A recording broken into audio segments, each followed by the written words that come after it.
There we go. Big. Huh.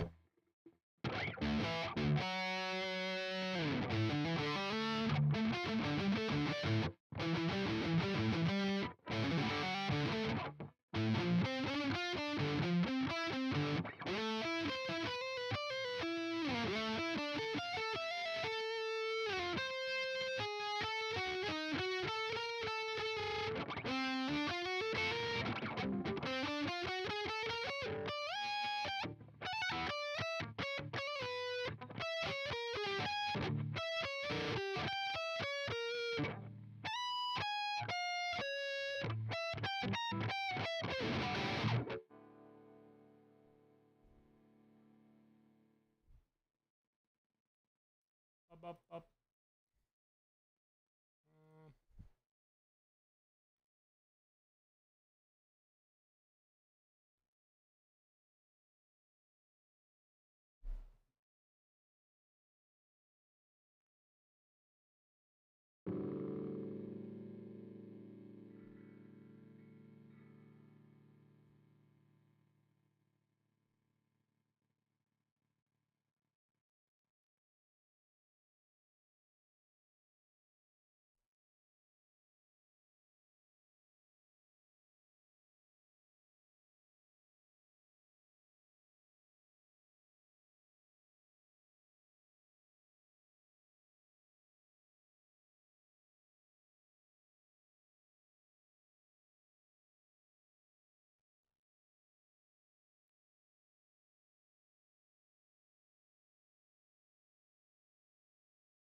Bum, bum, bum.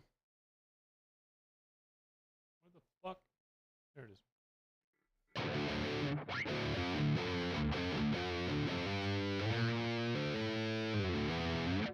And of course, I would say it's important, but We'll watch some of this right now. preserving culture doesn't mean like static, right? Like, for instance, like every cultural identity today, um, it comes from like the values of said society, not anything to do with where the people were originally, because like America was was founded by people leaving one country going there.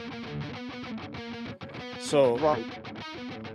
did they preserve a culture when they came, or did they change a culture? And if they did change the culture, was that bad or good?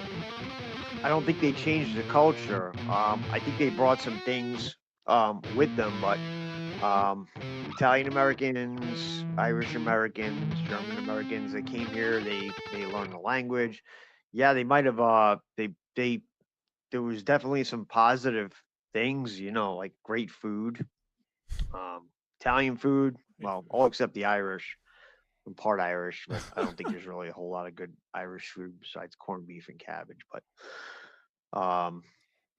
yeah, I mean, there's good things, but when I say cultural identity, I kind of look at it Mm, as far as America is like an experiment. America? We're the most You say unique America? country America. in the world. I understand the whole melting pot thing. Yeah, but even if we look at other countries that aren't so much as a melting pot, right? They have new people arrive to their countries too, and they don't automatically fall. What I would say is, if your culture was able to collapse or completely change because like new people come, is that like actually like a strong culture, or is that just a culture that like went unchallenged and Well, I think slipped I through? think if you go back to, I mean, look at like people came here from different places and arrived at Ellis Island. We're talking about a totally different, like much smaller amount of people. I mean, like Try to get this right now, I guess. Eh?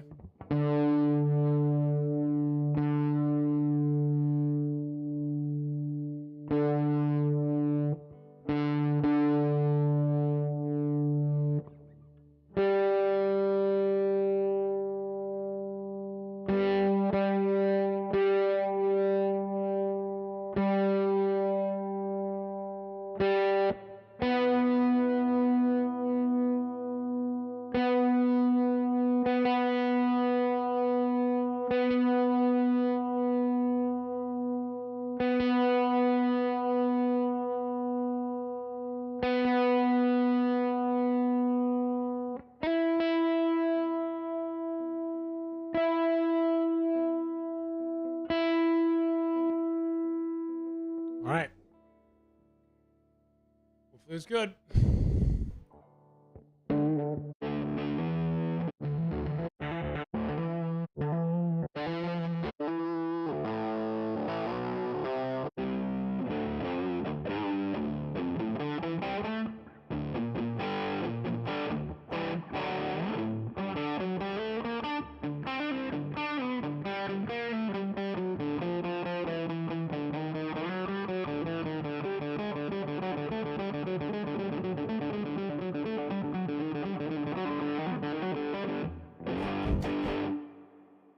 Giving VK a view. Who's VK? Vegan? Oh, yeah, I am. Same I sentence. was kind of curious what was going on here. Policy on integrating them into our shared This cultural guy's name is Home norms. Depot. I'm a little Right now, confused, what the though. problem is, we're not doing that part. I don't even know what the fuck they're debating. yeah, I can agree with that, but I think we got to a point where it became forced on us, between the overwhelming amount of illegal immigrants that floated into this country, which Floated. we had absolutely no say on. A what? What? We had no way to enforce We had plenty of ways to enforce. anything. I mean, basically they just came here, claimed asylum, and Okay. Asylum is something we can enforce. they just disappeared off, into the shadows. Okay. So we had no say in it. The very fact that we were able to give them asylum means we had some sort of say in it. Same thing with all these immigrants that come in under the HB1 visas as farm workers. We don't have any of those. We really don't have any say in it. Yeah, so I would agree with you that immigration has to be remodeled the way it's done, and like I said, there's got to be policies like integration and Colin, what are your views on this debate tonight? some type of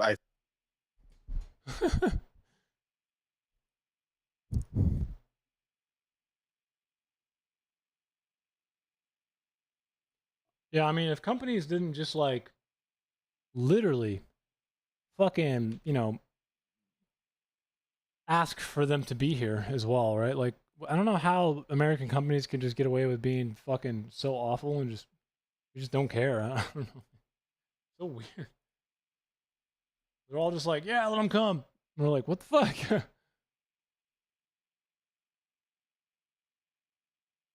Weird. Weird, man. It's weird. What are your thoughts on the financial debate? Anything? Anything in particular?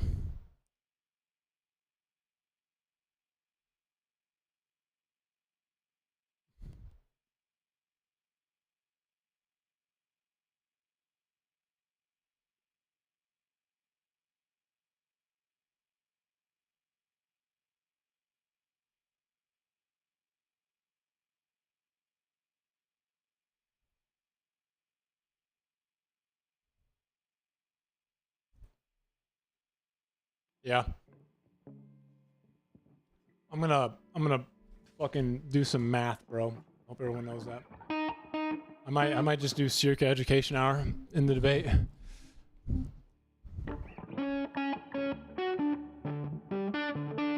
Right, the prompt, right? The prompt. And this time I fucking made sure that I read it, I guess, because you know, I think what keeps happening is like I see like the origins of the prompt from like way in their infancy, and then all of a sudden my brain just like thinks it's the same from way, you know, a million bajillion messages back.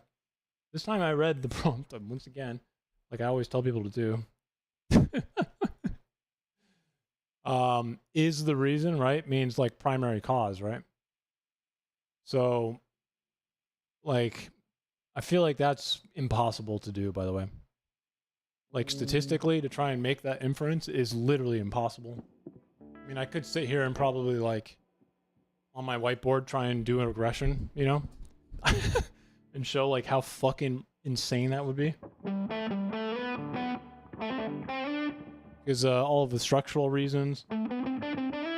There's just, like, so many fucking statistical errors that would happen too, because you'd have to reduce the error coefficient, right?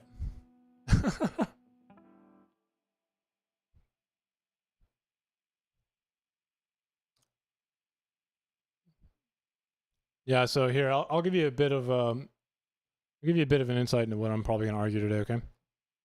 I'll ask a few questions actually, make it easy. Okay.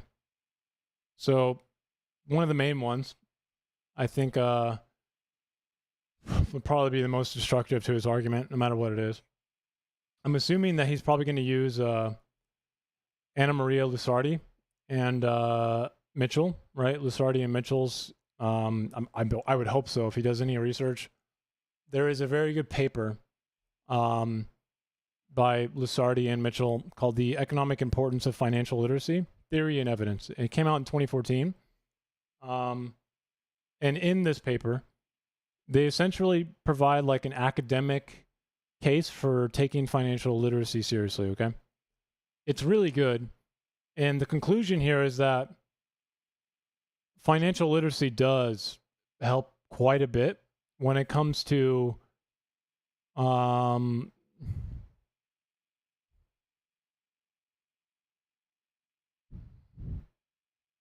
do I say this?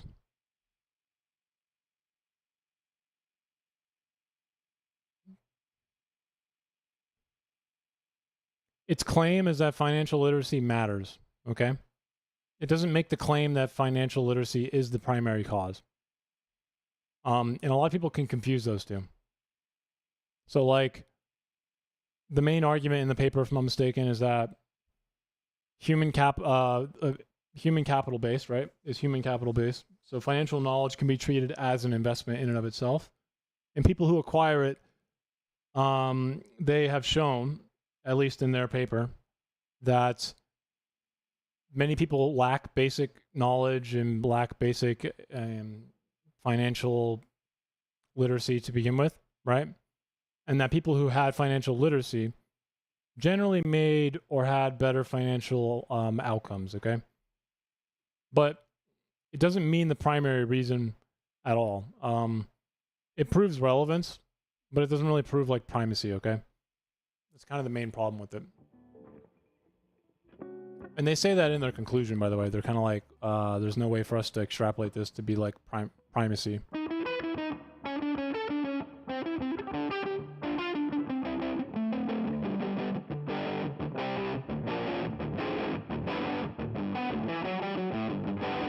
But the question, okay. I'm probably going to ask him, are you claiming that lack of financial literacy is the primary reason most Americans fall behind? And then I'm assuming he's going to say yes. And then I'm probably going to do like an onslaught of a bunch of follow-ups. Something like, is it bigger than income instability?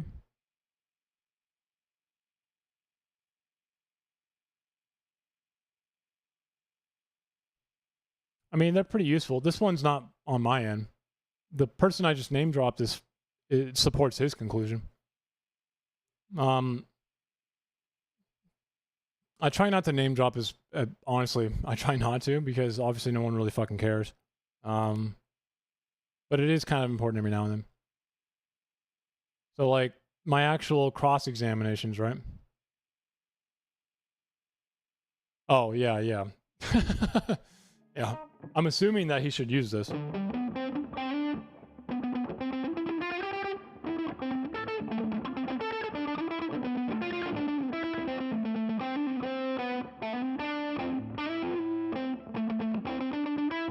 Yeah, for sure. I mean, there's also Becker as well, right? I'm gonna try not to bring him up either. There's also another paper by Lusardi, and another colleague of hers, called Tufano, which is about debt-specific financial literacy. It's a really strong argument for his side, but it's not. Again, it can't like. It has limitations, right? It can't be primacy. So what I plan to do, though, Ancom,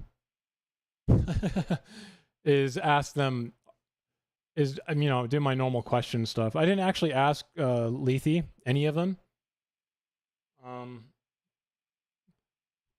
because Lethe handled me really well, for one. And then second, because I had to go over my whole packet again.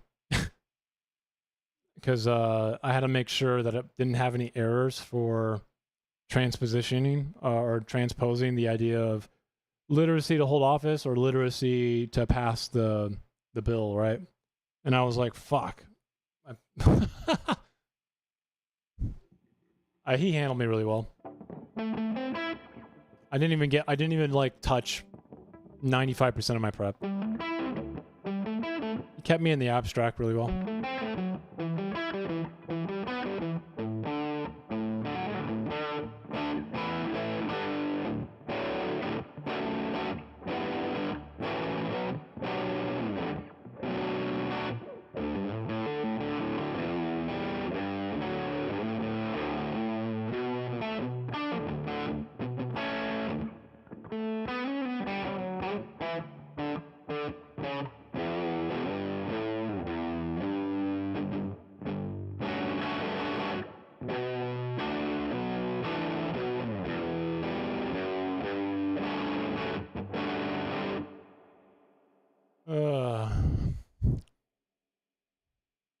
When is it supposed to start again? Oh, everyone's in here already. Okay. So it is up to you if you want to use your super cool VTube. Speaking of which, I'm probably going to. Yes, he Game Boy is always camless as well. So save you a little headache. You don't have to do your hair tonight. I mean, I already did, so fuck that. All right, there you go. Bring it. Get that extra audience vote. We want goth makeup Emmett on the debate, bro. Yeah, it's not gonna happen today. All right. We did the dono goal. We'll do that one time. You did say that you make those VTube accounts, correct? Or those VTube avatars? The commission Emmett for a VTube, bro. If seriously, I might holler at you for that. This is the last one I did. I honestly think if you did kind of like a pseudo Hawaiian shirt type thing, like he's doing now, with like a hat, it's not well. That will be it. But this one is. Hello, I'm First Amender. Oh wait! I gotta look at it. Hang on. You're gonna put it over there. Fun Ancom? Where is this? Oh, it's on the. I'll write a tiny regression really fast, okay? Look at my tiara. That is a beautiful tiara you have. Yeah, so theoretically, I could get like a horseradish wearing a hat and a Hawaiian shirt and be good. Yeah. fucking dope. I might have to talk to you about that. Yeah, And I whatever you assume you want, charge hit for me up. It's this. 50. I'll let you say. I'll help you set it up. It's not hard. Very cool. Yep, 100%. Then don't be surprised. It's going to be because sometimes I just don't want to look at myself. So, What up, Lodge? Welcome in, Indian Jesus. I was just looking at your I'm gonna make a stream. regression. There you are. Really fast. Also, A regression of for you guys.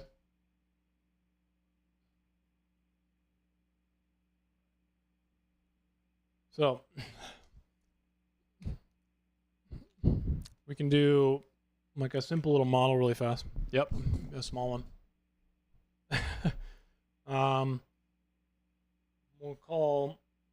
We'll make it it's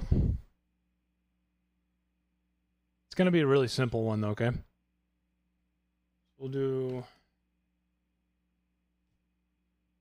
the debate prompt is financial literacy is the reason Americans fall behind in life.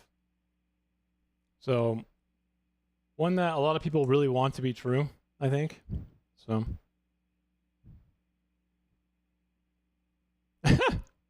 fucking that's funny. We'll make a little regression though right now, okay? So we're gonna do we're gonna set the y here, okay? To equals getting ahead, I guess, right? Getting ahead.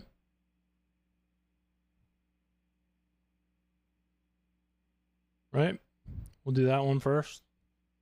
We'll make this one red, and it'll be we'll make a F, capital F, I, and then subscript I is going to be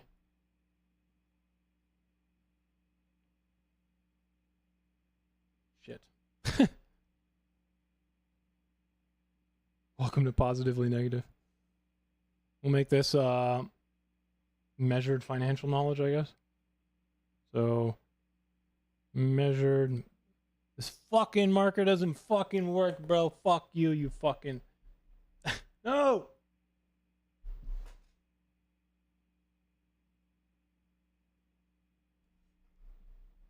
Ah!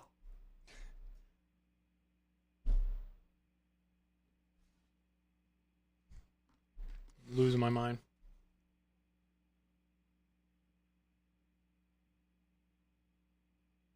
Unacceptable, bro. Oh yeah. Yeah. I mean, I feel like this one is one that we want to be true, right? You know what I mean? But to really say that that's the reason is going to be really hard. So like I'm doing like a fun little regression right now. As soon as I fucking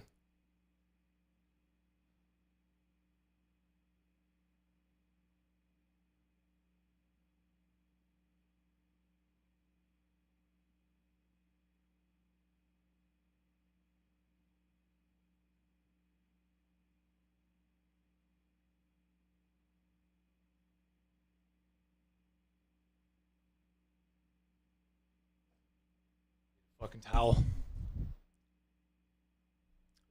Well, that's going to be part of the debate. I don't know how he's going to define it, actually, Brandon.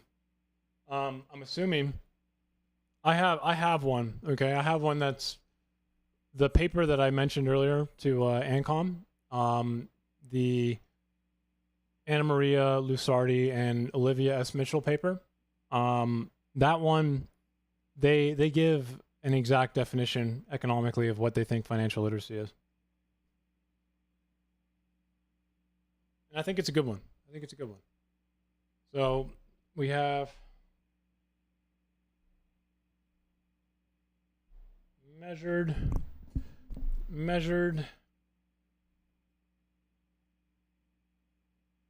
financial literacy. I don't do it like that, I guess, right? And then what are you? A thin one? Fuck you.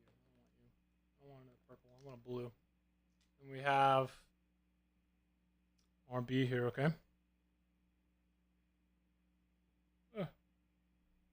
Never fucking write this stupid thing.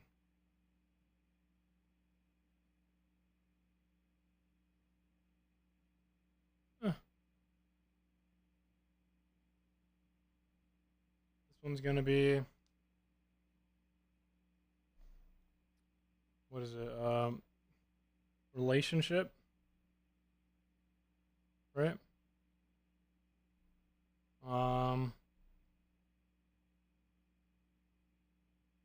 Encompassing literacy to success, right?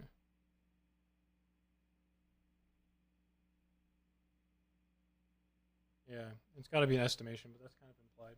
And then we have an error coefficient.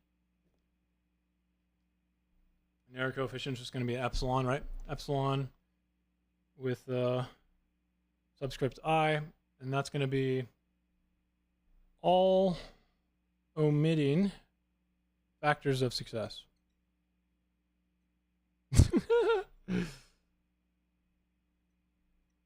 I'm not really being that charitable with him right now, am I?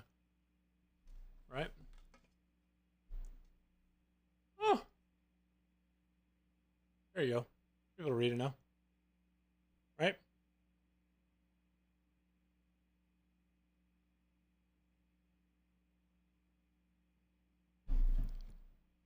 So it would look like this.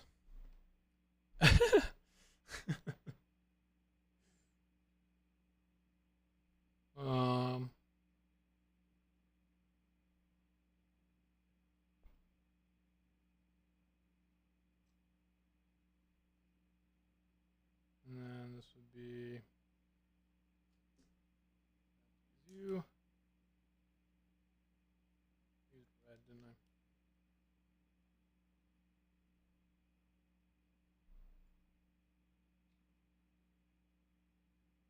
And then plus epsilon I. That's what it would look like.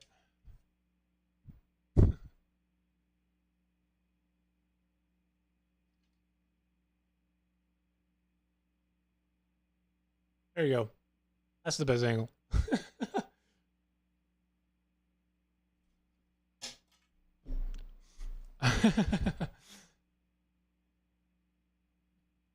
Very fun.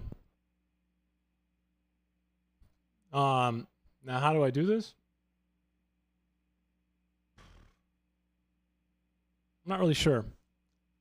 However, I don't think I really need to do anything because essentially the problem here is that for the B here to be causal, it would have to be independent of the error term here. So for this B right here, okay, to be causal, it would have to be independent of the every single other metric for success, right? And that sounds impossible to me. Especially because there's just there's so much proof to show that, you know, structure, and people with good financial literacy also can make bad financial decisions. I mean, it should be fun. It should be fun. Should be a fun one.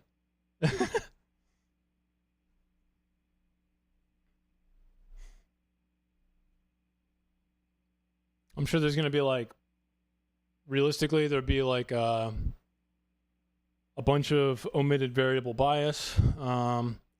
You'd have reverse causality problems. You'd probably have like, what is it called?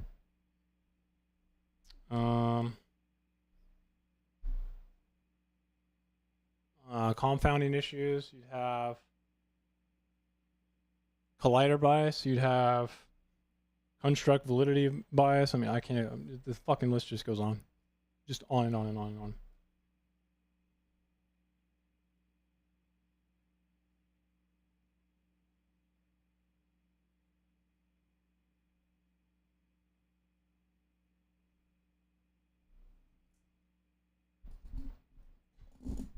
Oh yeah, I have a question for that.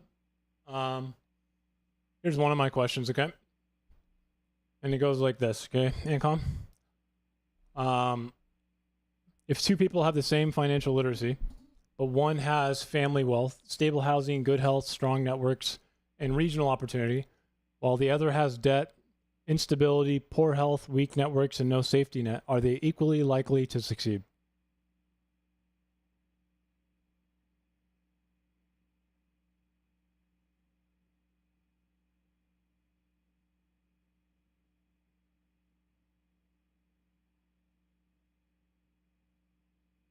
The answer is no, right? And then what that means is that financial literacy is not a primary cause. Because if you have the same literacy in a different life, that means financial literacy is not the primary explanation, right? Another good one I thought of would be, I mean, this one just comes from labor shocks in economics, right? During the Great Recession, 2008, did millions of people lose their jobs because they lacked individual financial literacy? That one to me is going to be funny. I can't wait to see that one. I can't wait to see that question.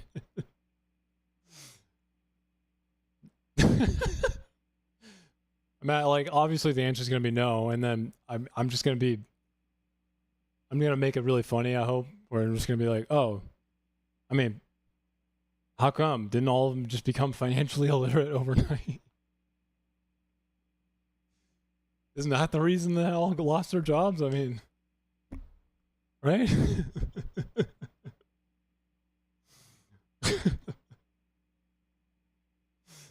That one's kind of mean, though.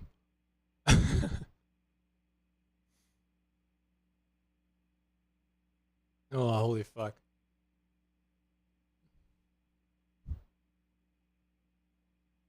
All right, what's happening here? I don't remember. I don't know Yep. exactly. Nope. Yep. I understand. And I'm going to do that right now. Let's go ahead and Circa, are you live, sir? Yes, sir. All right. And Jesus is anybody else live on Twitch? YouTube, Attorney? No, nothing. Are you live? I am live.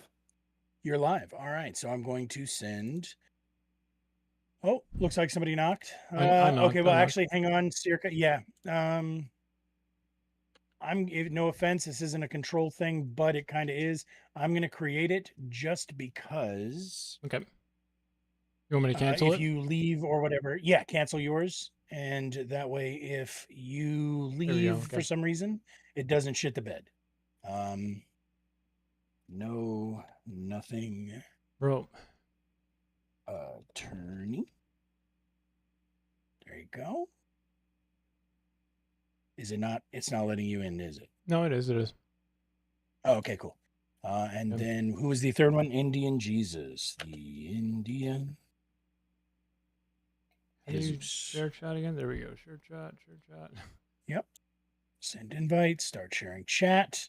There we go. So Jesus, over on your Twitch dashboard, you should see notifications at the top next to the messages. Click that, and you should be able to click yes or accept or okay or fuck yeah, whatever it says. Chief is saying that your mic is live only on the stream right now. Yeah, only my mic is. Y'all weren't actually audible yet. Good call, Chief. Appreciate you. All right. So it looks like yes. I'm getting doubling. What am I doing? Make sure and mute and deafen in the there we go. The little stream together box. All right. And nobody else is. So I just clicked accept. I don't know why my stream is frozen. It's fine in Discord, but it's frozen in the VOD. So it is. That's all right. I can fix that. We will just refresh it. All right. And it looks like one of our judges has taken his leave. I'm sure he will be back. It's all right. He doesn't need to be here for this. All right. So we're going to go ahead and get started. Welcome in, everybody. Good evening, and welcome back to the Demilitarized Zone. This is the one stream designed to help you feel better about engaging in hot-button topics with people you disagree with. Our goal here is to teach discourse survival tactics, not just farm gotchas and dunks. We try our best to cultivate meaningful, intelligent conversation where you have to stop and listen to the other person, even if it is just to find the flaws in what they are saying. So please attack the belief, not the believer. At least for tonight, please check your weapons at the door, take notes, act like grown-ups, and refrain from the blood sports and shit-slinging that have plagued our society for far too long. Also, here the audience gets a say. So there will be a link in the chat after each debate where you can vote for a winner.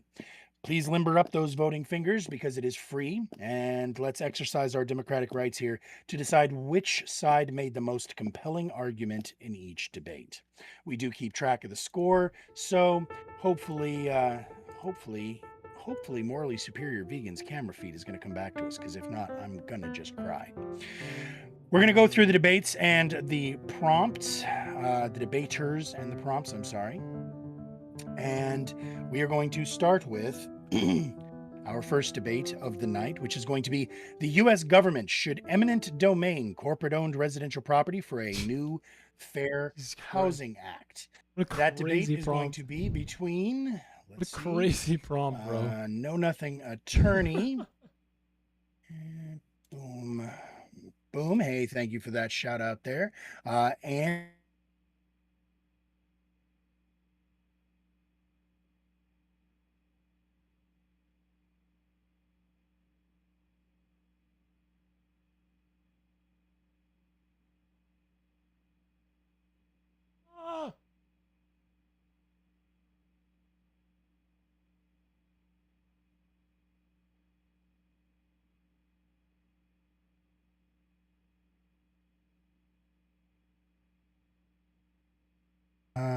I just watched you on Speakeasy the other night and was once again impressed with you.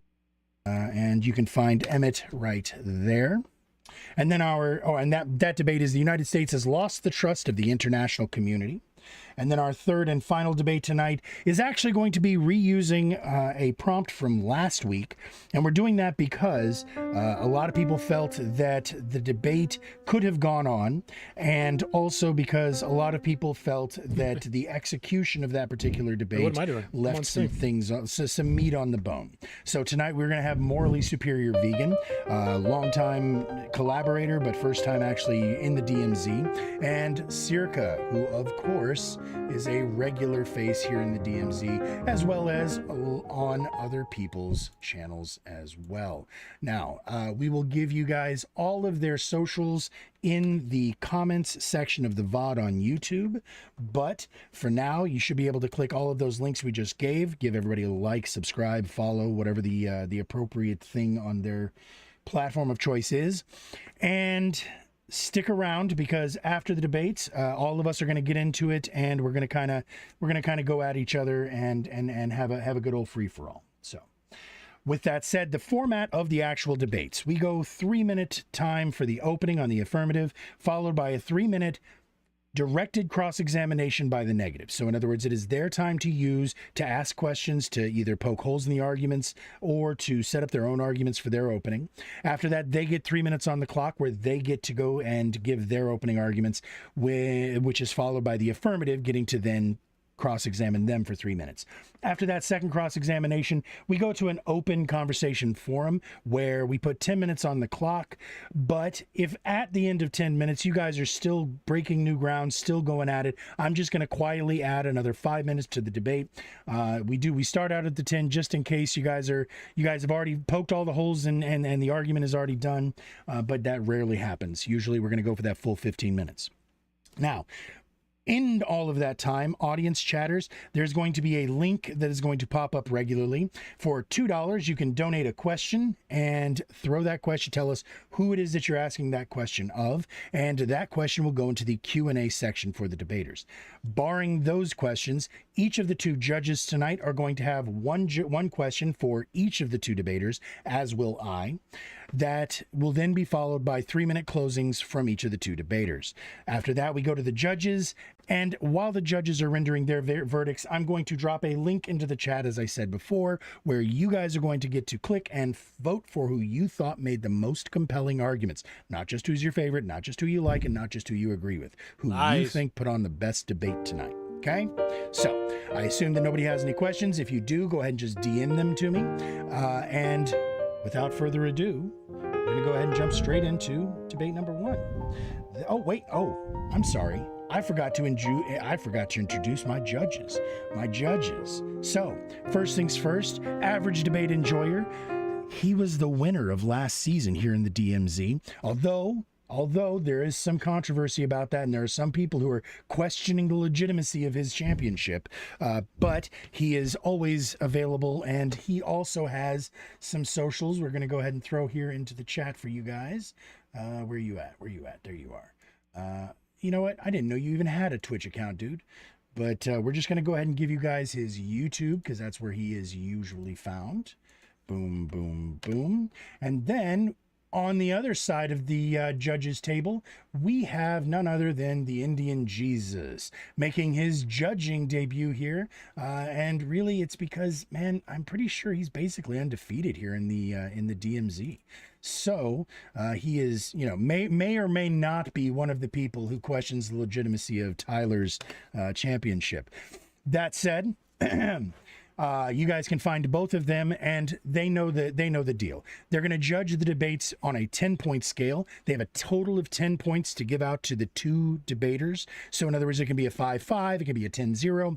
And anywhere in between, which is also the way it's going to come down to the audience. So it's not a total score. The score is just for the rankings. It's going to be whoever gets 2 votes wins. Okay.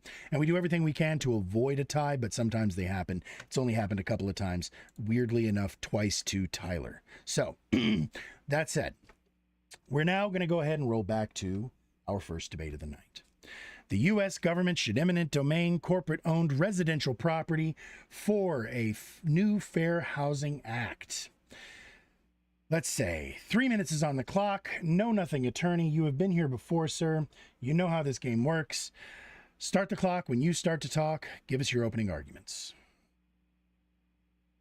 All right. In light of the Supreme Court renewing Jim Crow on Wednesday, I think it's important that we take a look at discrimination and availability of housing in the housing market in America. The Fair Housing Act began by trying to address some of these discriminatory issues, and had very poor results doing so. But the commission that pushed for the Fair Housing Act identified multiple factors that were causing unrest in the housing market, and one of the major factors was poor housing supply. Before we address anything else, like, no one can make any headway if that is still an instantly issue. If we want to what address needs to be asked is, discriminatory what does housing, he we have mean to by address corporate the owned? poor housing supply. So if we just look at some of the statistics, 33% of single family home purchases in Q2 of 2025 were by institutional investors. A whole Correct. third of single family homes were But bought by institutional investors. The overwhelming percentage Institutional of investors people own who, over a fifth of corporate of investors that single-family actually own rentals in homes is still cities very like low. So Atlanta would and this even do Jacksonville. anything? This is a weird prompt. For as far as availability, for every 100 low-income Americans, It's there about are only 2%. 35 affordable homes. They then But what have are we going to eminent domain? 2% of 75% of low-income owned homes. That's not going going to fix them buying their them. income on rent. And now 10% of all new home builds in 2024 and 2025 were built to rent, cutting Correct. ownership completely out of the equation from the beginning. We have Okay. brand new industries popping up. To He's making cut a different people out of argument owning so homes far. in America. Additionally, these institutional investors have proven themselves time and time again to evict tenants at a much higher rate. So Okay. America helped create this situation where an industry that didn't exist before 2012 is threatening to sweep the largest generator of generational wealth. Incorrect. Landlords and the threat of landlords has existed since the birth of economics. Ricardo mentions it in his book. Adam Smith mentions it in his book. Marx talks about it. 25 or 50 homes. I'm a little in their confused by that inventory. statement. You It's create always a been a worry. 5 to 7 year deadline, hard stop, where the government then will eminent domain at fair market value less a fee for keeping houses off the market. Correct. They were very worried about it. And during that 5 to 7 year window, They were these worried institutional about it. investors have the opportunity to sell at a higher rate. I found it weird that he said this is a completely new industry. Government would pay for it. This will drive discovery of true cost of the homes, true price, true value. It's definitely not a new And it will institution. push homes back into the market, solving this issue that is threatening to cut home ownership out of the question for good. Has he defined All right. what he means by corporate owned? So we're now going to go ahead and go straight to that cross-examination, Ruckus. Again, like I said, the way this works is this is your time to use as you see fit. Poke holes, set up arguments. Even if you want, you can just fucking monologue. It's your time. So you control this time as you see fit. I'll start the clock when you start to talk. Yeah.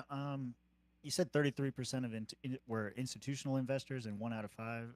Is that right? 20% in some areas. Is it that was recent home purchases, or is that what? That's recent purchases quarter over quarter. Out of 5 is in destination cities. Family rentals, like full scale in that local market. They currently owned. Yes. Okay. The more no purchased.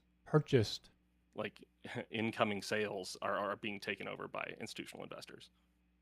Yeah, and it's growing every quarter. I don't know about every quarter, but purchases. Yeah, Q1 over Q2 last year went from 30% to 33%.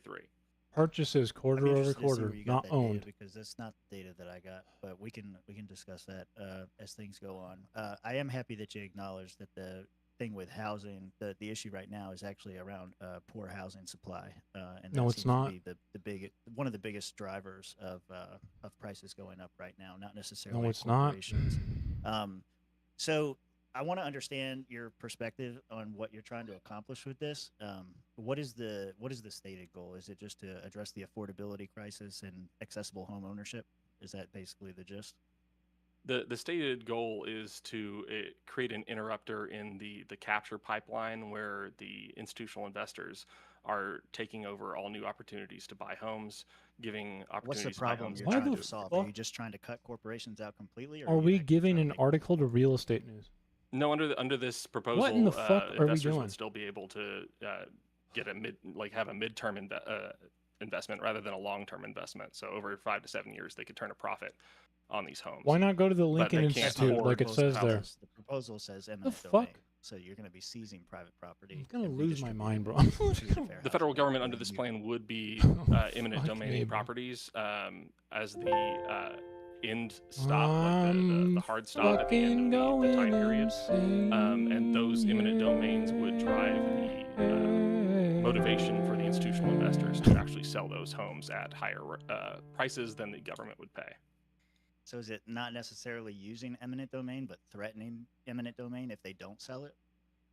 I mean, that would assume that 100%. Wouldn't this just like instantly fuck anyone purchasing a home who could technically be qualified or classified as an institutional investor, since it's so vague and fucking fuzzy right now? This would just probably fuck a bunch of investment, if I'm being honest. But you can't. We're going to seize your property and redistribute it. Well, if you're not generating value, then why is... Yeah, I did the same thing. It's property tax. And then the problem here, Ancom, is that what is an institutional investor? And I've thought about this a lot. We'd have to eliminate all of the ways in which people use LLCs to obfuscate and hide how much or how many homes they own in order to do this. That would have to happen legislatively. Thing that I did forget to mention, if you guys have a question about somebody's sources, or if you want to call in to question someone's sources, we are set up to be able to fact check people in real time. Say the word and we will stop the clock and we will fact check a reference or a source. Each of y'all gets 2. We've been toying with different names, but let's call it a ceasefire. So you can call for a ceasefire. We can fact check your information and see what's what, which I did just pull up for the viewers, at least the top source that I was able to find. Anyhow, just wanted to put that in there and let everybody know. So we're going to go ahead and go over to 3 minutes on the clock for you now, Ruckus. This is your uninterrupted time to open, sir. Go ahead when you're ready. Yeah, sure. With respect to the ceasefire, I think we probably will get to that here in a moment. But with regard to the institutional investors in these large corporations, I think it's important to point out, based on my own research, they only make up anywhere from 1% to 3% of single-family homes nationally, as far as ownership is concerned. And even in concentrated metro areas, they're still a minority share of the total housing stock that's available. If the intention here was simply to address the growing affordability crisis and to increase home ownership, simply removing large corporate ownership from the equation will have little to no impact, even in the most impacted areas for corporate ownership. Oh, no. If we really wanted to address the issue... Okay, the issue... I like how both of these guys have no idea what the issue is. we don't give a fuck who owns the home. We give a fuck who's buying the home. And right now, institutional investors are buying the home. And also, eminent domain wouldn't work because, like you just mentioned, 2% of homes are owned by institutional investors. But obviously, they don't own anything yet, at least in a high percentage, because we didn't have this problem when people bought homes. But right now, it's definitely going to be a problem. And it is in terms of who gets to buy the home. Similar to what you're advocating here. But this isn't just a theory either. This has been demonstrated time and time again. One clear example of this current situation is between San Francisco and Houston.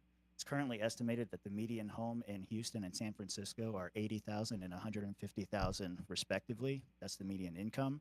The estimated income needed to afford a home in those. Houston is quite a lot bigger than San Francisco. Are you doing Houston proper?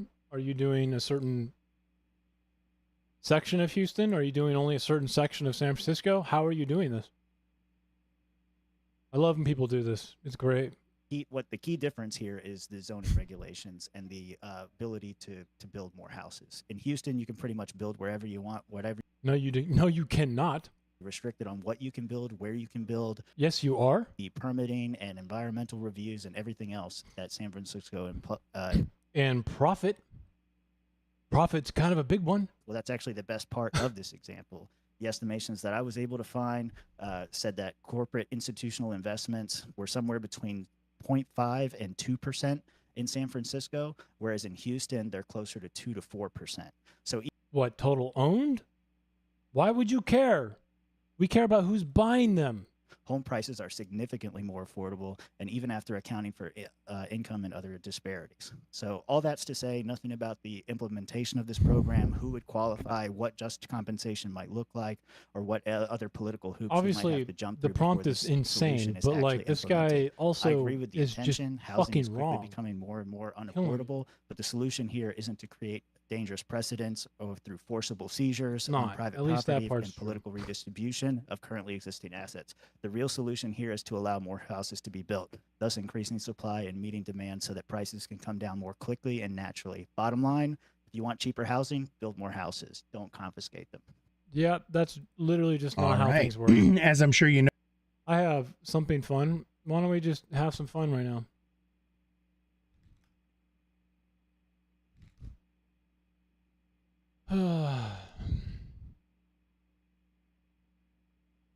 Oh, look, we have chart.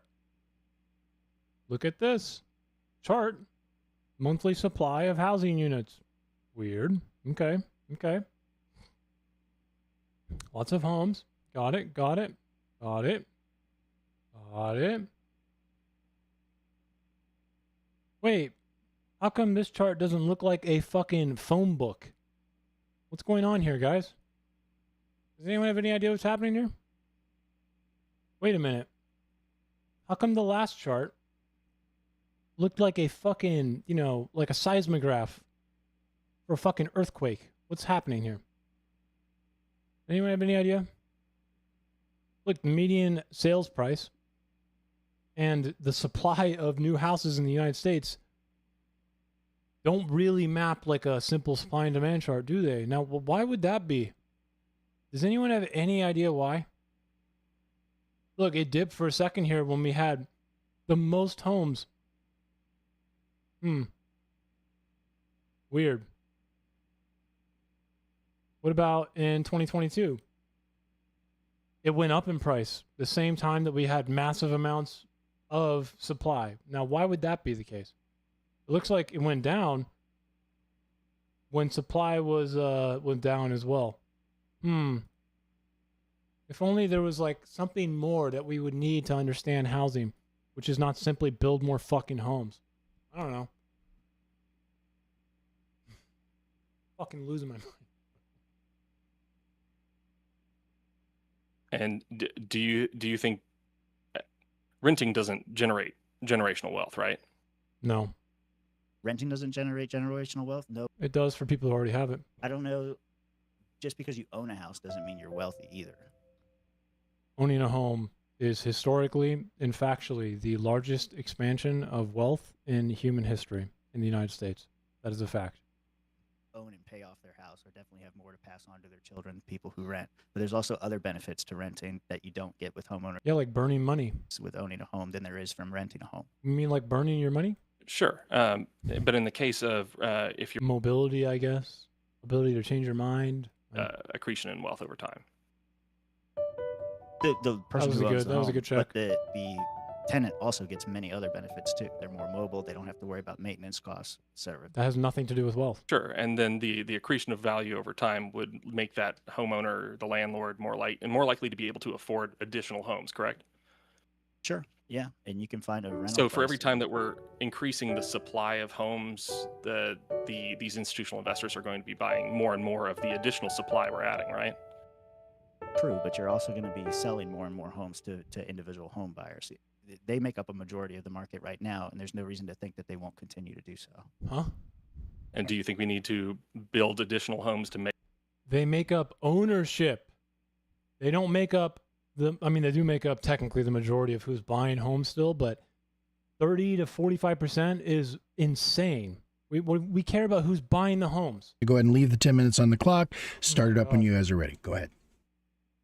Yeah, Well, I think I made go it on. clear by my questions that like my greater concern, right? Like I do hope to address pricing, how expensive homes are, how affordable they are, but just the availability of homes for homeowners to buy when they. Okay, what I want to know is how is eminent domain going to actually help us with housing?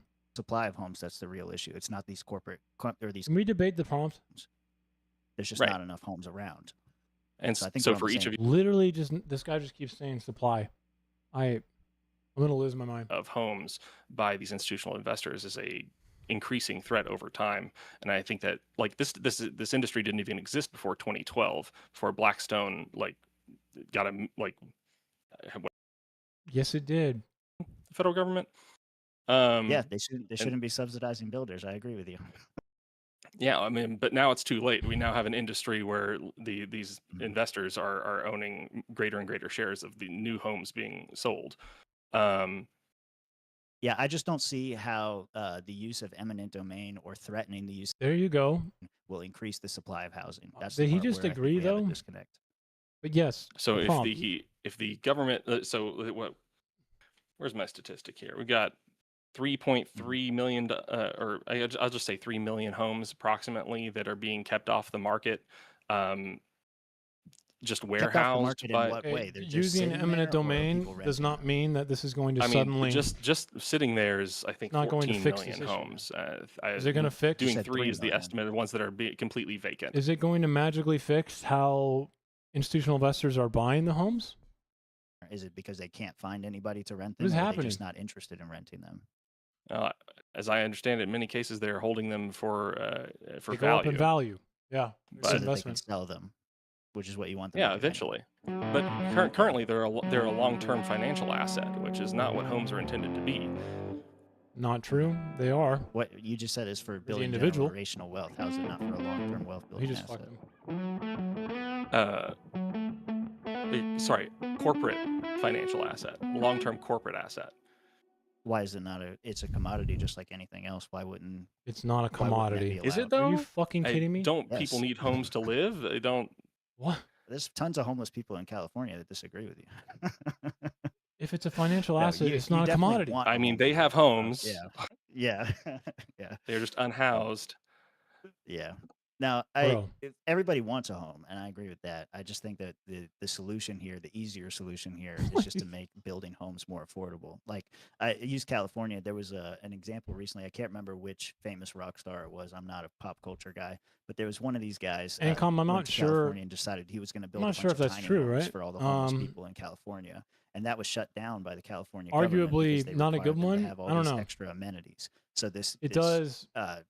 It's been charitable responsible for a project that very he was large putting amount together of to build wealth all these expansion in the tiny U.S. homes. Right? He had to turn away from it because they were saying things like, "Oh, well, it's got to have AC, it's got to have a parking space, it's got to have a washer and dryer, it's got to have this, that, and the other thing." All these regulations and red tape that came along with it that basically destroyed the program. So you have instances like that where people are trying to help out as best they can, come up with these affordable housing solutions, and then that's a whole nother subject as well, is all of the Not treated as a quote-unquote commodity. affordable housing projects that all these Why different everyone keeps saying localities that. put together have all these extra restrictions and things you have to do and things you can't do that just put more limitations and incur more costs on the builders that make housing more expensive. And that's why you get people pushed into rental agreements, even though they really don't want them. They really want to own a house. They can't own a house because the cost of building a house is so prohibitive. I don't see how we get away from making the it wealth more expansion affordable, makes primarily it was just through more equity, easy to buy for right? institutional investors. And if there's a family of 3 I just don't first-time know if home it's that buyers simple to say it's versus an arguably not a good institutional one. investor, if they're going Even in though on I the agree same with house you in a against lot of each ways. other, I know which one's going to win. It doesn't matter how affordable the house is necessarily. in that case. Not necessarily, because I don't Not know. not necessarily, but and in how many cases out of how many? I mean, this house that I'm in right now, I won in a bidding war with 7 different people, and one of them was a developer that wanted to buy this land, bulldoze the house, and build a trailer park on it. So you can win it, and there's really. No, it's possible to win it, but in how many cases do like families have the like capital power that an institutional investor has? It depends. I mean, it really depends on the market and the situation. I would argue that it's probably happens a lot less than you think it does.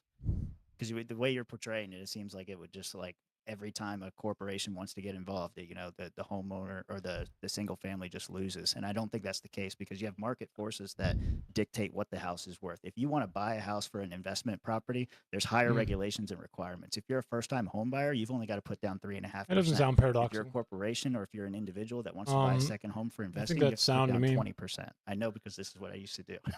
The way the it wealth costs a lot more To money. clarify, distributed it's not necessarily is somewhat problematic, I in each think. case, but it's about who has the institutional purchasing power. You know, that if they you need. were in the army, then you got access to this, right? If you weren't, then not as easy, right? In most cases, these have a ton of like weight behind their punches when it comes to the amount that they could invest in a home if they chose to.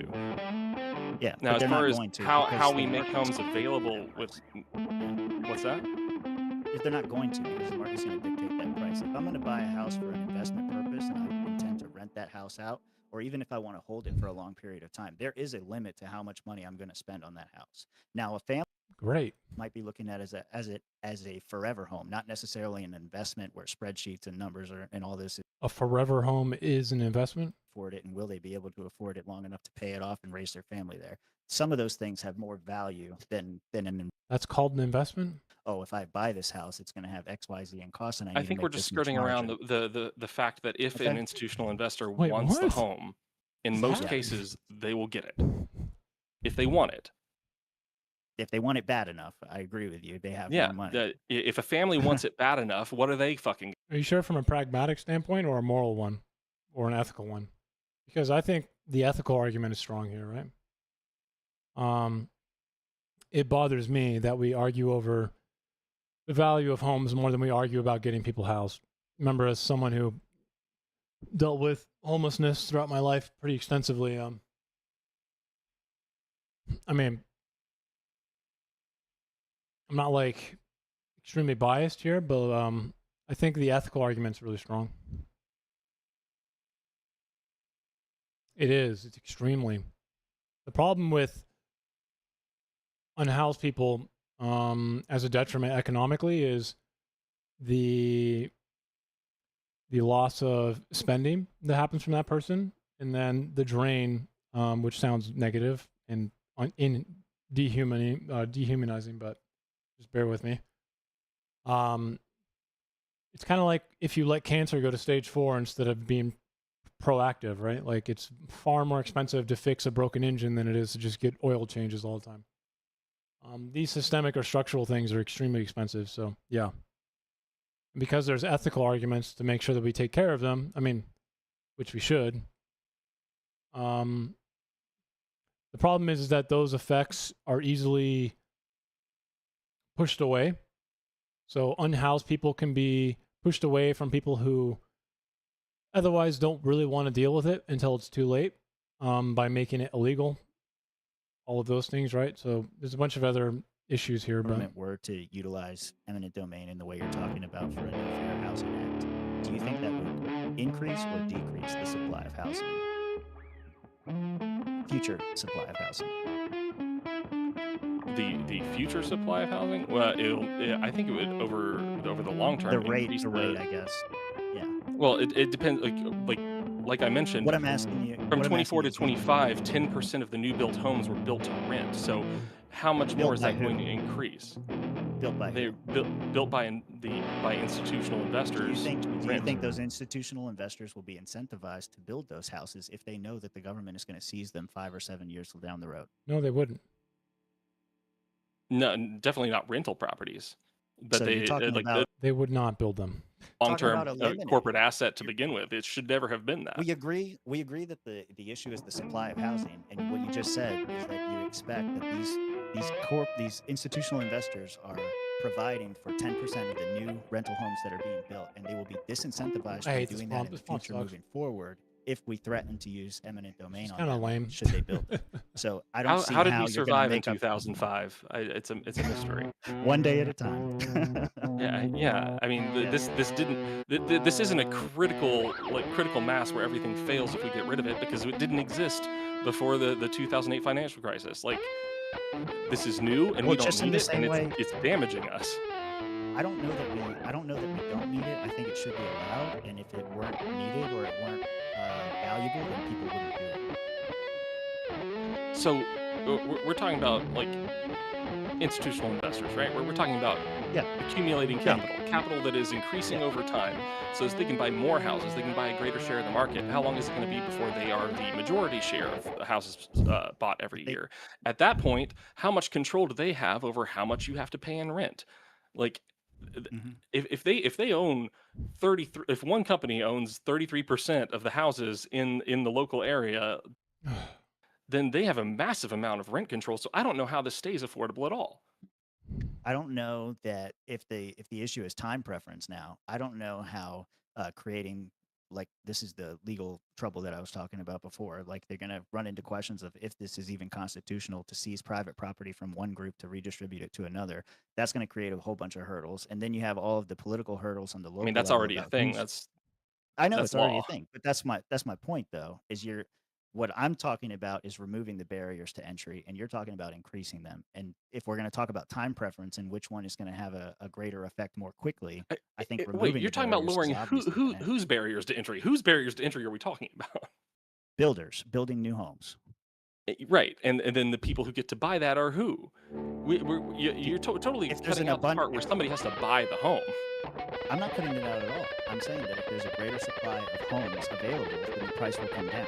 Because right now the issue is scarcity. There's not enough homes to go around, so people are. For the buyer, what about the renter? What about the renter? There's going to be more houses. Well, when the price goes down and the institutional investor, the landlord, buys the cheaper home, they then soak up all of the property more and more and more, and then they get to increase the rent because they have control of the housing market. So then the renter starts paying more. They get to increase the rent as far as the market will bear. Do you think that if there are more houses available to rent, then that's suddenly going to make prices go higher somehow? Sorry? If you have a situation in a city, right?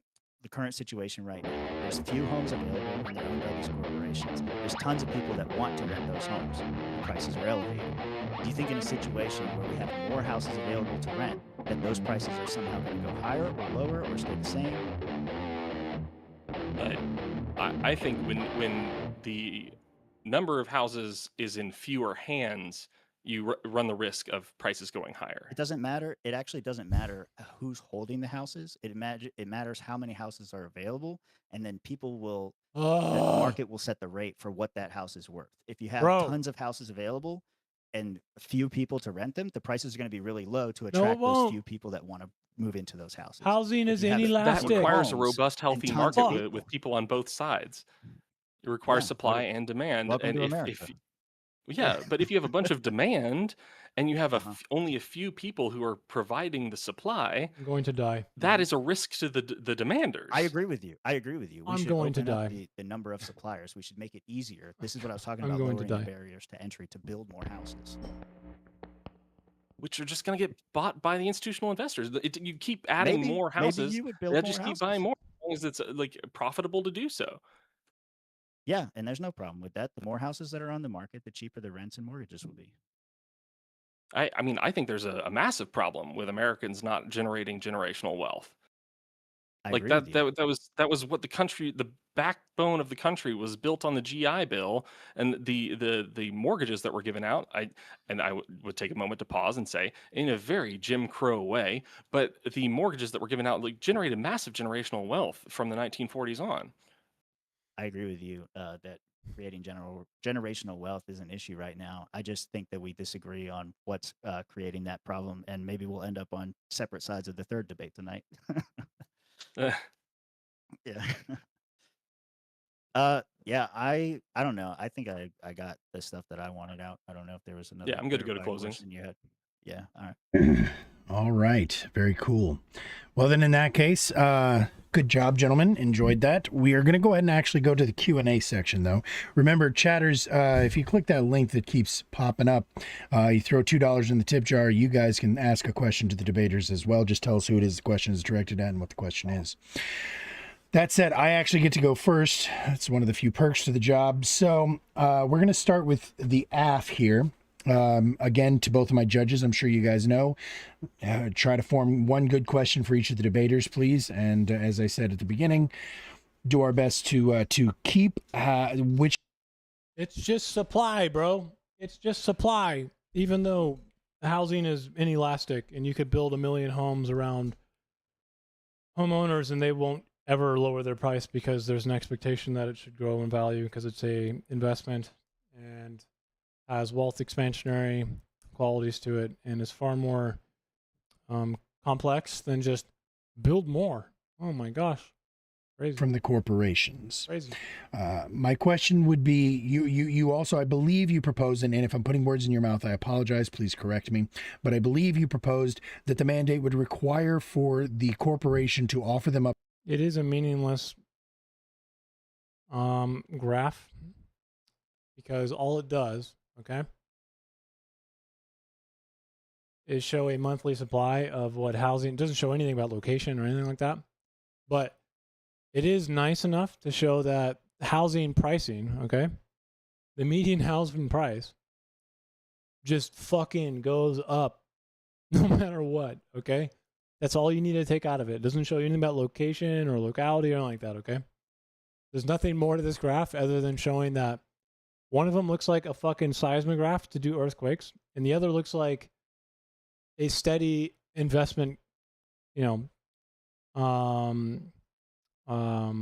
commodity or financial asset. That's it.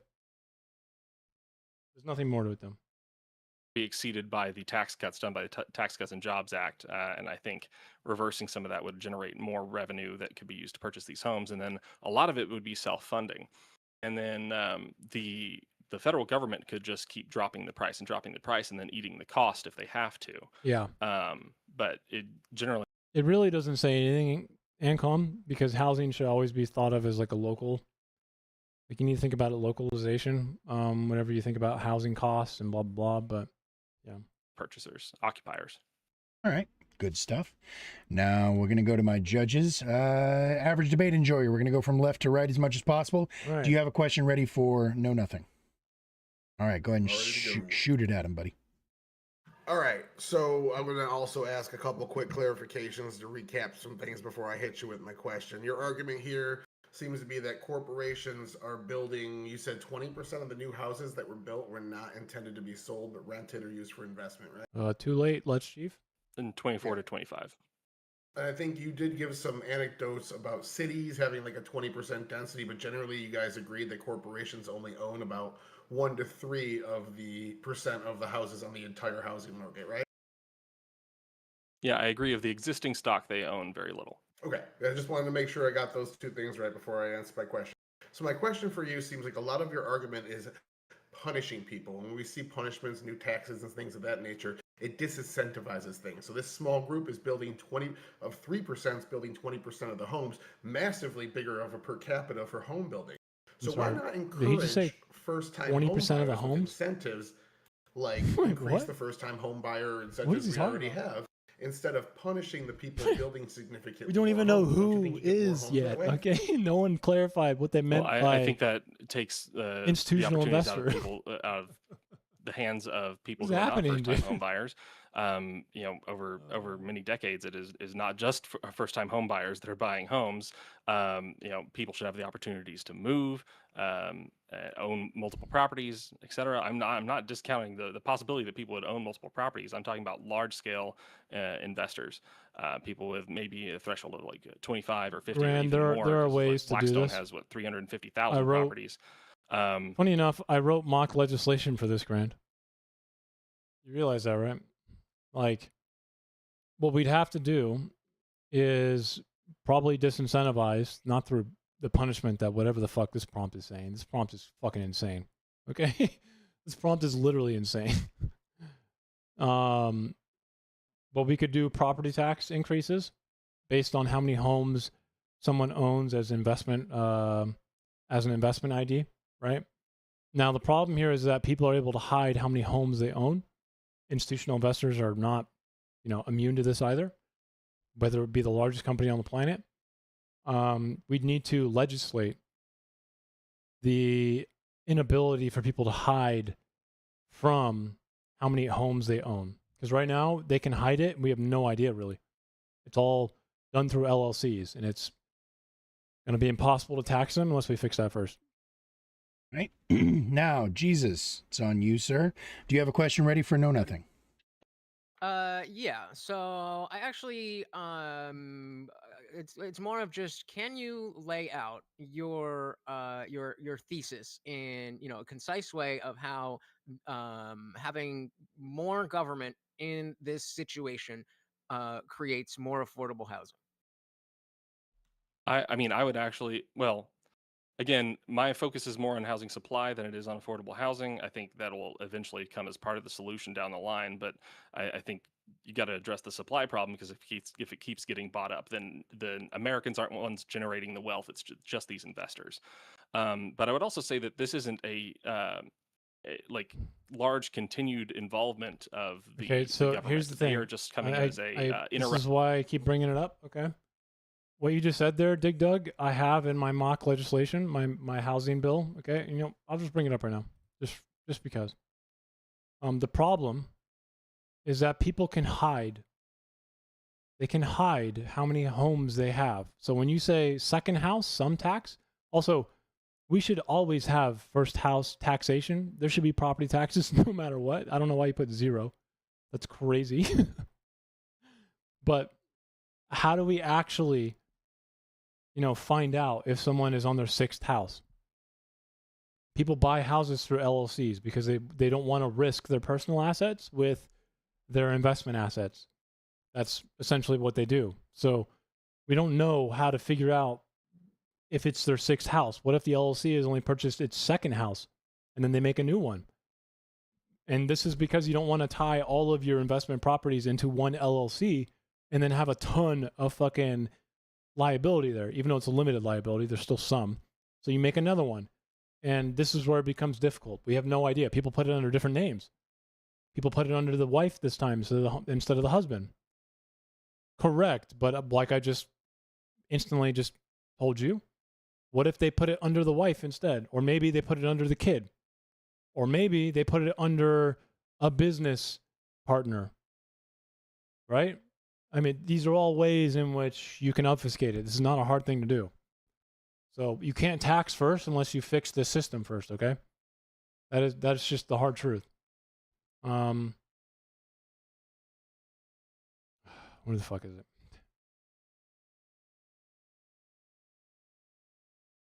No one likes it, but that's just how it is. So here. This is a little housing act I made, okay?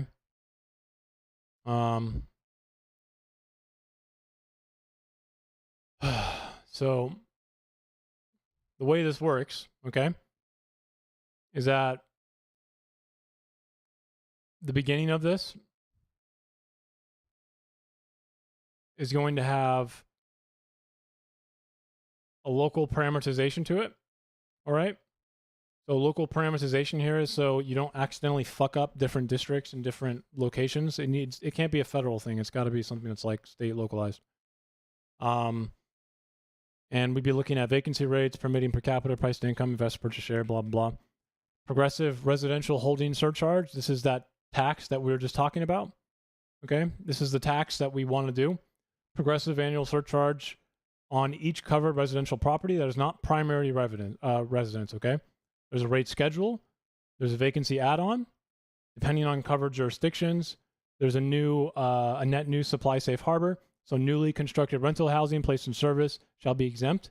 So we don't disincentivize people from building homes. There's development inventory exclusion. So developmental inventory, again, this is so you don't disincentivize building homes. There would be municipal rental stabilization options, right? So I kind of made something for this, all right? But it's not that simple. What we need to do is, again, the residential ownership registry and anti-evasion. So there needs to be like some local registry, a property parcel to the record owner, the property manager, or beneficial owner, okay? And then there needs to be a disclosure condition. So any entity holding title to covered residential property should be disclosed for beneficial ownership as a condition of eligibility for exemptions, credits, blah, blah, blah. Non-residential or non-resident foreign acquisition limitation, I think we definitely need to do that.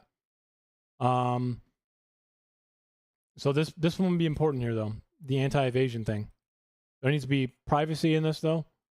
So the data is not publicly disclosed, but the aggregate would be for understanding for tax purposes, right? Look, there's ways to do this. It's just we have to fix that first. With San Francisco and Houston, or else people are just going to lie one of the zoning or regulations obfuscate like that normal, comes and we into don't know play who there to is tax. verticality and density. So they don't want you to build houses too close together. They don't want you to build houses too tall and all of those sorts of things. That's the problem in San Francisco. In Houston, it's not so much an issue. Are you fucking kidding me? Save it for the after I don't party. know why Save it for you're the like after freaking party. out. I don't know what I said. No, it's not good or bad. I just wish I had a follow-up, man. I wish I could debate. That's it. exactly where I was. Write it down. Save it for the after party. All right, Jesus, Yeah, your turn. that's what I'm Ask his follow-up for him. All right, mind melt. No, go. so the question is, why wouldn't more houses, if it's a supply issue, just mean more institutional investors? I don't know that it wouldn't mean more institutional investors. I don't see the institutional investors as an inherent evil. I think they're providing a market No service one right now. thinks they're They're inherent providing evil, houses man. for people to rent, and in Why not radical transparency? We shouldn't publicly give an aggregate disclosure of people's addresses. You can do it locally, but like for security reasons and like just safety in general, you probably don't want to just do that. Because let's say someone does own a few homes and they own more than what people think is acceptable, right? Then they can find out about that and harass them and stuff. Let the state tax them accordingly with this public data, right? Or this, sorry, not public data, but the data of the private registry. I don't want people to like harass others for buying into the home, right? We don't want to incentivize that.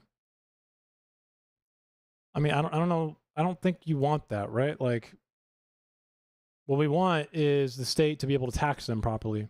That way, you know, we actually solve the problem. We don't want people to harass them vigilante-wise. That'd be bad. From the chat, and it doesn't specify who this question is directed at, so I'm going to give both of y'all the chance to answer it, although I'm pretty sure I know what nothing's answer is going to be on this. So I'm going to ask. I also want to fix that. Homeownership is public data, but Ancom, if you go to a public property record right now, right? If we go look up a home and it's under an LLC, you have no idea who that is. You can go track the LLC in a little bit, but you still have no idea who that is. It could be to a PO box. It could be to some name. It could be the fiduciary of the LLC. It doesn't even have to be the main fucking LLC owner. Like, you understand what's happening here, right? This is how it gets complex. Ruckus, would you agree with the idea? So I don't really need public ownership to be, you know, in a registry. And again, I think I answered your question there, Ancom. Just because registries exist doesn't mean you know exactly who owns them, especially if they're investment properties. I think anybody that wants to participate should be allowed to. Yeah, it's fine. All right. Cheers. All right. Well, then in that case, we're going to go ahead and put... Yeah, I mean, my last landlord owned 175 properties through like 14 different LLCs is what he told me. That is insane. I'm going to be putting that link in, so I'm being get your honest with voting you, that's fingers insane. ready. No, nothing. 3 minutes is going on the clock for your close. I want to tax that. But if we want to tax that, we have to figure that out first. All right. First off, I just want to make it clear that we're talking about because he doesn't just put his name on all of them. Okay. Solution for a long-term problem. And if we're talking about affordability, there are definitely other solutions that make more of an imminent impact to impact to affordability. But we're talking about if this doesn't get implemented now, if we don't do something now to address these institutional investors that are buying up all these homes, that is going to pose a large cost problem. You see, but this prompt, the affirmative here is not going to do what he says it will. Have ever started, and we should get rid of it now. As far as ending the incentive to buy homes, I don't see a problem. I don't see like anything preventing us from decoupling the incentive to build homes and the incentive to hold homes. Mel wasn't wrong about everything. You can incentivize building homes and still have the possibility of like them being able to only turn a profit on it for 5 to 7 years before they have to remove it from their inventory. And then just on the zoning point, I think we're running into a bit of a problem here. If we're going to loosen zoning laws and we're only going to be solving the problem with like, not that this was Ruckus's particular solution, but further incentivizing first-time home buyers. Well, if there's no incentive to buy a second or third home, well, suddenly you find yourself in a lot of problems when the zoning laws are loosened and you want to move. So you're going to start running into problems that are created by the solutions. But in general, we are running into we're seeing an accelerating problem, and it is accelerating at a scary rate. When it comes to whether or not it's a problem for corporations to be owning these homes, it's a matter of who's generating the wealth in America. Do we want our families to be generating wealth so that more Americans have more opportunities and they bring a greater benefit to America as a whole? Or do we want that wealth to be generated by institutional investors? That's where it's a problem for institutional investors to be the ones holding all the value here. But in general, I think there are multiple ways that this could be done to be an effective solution and keep the federal government's hands off of it to the greatest degree possible. All they have to do is interrupt the permanent or long-term holding of properties out of the hands of people who would be buying them. And then you can get them back into local communities, and this would not work the way he wants it to, bro. I'm sorry. But after that, it'll be just generating its own revenue. It makes it sound so simple. So I think it's a just take it away. Obvious solution. It'll be fine. All right. Gonna go ahead and go over to you now. Same 3 minutes is on the clock, Mr. Ruckus. 3 minutes to close. Go ahead and put a cherry on top. Eminent domain it, bro. Can you hear me all right, first off? We can hear you great. Okay, I was having a connection issue, so I want to make sure it's good. Because of that, I missed the second half of his closing statement, so I'll just kind of address the point generally. At the end of this debate, the question is not whether housing affordability is a problem. I think we both agree that it clearly is. The question is whether or not the plan proposed actually solves it in a way that's effective and sustainable. My opponent asks us to accept a policy that fundamentally expands government power to seize private property from corporate owners under eminent domain. Under the Fifth Amendment, I think this is going to face significant challenges, and property where it was originally intended that property can only be taken for legitimate public use with just compensation. This is not necessarily for public use, it's more about redistributing people who we don't think should own it to people who we prefer would own it. The burden is not just legality, but whether or not it actually solves the problem of the shortage of housing supply, or merely reshuffles ownership while creating new legal and economic uncertainty. The evidence shows that housing scarcity is driven primarily by zoning restrictions, permitting delays, and supply, not simply who owns the housing stock. So removing corporate ownership does not automatically produce more housing. In fact, disrupting the investment often reduces new construction, slows development. My bill already does this. It tracks it. Agree the bill I mentioned earlier. Fairness, good I'll bring it up again. Not always equal good outcomes. It doesn't do it publicly though. It does it through the government, like an aggregate, right? There needs to be some registry to stop LLC obfuscation. So yeah, 100. My bill already agrees with this.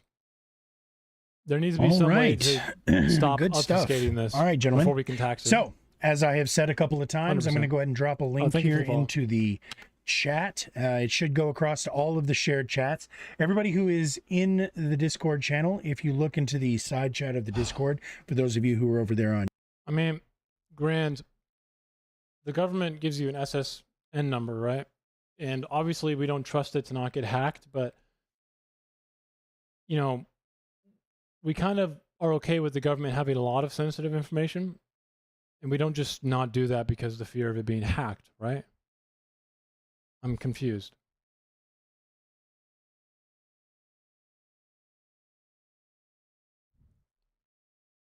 Tyler, the average. Your medical records are another good one, right? Judgment first, if you are ready, sir. Where did you land on this? Let us know.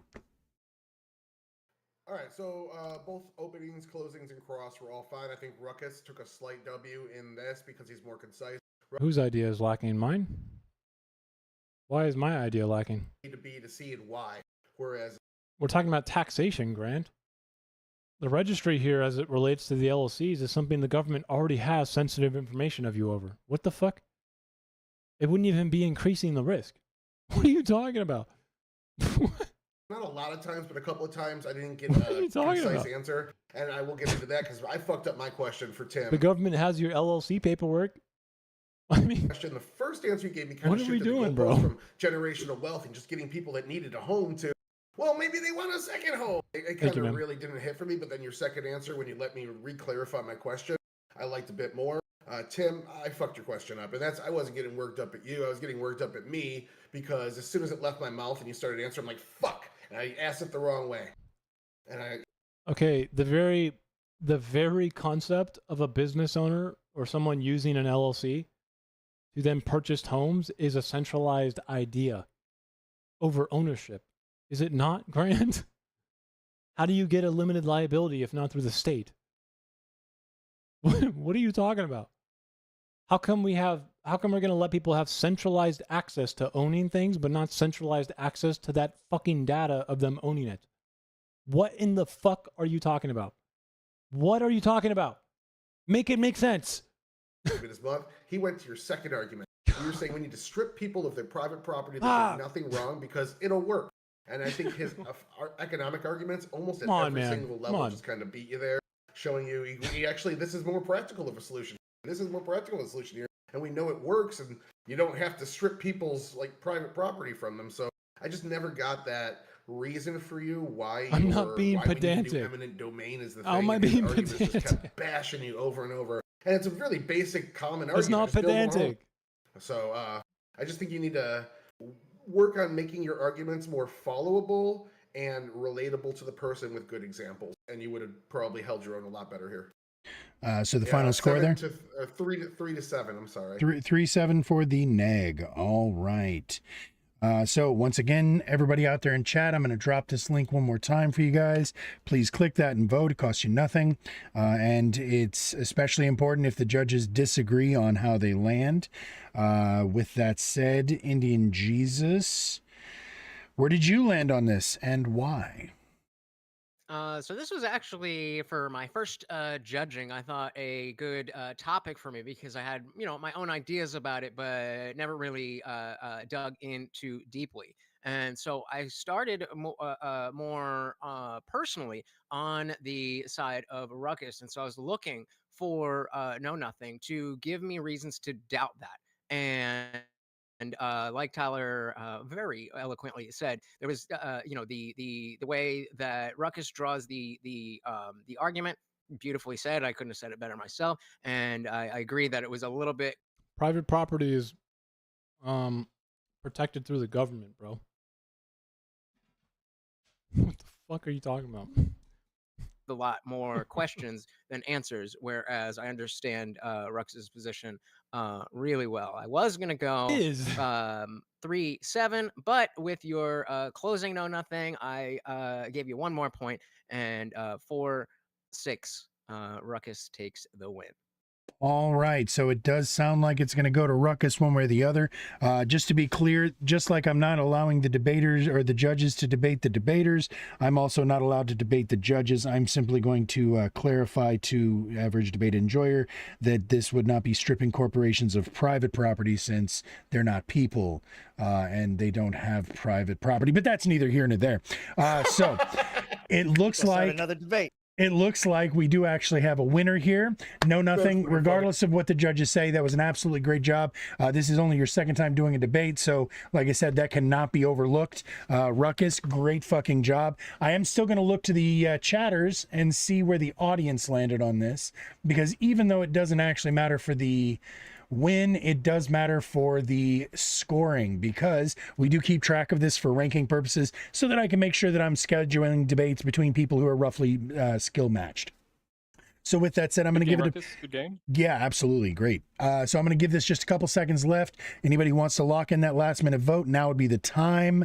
5, 4, 3, 2, 1. And the results are in with an overwhelming win for Ruckus. That is a goddamn. That is an 8-2 victory from the chat. So 80 to 20%. So yeah, that is a unanimous decision. No, nothing. I agree with you on the prompt. I agree with you on the principle. But it looks like the judges in the audience did not feel that you brought your best game tonight. So keep sticking around. Keep coming back, man. Stick around tonight if you would, because I bet you're going to do even better in the after party. You didn't get the chance to stick around for that last time, and maybe they will find that you do better whenever the clock isn't on you. So once again, great job to both of you gentlemen, and hopefully we can get into this a little deeper in the after party. All right, so our second debate of the night, everybody. This one is, I hope everybody's still here. I hope everybody's still awake. Game Boy is on the affirmative. You can't see his name because it's in the snow. So I'm going to have to actually move his name up here to the top. You know what? Just to keep things real, I'm going to do the same thing. You want me to change that real you're quick? good. You're good. You're good. I'm going to just move Emmett's name to the top as well. All right. So the United States has lost the trust of the international community. Game Boy is on the AF. Emmett here is on the negative. We're going to put 3 minutes on the clock for you first, Game Boy. As you know, sir, I will start the clock when you start to talk. So let's hear it.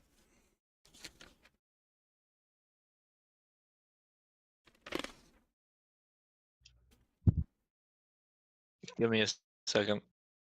Yep. I'll give you 3 of them. 1, 2, 3. Okay. Thousand thoughts. Thousands. The prompt says that America has lost the trust of the international community. This does not imply, okay, we don't have any trust. No one trusts us. We're little scaredy cats. We're not going to get anything. It means that just purely we have lost it. Our current administration has not provided any reason to maintain the current trust we've had over the past, I don't know, few decades. I mean, the international community more broadly is anyone that we have had alliance or trade with, I would say. It doesn't really matter who we didn't lose trust from. I think NATO is a very important and I don't know. how we stand with our fellow allies. And there have been several quotes from those within NATO or those in power at NATO that strongly reflect how they may be wanting to take a direction further away from reliance on the United States and continue to bring further independence away from U.S. dealings, viewing them as a negative force within NATO. General Richard Sheriff said the U.S. represents a greater threat to NATO than Russia, meaning that many people within NATO are more likely to collaborate with Russia or China, like Canada has done in the past, making trade agreements with China in order to, let me find the exact quote, bring on a new world order within Canada. I don't think you realize how crazy that is. We are, and to say this lightly, the police of the world, as you might want to say. But even the people who rely on us for the guns, the nuclear energy, the bam, bam, boom, boom, don't trust us anymore. They don't trust us financially, economically, because France, in the past year, 2 years, has pulled out gold. Oh, fuck. Never mind. Never mind. That's the end of my opening. Okay. Weird, but okay. So we're gonna go ahead and put 2 minutes on the clock, Emmett. It's a broader idea. You don't Yep. see the vision. No, that's fine. 3 minutes is on the clock, Emmett. Question him as you see fit, sir. You said that that they lost trust in us, right? That they are turning to other people. How many of them are asking for China or Russia to put up the militaries in the sea so that all trade lanes, remain open? Can you say that again? I couldn't quite understand what Have you said. ever heard?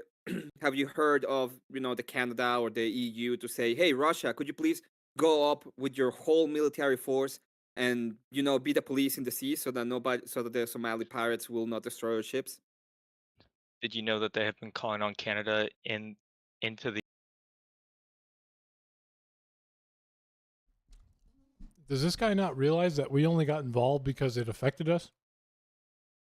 We didn't get involved because someone else asked us to. It's because one of our ships was literally pirated. And we were like, fuck no. video? I would I have, rather, like, yeah, others. I can't really pull up videos, so Yeah, I would rather just any sort of yeah, cited I do source. mine. So, Okay. Is it from Hold on. Hassan? Just Let me asking make for sure a this is the friend. right article. Yep. Yeah.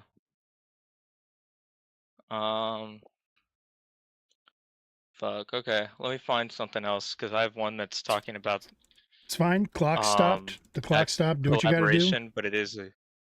All right. I'll tell you what is the claim, because I can look as well at the same time. The claim is the international community is looking for either Russia or China to put It was military specifically assets. the EU. The EU is doing it.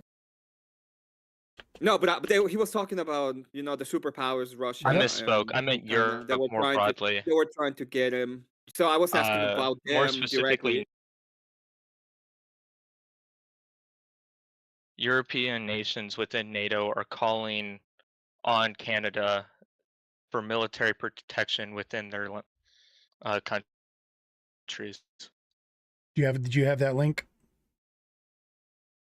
I have a YouTube video, but it's not good enough. Nope. So I'm looking for articles. I'm looking for Okay. an article. I can't find anything like that. All right. What the fuck is happening? It might have been. Well, what you're claiming is somebody What's going said on? it. So if there's some people in NATO that have said that, then that's all we got to prove. It's a pretty low bar, right? Start the clock. Yeah. Okay, so it would be I'm a government. It would be the government, wouldn't it? Like it would be a I'm government official. gonna guess, and this is coming from AP News. I'm gonna go ahead and bring this up onto the stream right now. I'm guessing that this is what you're referencing. So this article says Canada joins EU Defense Fund as the country pivots away from the US. Toronto has joined. Yes, that's what I'm Toronto referring has to. joined a major European Union defense fund. Prime Minister Mark Carney's office said Monday, as the country looks to diversify its military spending away from the United States. Plan allows Canadian defense companies access to 150 billion euro EU loan program known as Security Action for Europe, or SAFE. That would allow Canadians firms to secure cheap EU-backed loans to procure military equipment. Canada is the first non-EU country to gain access.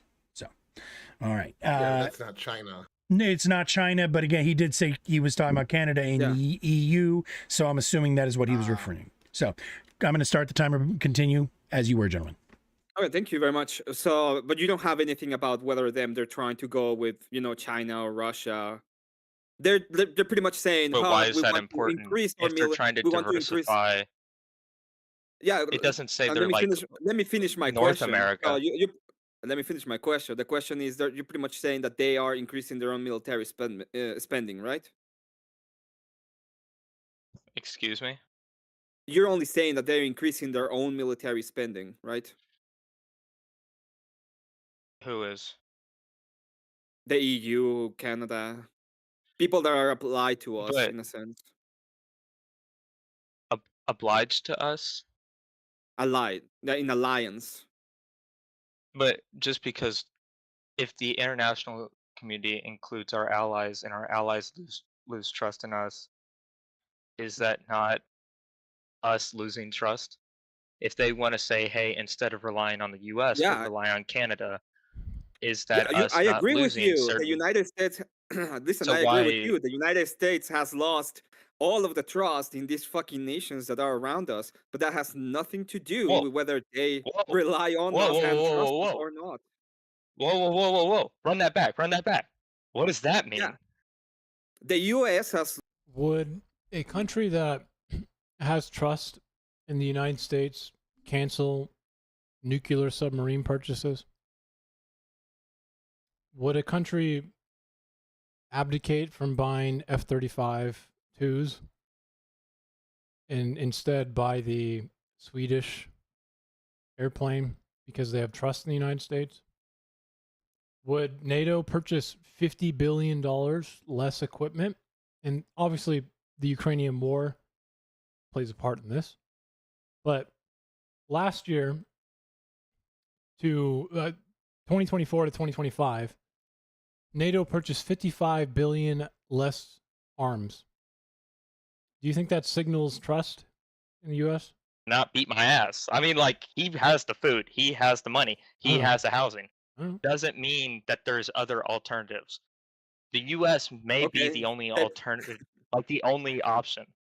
All right. Because we are the Doesn't mean we benevolent trust them masters. or not going to try to move away from Awesome. them. Because we're the benevolent masters. Okay. All right, so I'm going to go ahead and jump in real quick. I feel like there were a couple of places where the conversation, like where I don't feel like y'all were understanding each other, but I think that that's going to get better when we get to the open part. I don't generally interfere and moderate directly unless I absolutely have to. So hopefully you guys are going to be able to connect the dots there. But we're going to go ahead and go to your opening now, Mr. Emmett.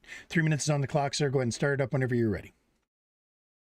Yeah, well, what we normally see or hear from the left communities when it comes to the trust in the United States, they virtue signal, right? Oh my God, the international community has lost the trust in the United States. Meanwhile, they rely on us. They rely on us to keep the trade routes safe and open. They rely on us, to provide even for wars we disagree on, like in Ukraine.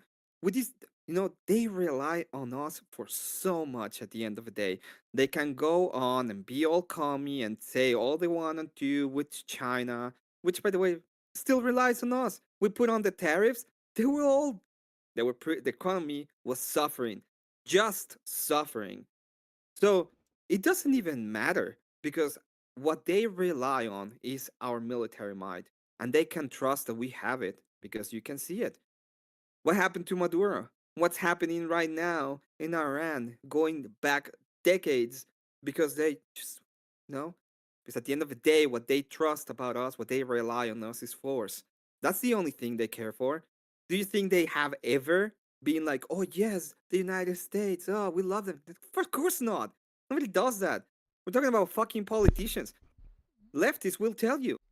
It's 55 billion in arms, Graham, not 150. Of you leftists trust the politicians. I don't think anybody here will be like, yes, politicians, take all of this money. You can do whatever you want with it. Even though that's all the prescriptions that they have, at the end of the day, they have a double talk in their mind. One side is saying, give more to the government, and the other side is saying, I don't trust them at all whatsoever. So no, we have all of the trust and the respect that we need from the international community. In fact, they've lost respect and trust from our side because of all the dumbassery they're doing. But at the end of the day, they still trust us because they rely on our force. Totally. Relying on that force. With That's that, I will cede the rest. That's not trust. Right. Cheers. Well, then in that case, Game Boy, ball's in your court, sir. 3 minutes on the clock. Use it as you need to. Certain economic benefits that these nations have and that they trust the US to provide? Yes, of course. They trust us to provide the security in the seas that they need in order for them to have any kind of economic benefit at all. What does that entail? For example, the Strait of Hormuz, if it's open at all or not, is dependent upon us. If you go through Somalia, the only reason why you can even go there is because they know the military complex is there to provide safety. If you go to Africa, it's the same thing. We own the seas in a sense. What? What? Do you think, for example, that the amount of What? bonds or trust we have in our treasury system What is is- reflective on what the international community feels towards our broader What? government or country? Yeah, and I'm pretty sure that most of our treasuries, a lot of our debt is even taken by other countries because they have to trust us, or else anyway, right? Because what they trust about Well, us is not that we are nice people. They trust about us that we have the force. what do you mean by force? Well, I don't know if you know, but for example, we have the three major air forces in the world belong to the United States, for example. Our military, Well, people know what our military is capable of doing. but do you think if, say, we use that military for a war per se, or military action that the international community does not support, that could reflect poorly on how these governments treat us? Because if we're not willing to listen to them How or do their you needs, care? Listen, why do I yeah, care but if they isn't that disagree or reflective not? of their All trust? they, all It's they, not about like the the only, no, government wait. The dictating these things. the only thing they need to trust about me is that I have the force. That's all they need to trust, and they do. No. Let's go to the slave master example. If I'm being your ass, well, I have the force. I can trust that this guy has the force, but that doesn't mean squat. Can you do anything You're about it? for me. Yeah, can you What? do anything about it, Thompson Force? Let's say that you're my slave. If I'm not gonna let you There's a go, can you difference do between anything about it, trust Thompson Force? Hey, and you're my slave. reliance. You realize that, No, you right? trust. You realize that you trust, Just hypothetically, let's just assume you're my slave. right? No. Me knowing something does not equivalent to me trusting and acting as your ally. Yeah, I you think that's trust what in you have the trusting from trust the that I international will community beat means. your ass if you don't do what I say. China Thus, trusts do what we I have say, military right? power, but they don't trust us enough to constantly collaborate with us. That's why we've seen China slowly back out of trade with us and slowly try to form their own Well, yeah, it's the other way petrodollar around. to We some don't trust the extent. Chinese. We don't trust everybody else. Why would we trust them when they're What do acting you against mean by our that? interests? You flip flopping the definition of trust. You We go from I well, we don't trust trust we that can they beat your will act in ass to accordance to my interests, but they trust that we have the force. okay, Thus, then they that's what I'm act saying. in The accordance international to that. community has lost a lot of trust, and they no Yeah. longer trust that we can work in our interest. Do you agree with It's that? the other way around. They know what we do. They keep on trusting us because they keep You're flip relying flopping the on us to definitions. protect You're the going seas. from Let him they So finish we're not his gonna answer, work Game with a Boy. bunch Let of him finish his commies because answer. we can't trust them. Sorry, just try not to talk over each other if you guys can avoid it, please. Nobody's gish galloping here, so just let him finish. They trust us because they keep relying upon us. Keeping the seas open. They keep relying upon our force so they trust that we're gonna be using it for good. Otherwise, they wouldn't be trusting it, right? But we don't trust them. They have been acting more and more radical and more dumb as time goes by. They're a bunch of commies now. Why would we trust them? It's the other way around. We don't want to deal with commies. That is the big. That's like, huh? So, that is like, so. It's one thing for the U.S. not to trust other nations to act in our interest, but the moment we talk about trust from other nations towards us, it's well, we trust this level of force, and it's not the same definition of trust as trust that they will serve our interest as well. It's not a mutual exchange. Do you think that It's like very there's simple, okay? the argument is very simple. Do they rely on us keeping the seas open? Does that matter? Of course. How does they're that connect doing to the trade? prompt? How are they doing trade? Is Yeah, but most they of the trade? rely Is most on of us. the It world's doesn't mean that trade they done trust through us the in sea? other aspects. If they could find a way around that, would they trust us to work in their interest? I don't. Why would they? Right? They think the U.S. is a Why horrible would they place. trust Anyway, us to work I in our I interest? know it because I've seen what they have to say. Have you ever read about the international community? What they think of the U.S.? Well, that's There's my literally point, that the one U.S. of the has first lost the things. trust from the international Yes, community because we yeah, about constantly 10 flip years up ago. what we Yeah, do. I'm answering your question. About 10 or 15 years ago, I'm bilingual. I speak Spanish. I was literally told if I go to the to the EU, my best bet to be better treated was to not speak English. It was to speak Spanish because they hate Americans. So at the end of the day, it hasn't changed. They still hate us. They rely on us anyway. Okay, all of the trade that we see in the seas, they all the only reason why they do it as freely as they can is because they rely on us. They trust that we will use that force for their interest because we care about trade at the end of the day. Okay, so tell me, how many of them have their own ships, their own military out in the sea right now, protecting all of the sea like the Americans do?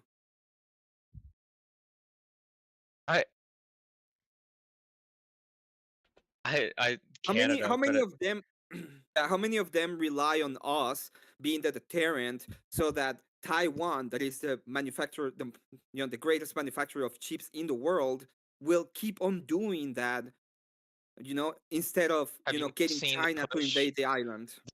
Have you not seen the Euro Chip Act, in which they're trying to actively move away from South Korea and Taiwanese chips?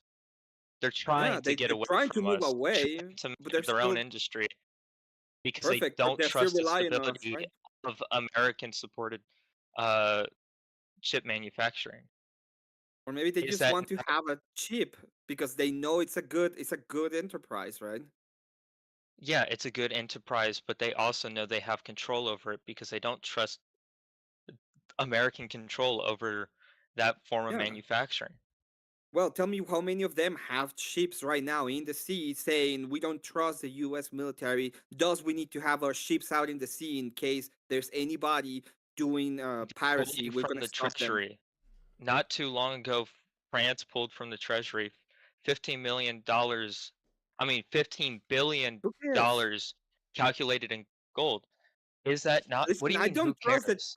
I don't trust the French to do anything. I don't trust the French to do anything. The first thing they do in war is surrender anyway. Okay, nobody When's cares the what last the time fucking we French fought will ever do anything. on behalf of the Europeans?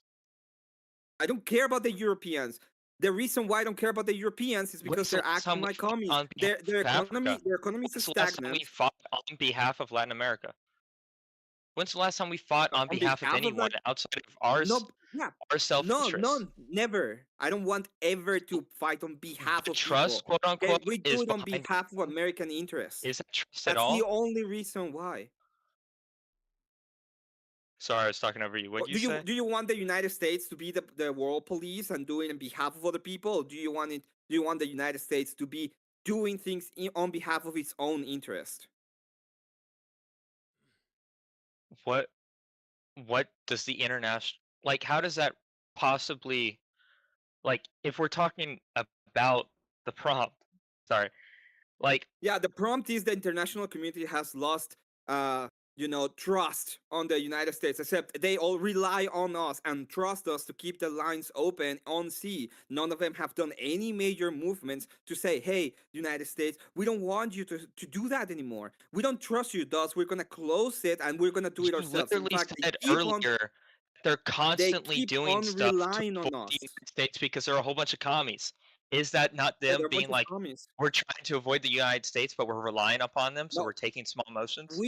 We want to avoid them now because they're acting like commies and we cannot rely on anything they say. Because to avoid they say them. we're your allies. We're allied, but in reality they act like they're not. Thus, we have lost faith on them. but they still rely on us. They still trust that we're gonna keep the trade open. They still use our currency for international trading. They keep on doing that. Where do you think they get most of the military and most of NATO? Where do you think NATO gets most of the funding? The United States. They rely on us. At the end of the day, they keep trusting us. They keep relying on us.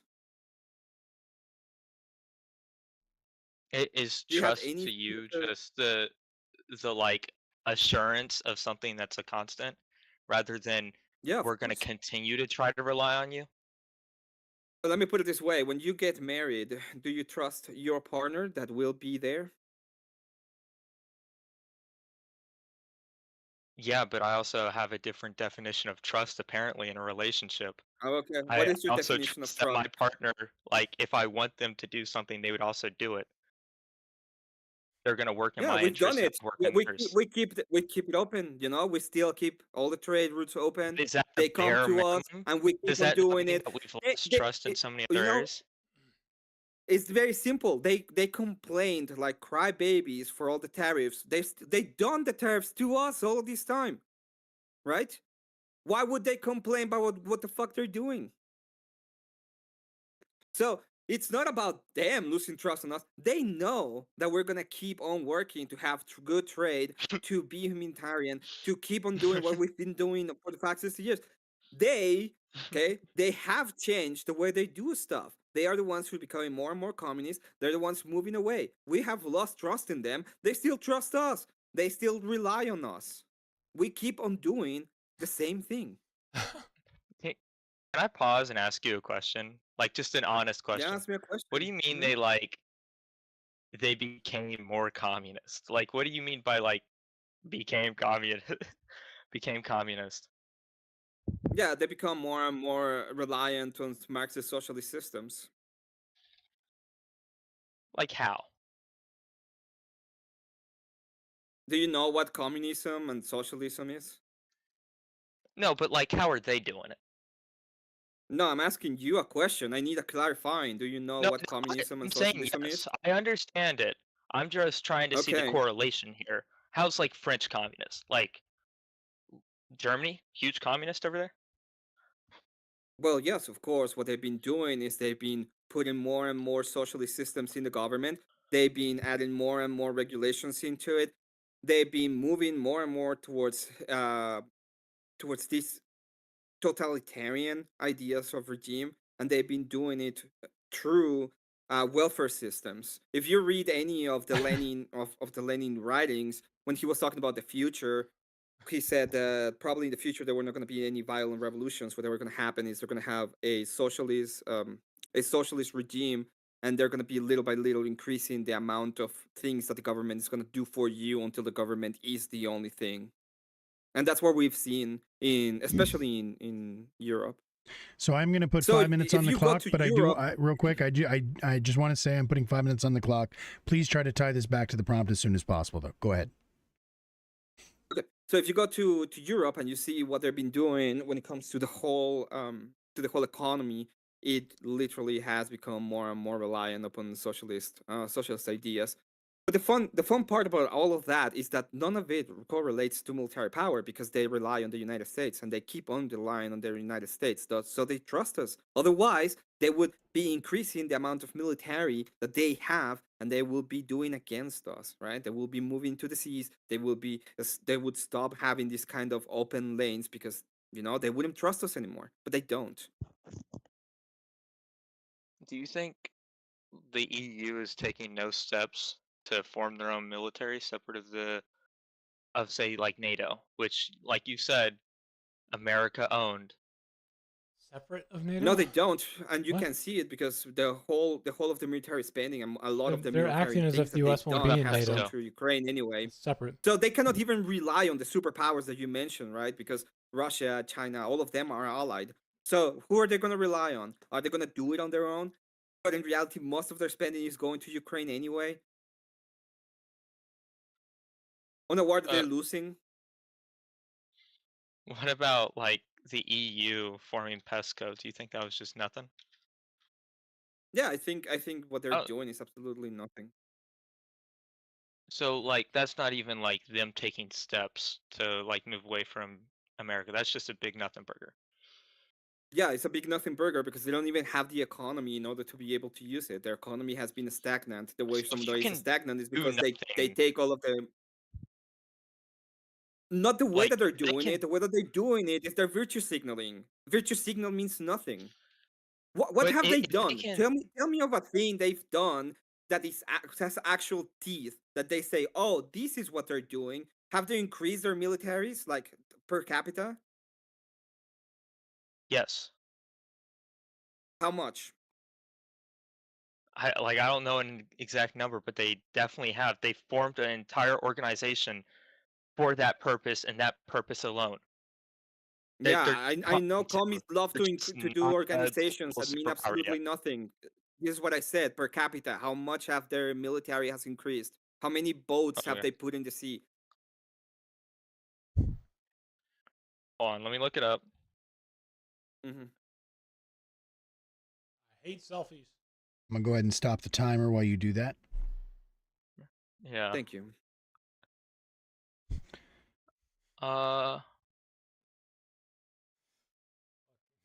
Okay.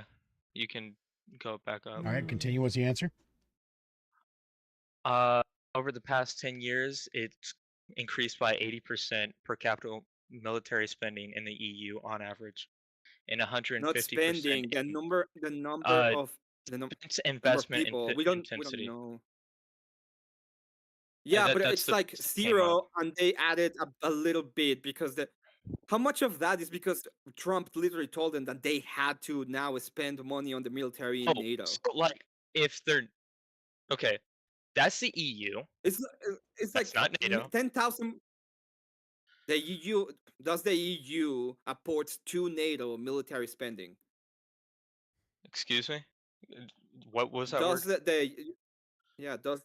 does the EU or the European countries spend money on NATO?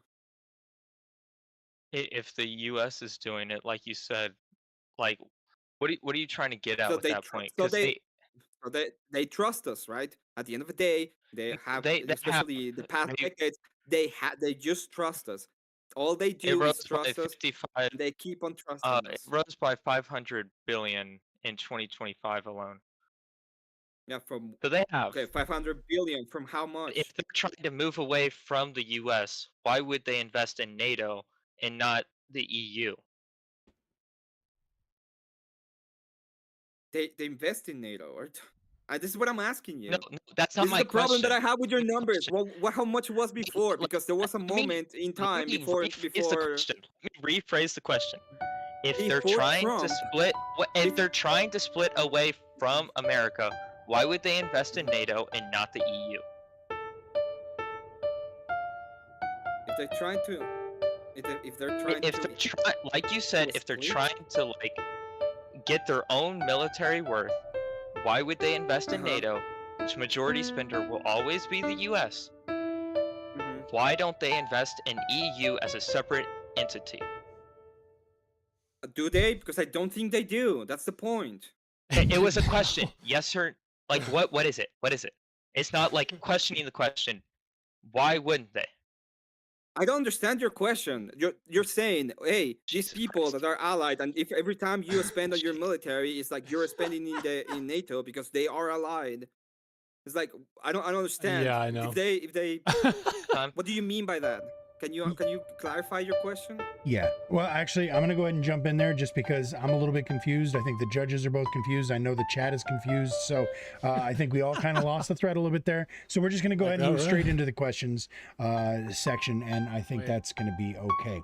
Now, for what it's worth, we do have a few questions from chat, which I'm pretty sure I know who they're directed at. So I'm going to judge them, or I'm going to direct them accordingly. And I'm actually going to use them as my questions instead. So with that said, my first question is going to be to Game Boy. So the prompt says the United States has lost the trust of the international community. You agree with that statement?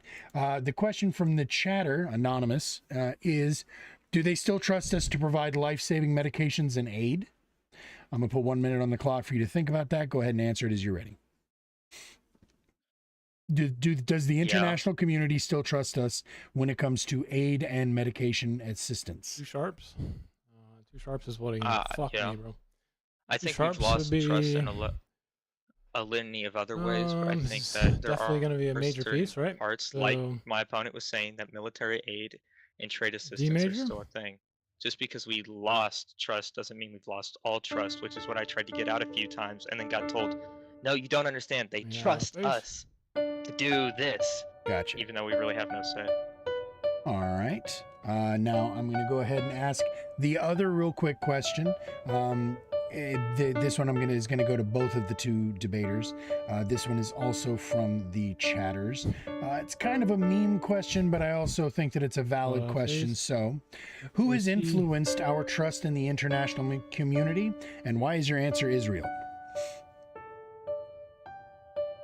Oh my god.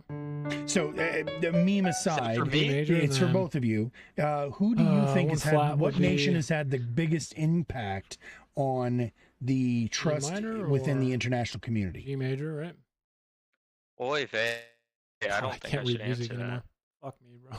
No, I don't know. Probably the U.S.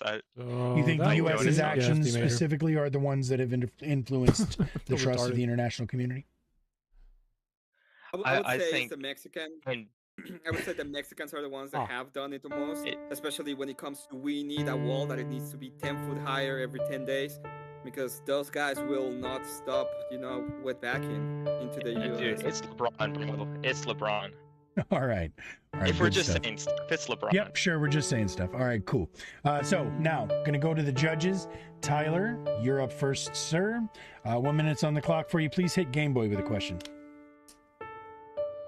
First of all, disavow all the Israel stuff you guys said. Hey, I didn't say Still, anything. The chat did. Wow. I didn't even know a claim like that. You guys, all of you are one to me. So, anyway, We'll discuss that later. When Trump went to the EU in 2017, he pointed out I didn't know that of a claim buying like that. Russian What the energy hell? was undermining Are you efforts in serious? NATO. It claims He was like that? mocked. They actually physically so- laughed at him in person. Turns out when Ukraine was invaded, the EU had to scramble to get off their energy and came back to the US to start buying these exports. Now we see we supplanted Russia as their majority What energy the sale hell? importer. Is that and really it's a what it is? long-term deal. Doesn't this massive economic investment coupled with the United States signify that not only do they trust us more than another geopolitical power, but that they're going to be with us long term? Did I you think follow that? All right, good. Go ahead. There's more layers to that than on the surface, because I think they were desperately looking for Ukraine as a potential future ally. And so with Stop. Russia trying to invade Ukraine, however you want to interpret that, it did compromise a broader goal of that NATO exercise, I guess.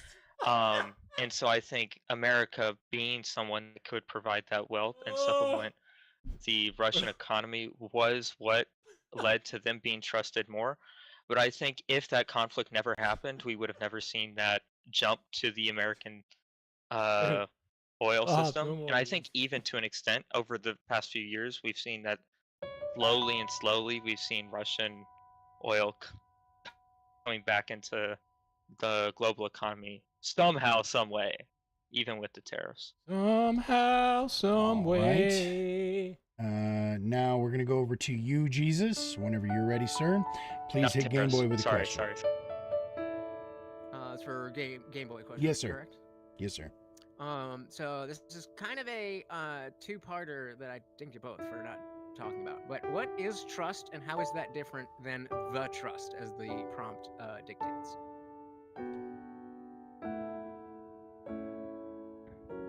Give me a second. Fuck with the name, by the way.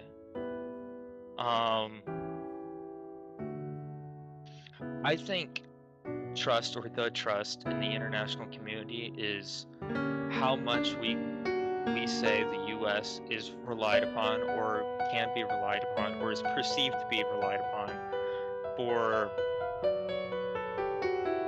fulfilling the needs of its allies.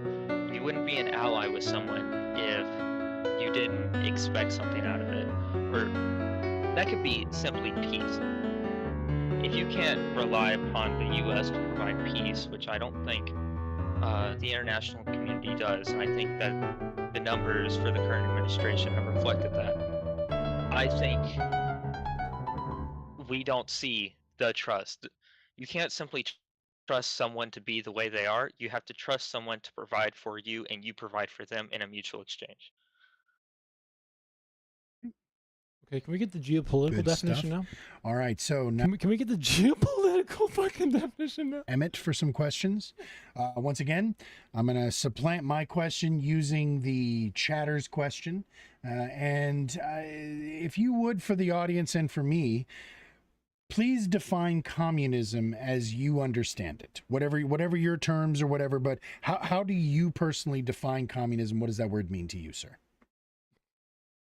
Yeah, of course. Communism is just an idea of power, reliance of power within the government. All it does is fox virtue when it comes to the economic system in which we're trying to get everybody to have equity. It's obviously relying on Marxist ideations and ideologies. So I don't necessarily mean that you have to live in the perfect utopia of the communist system. It's just a movement towards this supposed utopia that usually ends up in tyrannical regimes like the Yeah, there is so USSR, much wrong. Cuba, Is there even a point to like continue, man? the right now, stuff like that. Okay. All right. Tyler, go ahead with a question for Emmett, please. Oh, where did I put my Emmett question? All right. It's underneath Question those for giant Emmett. throbbing pecs. Oh man, that shit's so fucking funny. All right, Emmett, you say the U.S. has the force, and you admit that we use terrorists on our allies and bully them around, though you say it's retribution. You say that they didn't.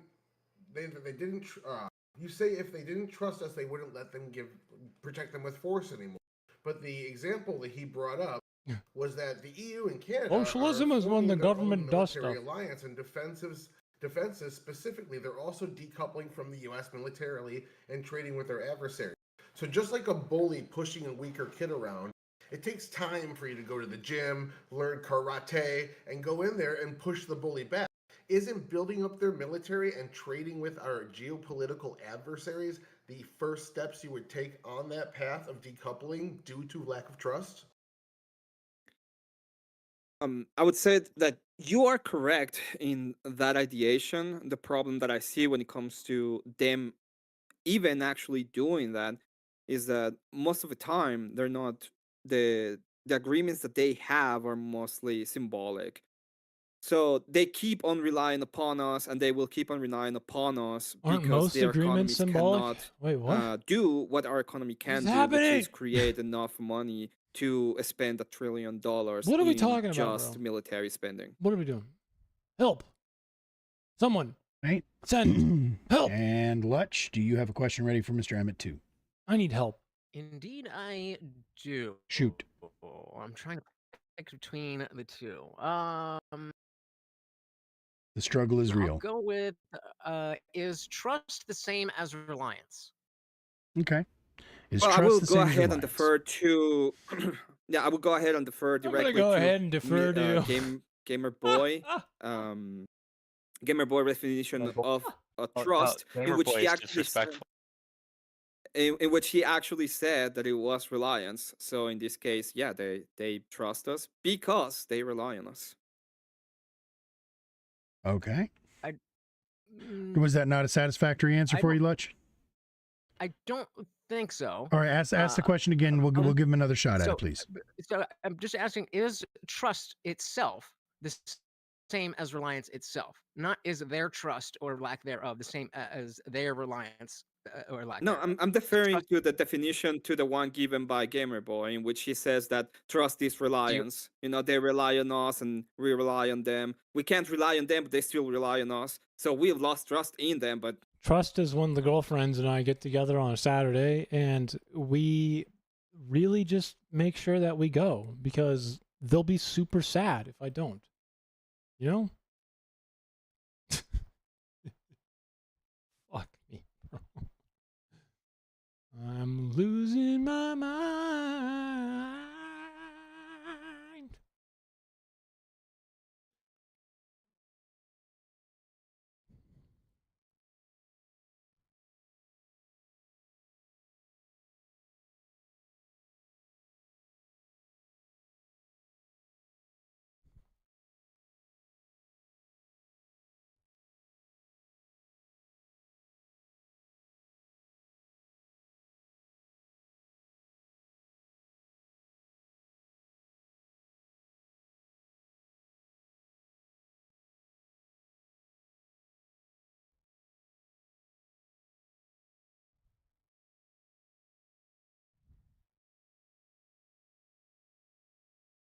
Wait, what happened?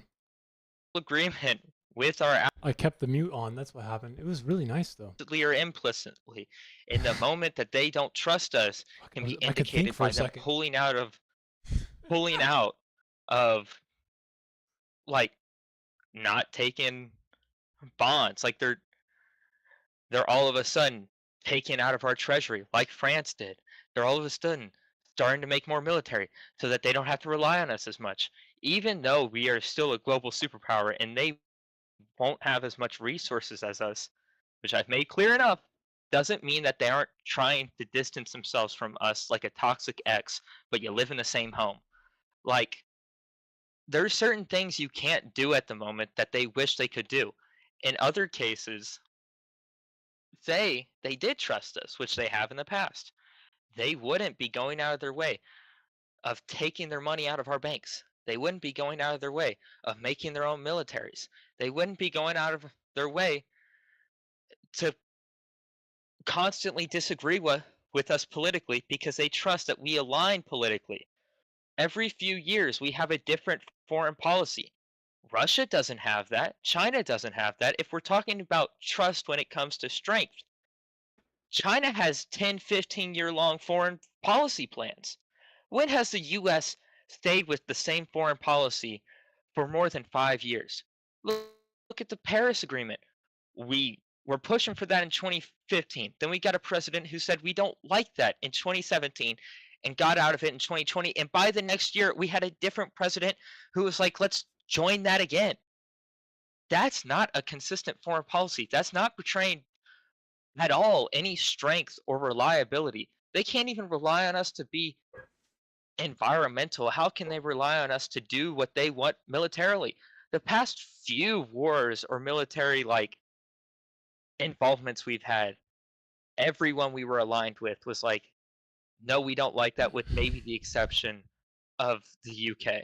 But even then, it's iffy, it's wafty. If you research, like, interviewed 24 countries not too long ago, like 2 years ago, and asked them, do you think America should be the world police? They didn't say that. They said something like world power. And it was less than 50%. Less than 50%? Are you tripping balls? Anyway, don't call me Gamer Boy. All right. That's good. That's time. Emmett, 3 minutes is on the clock for you, sir. Go ahead and bring it home. Your closing thoughts, sir. Yeah.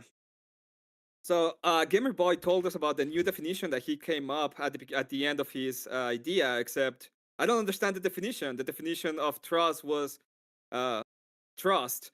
So yes, I guess I cannot even say that I agree with the definition for some reason, but I do agree with the definition. The definition is they trust us because they rely on us.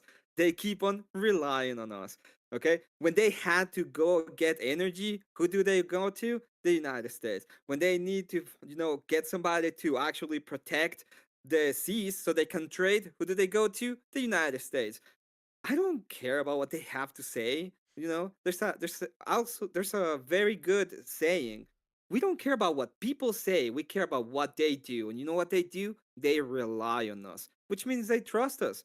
Because as we said, as he said, when they want an apple, in this case protection, they don't go to the Russians, they go to the Americans. And every single time that you have seen that, who do they go to? The Americans. Now he can't pretend that they're moving away. They're moving away from the United States. They're moving away. How they're doing it? Oh, well, they signed a little bit of agreements and say some stupid words online about how they're going to create a new world order. Yeah, that's what we want, right? That's what you guys want. Nobody wants that. What we want is to, protect our freedoms, keep us, and do in our interest. So we have lost, faith on them. We have lost trust on what they're doing because they're acting like little crybabies. But in reality, what they do is they keep on trusting us. So it's not a problem of it's not a problem of what they even. It's not a problem what they say, because they can say whatever they want. They're a bunch of idiots. It's about what they do. What they do is rely on us and trust us, because that is the definition of trust in accordance to him. Okay, trust is, you go to them, you give them something, and you rely that they will give you something back. They come to us, they rely on us, they take our equipment, they take our Did he just our start singing? infrastructure, they Like, use they come our to stuff. us, they At the end of the rely day, on who they us. go to? The United States. Wait a minute. And with that, Wait a thank you minute, very wait a much. Thank minute. you very much for the debate. And I will always call him Gamer Boy or whatever. I don't know his name. Dude, he All definitely right. just started singing, bro. All right, He's very like, "They cool. Come to us. So, They rely on us. with that, we are done with our second debate, kids. We're going to go ahead and put this into the chat. I will put this into all of the places I can put it, if you know what I mean, giggity. And I will get all of you guys out there to please vote. This is going to go into the Discord room as well, so that those of you over there on YouTube can vote. Boom, boom, boom. And we're going to go to our judges first, of course, because what they say matters more than the populace. Because, Jesus, where did everybody go? Jesus, are you there? Do we have an internet hiccup? I think we might have had an internet hiccup. Where did my Oh, did I lose you on? Yeah, I lost your video feed, and it looks like. All right, let me just reload the page. Sorry about that. Yeah, I had no, it no all. worries. Yeah, no, you're there now, Tyler. You're good. Okay, cool. Yeah, I just had to reboot my virtual cam. All right, cheers there, and there's Jesus. All right, all good, Then brother. we have It's still off on here. That's weird. Emmett, are you Catholic or religious at all?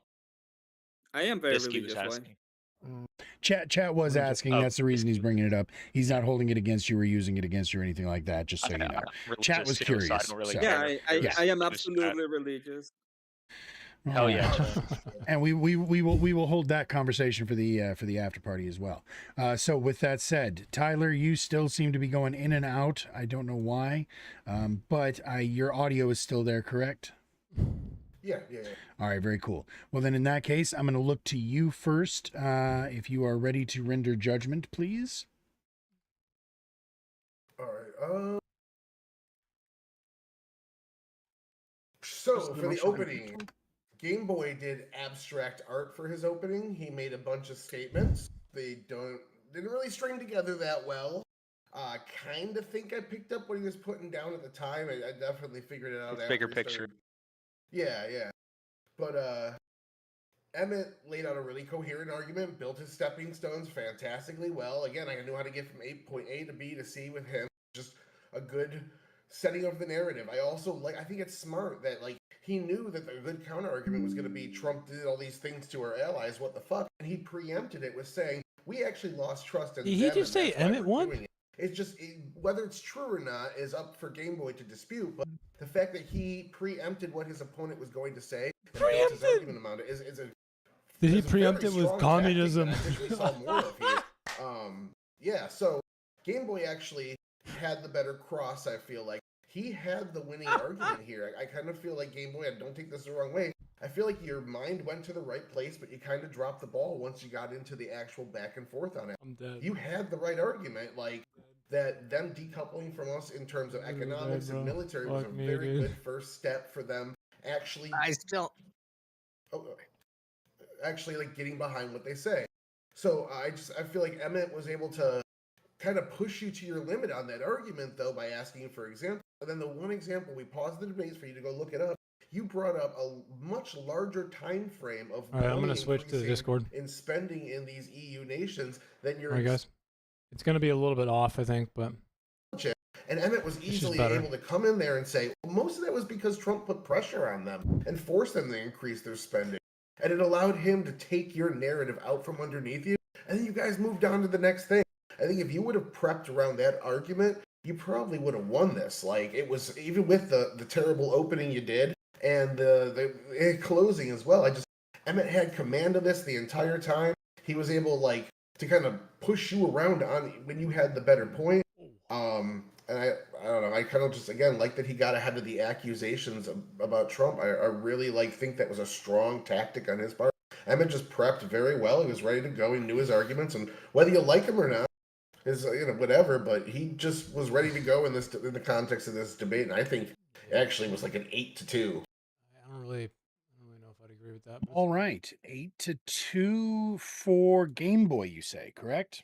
No, for Emmett. 2-8. I'm sorry. Oh, so 2-8, 2-8. All right, Yeah. 2-8 for the Yeah. negative. Didn't hear Yeah, I was about to me. say all of your comments conflicted with that, but that's okay. No. All I was right. only talking to Game Boy the whole time. It's Emmett not did over till No, it's I know. over. The lead's not safe. The lead's not safe. All Emmett right, did Jesus. great. Jesus. Gamer Are you boy. ready for your Gamer judgment? boy. I You- you- am, you- and you fed him ammunition, Game Boy, and you know that. All right, go ahead, Jesus. dude. so Sure, I sure. would, for most of the debate, I was really split because Emmett employed a lot more debate tactics in terms of presenting the argument that he wanted to present, and again walking us through that instead of just having the position. But I feel like there was a lot of bad faith down to the very last question when I asked about trust and reliance. Like, well, I'm going to say what he said and strawman what Game Boy said. So what else do I want to say? Yeah, and I agree with Tyler that Game Boy should have had a much stronger position, Yep. but I think Game Boy, you had the point. But Emmett being a strong debater, it felt to me like you were letting him push you around, and it felt like, oh, he's saying this strongly, so he must be right. I'm not trying to read your mind, but that's just how it came off to me. And instead of focusing on this is why I think this is why I think I'm correct, I would have liked to see a lot more of teasing out what Emmett was saying and knocking down the specifics. Like when he was saying, "Oh, they're all becoming commies," and you specifically asked, "Oh, how did they become commie?" And he gave you an answer, and you drilled down into that. I wish there would have been a lot more of that, but. Given the bad faith, I do have to give it to Game Boy at 6-4. 6-4 to Game Boy. That's what we're talking about. That's what we're talking about. All right, calm down. Keep it in your pants. All right, well, guess what? That means that the vote actually is going to matter this time. Chat, please get your votes locked in. I did put it over there. You guys, Tyler and Jesus, both of you guys put it in your chats, I think. So once again, Emmett, I assume you've put it in your chat as well if you're streaming. Everybody, please go ahead and click that link. I'm going to drop it one more fucking time just because everybody, your votes matter. You guys are deciding the winner here, so please get it done. I'm going to tell you because you said something in the Discord or in the chat earlier. I am no longer going to be doling out the MVPs. They're no longer meaningful, so there's no point. I'm just going to go ahead and keep my 2 cents to myself. Please. Yeah, no, Please. they no longer matter. It helped my man. confidence. All right, well. I don't mind Maybe I'll still think about it, but at least for the time being, I'm keeping them under my hat. If there's no MVP, then you're just a narrator. A moderator, correct? That's right. I don't get to judge, man. Again, I'm not cool enough. All right, so I'm going to give you guys just a couple more seconds to lock this in because right now it is tied. 1 vote from Tyler for Emmett, 1 vote from Jesus for Game Boy. So we're going to go ahead and 3, 2, 1. Last vote's locked in, and let's see where it landed. It's pretty close, kids. It's pretty close. It is 13 votes for the I know F I'm muted, and but I'm 9 votes breathing for the really negative. loudly. That is 6-4 for Game Boy. So the audience has spoken, and And with clutch. a split decision vote, it looks like Game Boy is going to take the win here tonight. But Emmett, I do have to say that as with last time, I am continuously impressed with your performance, sir. You really are a fucking solid debater, man. And yeah, again, there were a couple of times where it seemed like you saw the trap and were able to tap dance around it. So again, even if the audience didn't agree, you were definitely great job tonight. So what were you gonna say? I know it was kind of funny that I lost because I used debate on that debate. I'll probably stop using debate on that debate. Is that what I said? Next one. Is that what I said? Or are you now strawmanning me the same way you just strawmanning? That's what you said, Jesus. That's what you said. No. Oh my God, I said the debate good. tactics. I said the good parts that you did. He's using I said you debate on that debated debate. well. The debate tactics is a good thing, Emmett. We're in a debate. You're crying over the fact that I told you did good in the debate. You debated better than you. no. You debated better than what I would have Yeah, expected. but I But lost you it, were in right? bad faith. That's what I said. To be fair, Jesus, he is not crying. He is Ah. most certainly laughing and frolicking. For the No, record, you're we just just have to put that out bitching. there.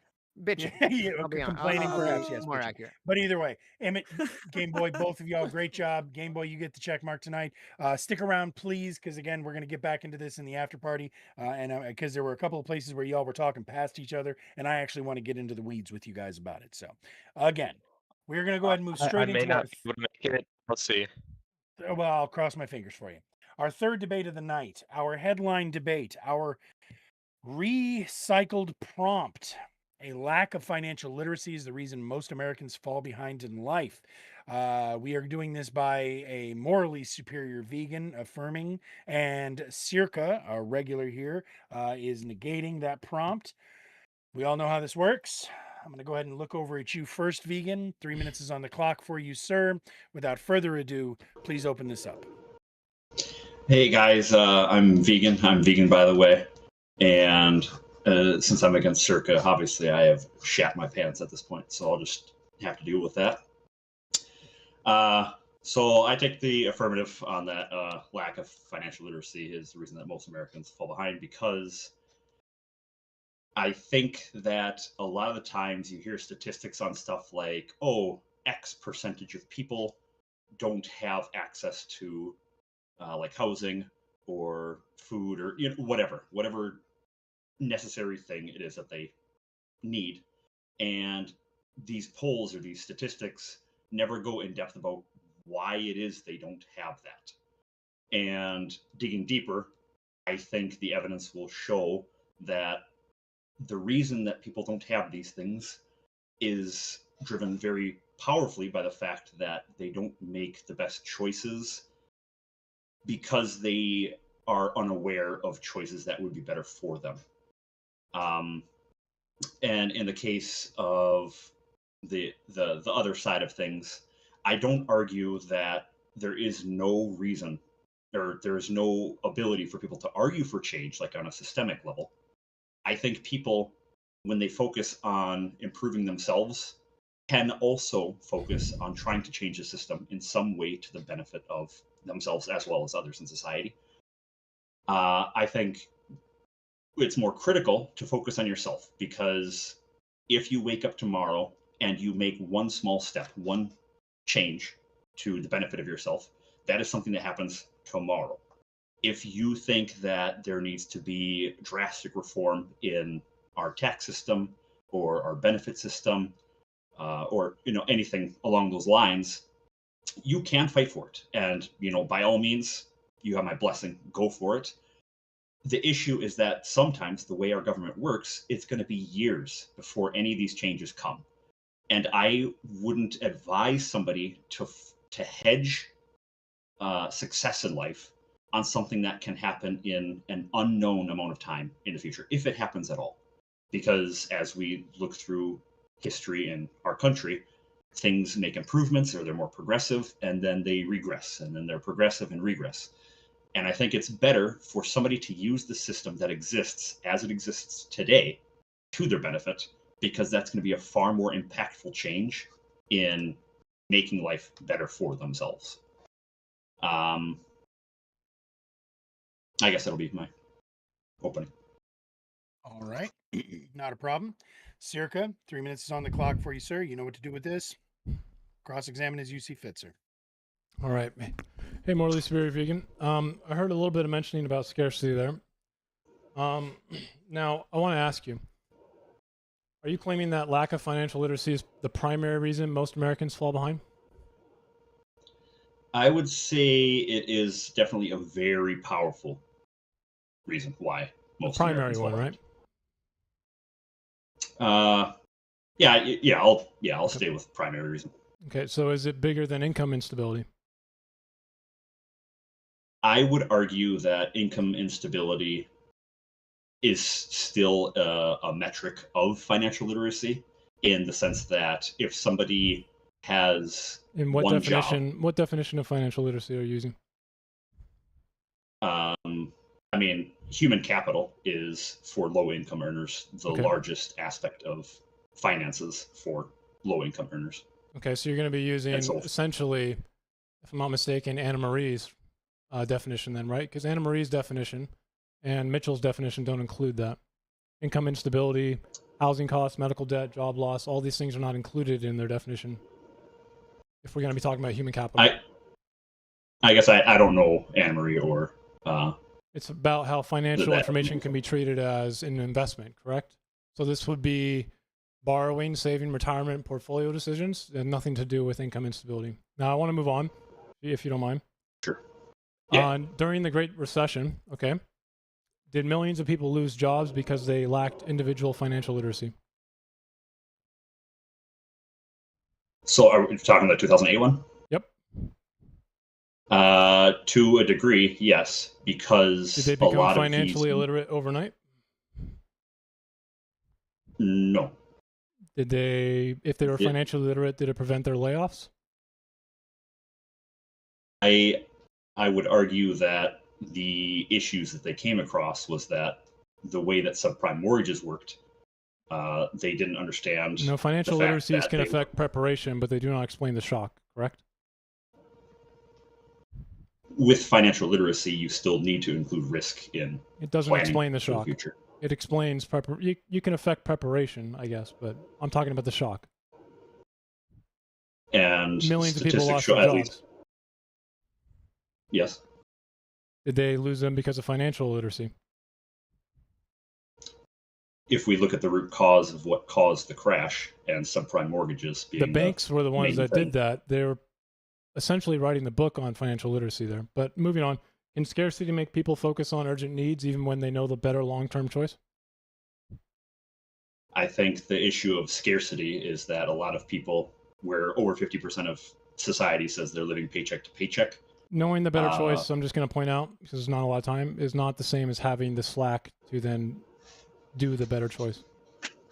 Just to be clear. All right. And with 3 minutes now on the clock for you, Circa, go ahead and open up, sir. I'm just going to come out right and say it. Most Americans do not fall behind primarily because they lack financial literacy. They fall behind because of a broader opportunity ecosystem shaped by income, employment instability, family wealth, geography, housing, health, social capital, mental bandwidth, timing, and macroeconomic shocks such as the 2008 financial crisis. It is not a lie to say that financial literacy can help improve decisions within that ecosystem. But I just want to point out that, people should understand debt. They should understand credit. They should understand interest, savings, taxes, retirement, and scams. A person who understands money has a better chance and shot at avoiding certain mistakes. That is true. Now, the claim here is that a lack of financial literacy is the reason. That means primary. Most Americans fall behind in life. Not a reason, not a useful one, and again, the primary cause. So in my opinion, this prompt is too narrow for real life. A family can understand budgeting and still have income that rises and falls every month. The financial diaries also have shown, and this is just some evidential stuff we'll get to, that some families are not simply failing to plan. They are trying to survive unstable paychecks, short-term emergencies, and bills that do not wait politely for the next good week. A worker can understand money and still lose his job in a recession. And a Great Recession did not happen because millions of Americans suddenly forgot how money worked. Jobs vanished, homes were foreclosed, whole towns got hit by a storm they did not personally create. A child can grow up with the same financial lessons as another child and still face a different life because place matters. And opportunity changes by geography, school quality, segregation, family stability, and social capital. So, in my opinion, financial literacy obviously helps someone read a map, but I don't think it's going to help you build the road. It's not just a calculation to have success. It is recognition, timing, judgment, communication, stability, and access. It is seeing the door before it closes and having enough footing to walk through it once you recognize it and know how to capitalize on it. I think financial literacy is just a part of that, but it is not the primary cause or the whole thing. And then I'll end my opening there. All right. And now we're going to go ahead and put 3 minutes on the clock for you, Vegan. You've already seen how this works. 3 minutes on the clock for you to use as you see fit. Poke holes, set up arguments, etc., etc. Go ahead and start them when you're ready. Sure. I guess the point that I would make, because in my opening, I agreed that, systemic issues can be important and they are a role. But if we were to look at the last 20 years, the recession came and it was bad, and people lost jobs, they lost their homes. But then it was, I think, 4 or 5 years, and then the economy essentially recovered to baseline. Unemployment dropped, everything like that. And since then, everything has been, the economy has been improving to whatever degree that we are to where we're at here. Is it something where, are you saying that only these kind of extreme situations that pop up, like a recession, is that the reason that is why most Americans fall behind?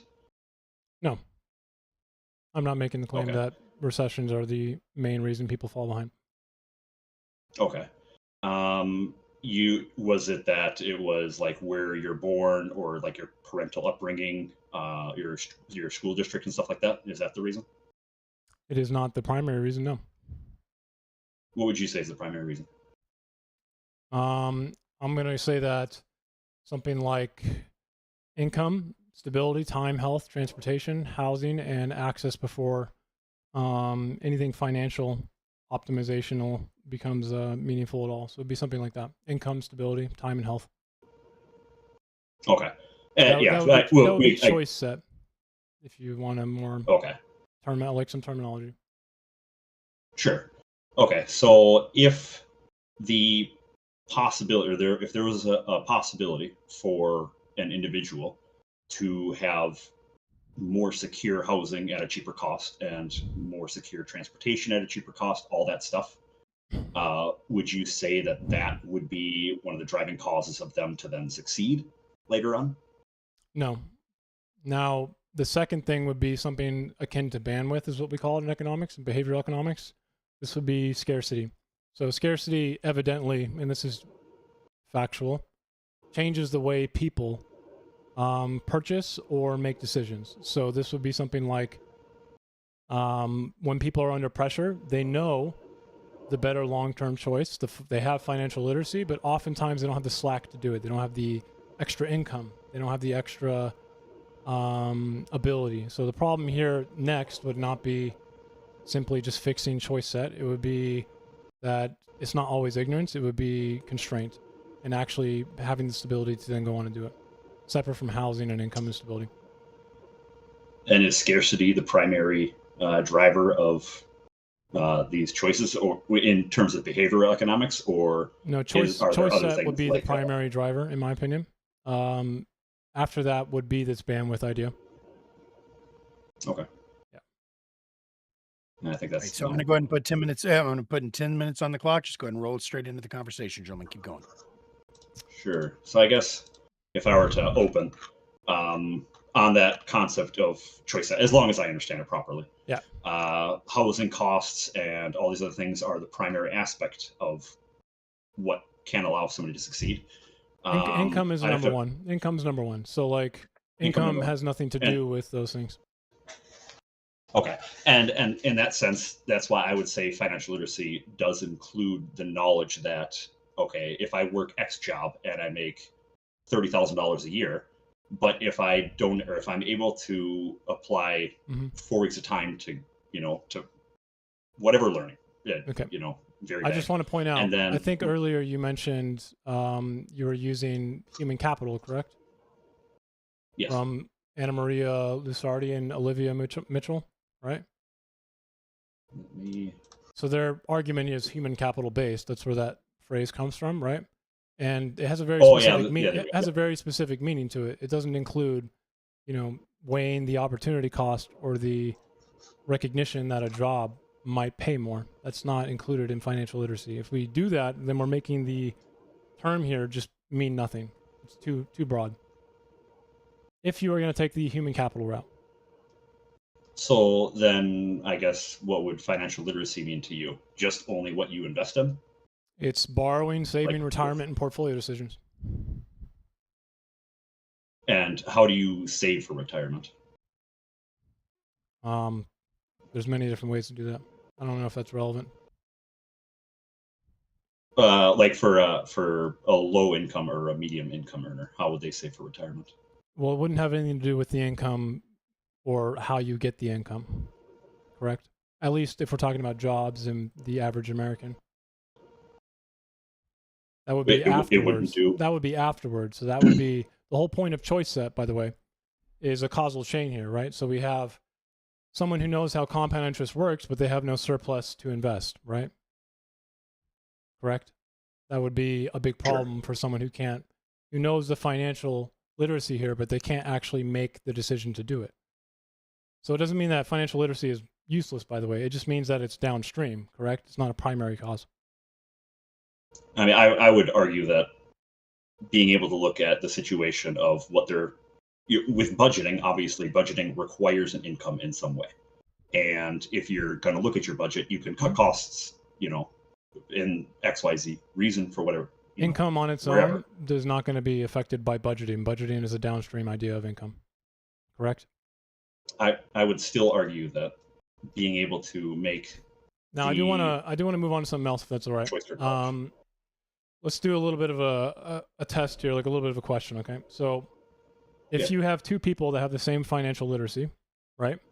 One has family wealth, stable housing, good health, strong networks, and regional opportunity, while the other has debt, instability, poor health, weak networks, and no safety net. Are they equally likely to succeed? No, I would say the person who's economically So financial stable literacy is not enough to explain the difference, correct? Okay, so if I pull an equal idea, let's say you have two people of the same situation. Before we move on, debt, same literacy here, different lives. Doesn't that mean that financial literacy is not the main explanation going on here? In this particular situation, no.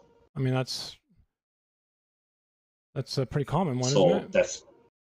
So if in a situation where you have two people of equal standing, same amount of debt, same everything else, but one person is financially literate and the other is not. Okay, who's making the real hypothetical now? Two people of equal standing? Like same amount of debt, same amount of So I think a better question now would be, what exactly counts as financial literacy?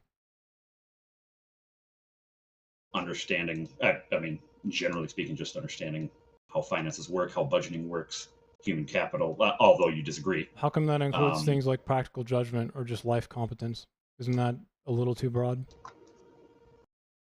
In regards to behavioral choices, behavioral economics, at least in this regard, again, if we're going to be talking about human capital, that's going to be too broad of a definition. I'm not talking behavioral economics. I would say, like in behavioral choices for finances, like if you look at somebody who's convinced by advertisements to buy a truck with a 72-month loan is going to be far worse off than somebody who's going to buy a used car, but that's still a behaviorally driven choice to their detriment. So behavior can still play a role, and that is definitely one of the strongest things. There's lifestyle creep, there's the hedonic treadmill that people keep trying to so behavior would be like the second cause, or like at least if we're going off of an in order, 1 through 5 causal chain here, okay? All of them are important though. Now, the third one here would be something like opportunity, right? So something I actually think is a little more relevant to this, and it's my own personal opinion, but do we think that someone who has financial literacy, okay, has the ability to recognize and convert a non-financial opportunity in order to get income, like a good job? Can you reword that? Does someone who have financial literacy, okay, does it automatically mean they know how to recognize and convert a non-financial opportunity, which could be getting a new job? As in, let's say you're at a bar top, you strike up conversation with the guy next to you. You get to know him personally. You're very personal with him. He likes you. He mentions that he has a position that he's looking for. Even if you don't really have the expertise, or honestly, maybe you're not even that qualified to take it, he still decides to give you an interview. Do you think having financial literacy is going to give you the tools to recognize and convert on that non-financial opportunity? Or do you think? I think that case is it? definitely would be a very minority aspect. So if we were to look at the prompt, it's most I think the ability to recognize every opportunity that you can capitalize in front of you is far more important than just financial literacy. And that means every moment of your life, there is something you can capitalize on if you can recognize it. If you can capitalize on every opportunity, that would definitely give you the ability to succeed in life more than just knowing how a budget spreadsheet works, correct? If you recognize how this person you're talking to could actually give you a job, if you recognize that this is worth it, if you recognize, things of that nature. Again, I would fall back more towards the prompt saying most Americans. I don't think most Americans are going to a bar and having a conversation with somebody. I didn't say most Americans are good at recognizing opportunities. I just said that I even think that something like this is more important than financial literacy. For most Americans, I would disagree because most Americans aren't coming across situations like this. That's not true at all. Most Americans come across them every day. They just fail to recognize them. I think you would agree to that, right? Do you have statistics for that? No, this is my own personal idea. But sure, I feel like it'd be somewhat hard to prove because I can't really prove a negative here. But just think about every single person you interact with. If somehow you were able to talk to them a little bit more deeply. But again, it's not really my main reason why. Sure, I think I'll go back to the previous point, which I think was particularly important, where it was costs of living is more, as you said, more important, where cost of housing and everything like that. Choice set. Choice set. There we go. Mm-hmm. I think there is a statistic that currently 1/3 of Americans aged 18 to 34, which is a weird age set, currently live with the parents, and the majority of them agree they're doing it because it helps them out financially.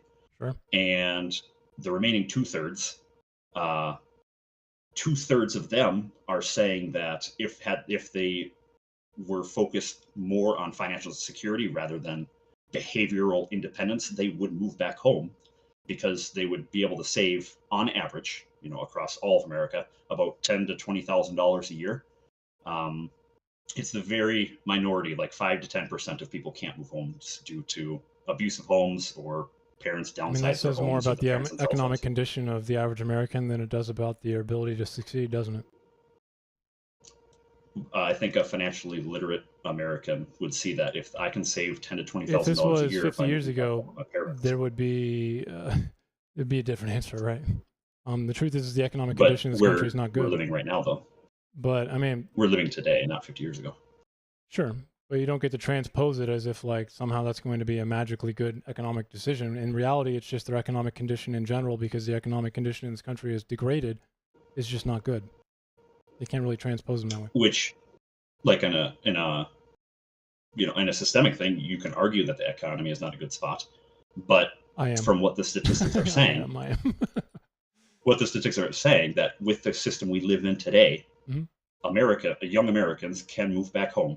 2/3 of them, more than 2/3 of them can move back home. Okay. And then they save $10,000 to $20,000 a year, and that's just housing. Again, can scarcity make people focus on urgent needs even when they know the better long-term choice? As in, I mean, this is kind of a little bit of a tangential idea here, but if rent was due, do you think that might overpower someone's retirement planning? Well, I'm unsure where scarcity would come from, in the sense that an individual would choose to live at home rather than finding. This is a little bit of a tangential idea, but I don't think it's that relevant, the living at home thing, to be honest with you.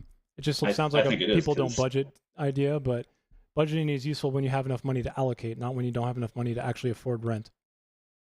So if moving home gives you that money, budgeting is not going to solve unstable income or unaffordable rent or medical bills or childcare costs or job loss, correct? So the $10,000 to $20,000 that an average American would save living at home, does that not do anything? Are they going to be able to keep their job when they move home? Where are you getting the statistic from? Are they going to be able to keep their Is- job? Like, how far away do they move? I'm pretty confused how we can just get this number out of thin air.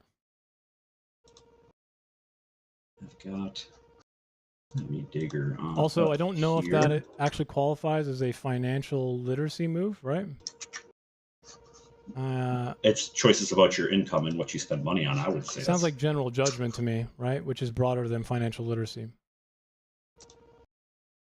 I mean, with that case, I don't think I could argue anything is financial literacy. Yes, you can. I already told you what you could with. Name one thing. Again, we're going to be looking at saving, retirement, portfolio decisions, borrowing. But budgeting. how can you claim saving is a financial choice when that's just like a rational thought for somebody to have? It is a part of I think- financial literacy. I think- Saving is part of financial literacy within the definition of human capital. So if that's the case, then somebody living at home to save $10,000 to $20,000, So how is that the not decision to financial? live at home is not part of the financial literacy, but the saving afterwards would be. Does that make sense? So if an individual realizes that they can save $10,000 to $20,000 by living at home, For is that instance, not a general wise financial judgment. choice? Okay, general judgment is Yeah. partially helped by financial literacy, but can it explain, most Americans falling behind? And it is broader than financial literacy, correct? No, Yes? I would disagree.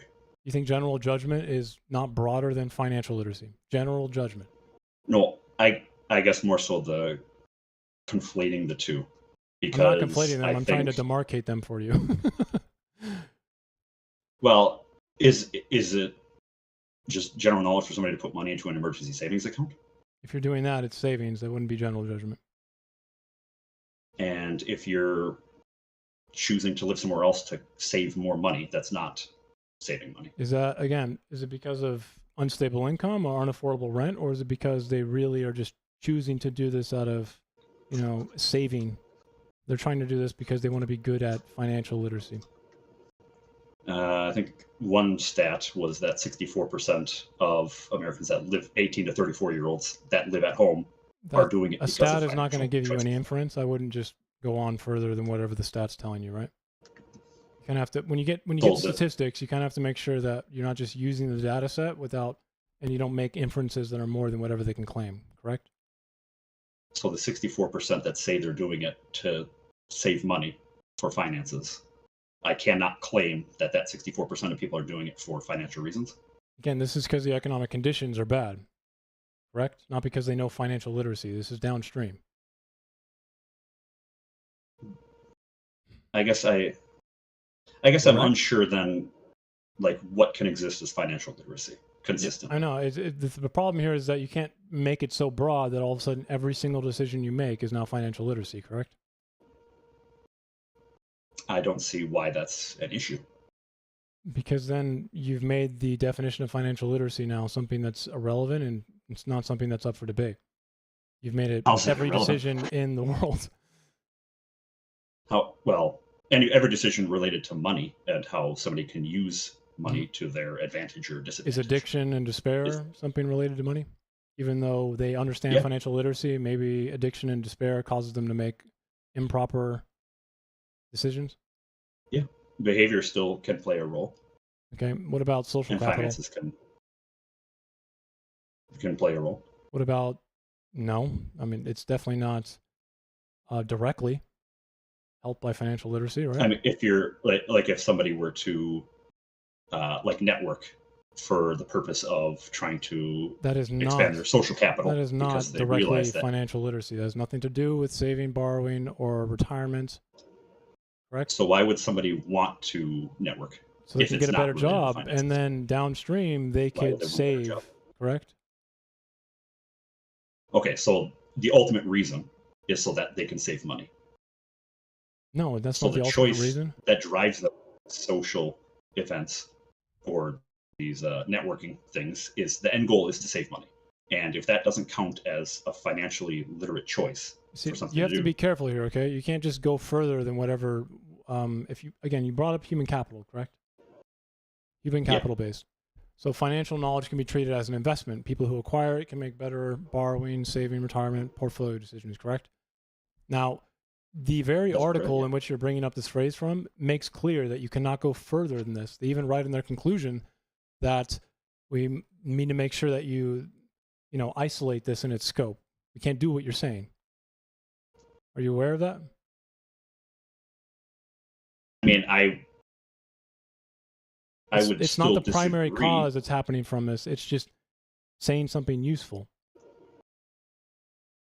Okay, I'm going to go ahead and jump in real quick. I'm not sure that I caught where Vegan referenced a source that you're pulling from, Circa. So I'd be very curious if you could drop what source he mentioned, or that you're quoting him, or quoting him as quoting. Well, yeah, just I kind of lost the thread there for a second. So if you could throw that into the Discord room, that would be super awesome.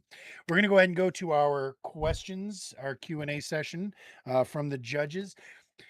We do have a question for Circa, although it is sort of a meme question, another anonymous tipper, but so it's going to get in there, but yeah, it's a little off prompt.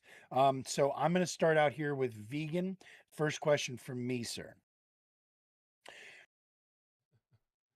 In your opinion, or for this is something I'm going to give you the opportunity to articulate your thought one more time for us. I know you touched on this and you've kind of answered the question, but I'm not sure that I was able to fully understand your answer. So please explain to me and for us how it is that that personal financial accountability is able to overcome systemic barriers and tragedies.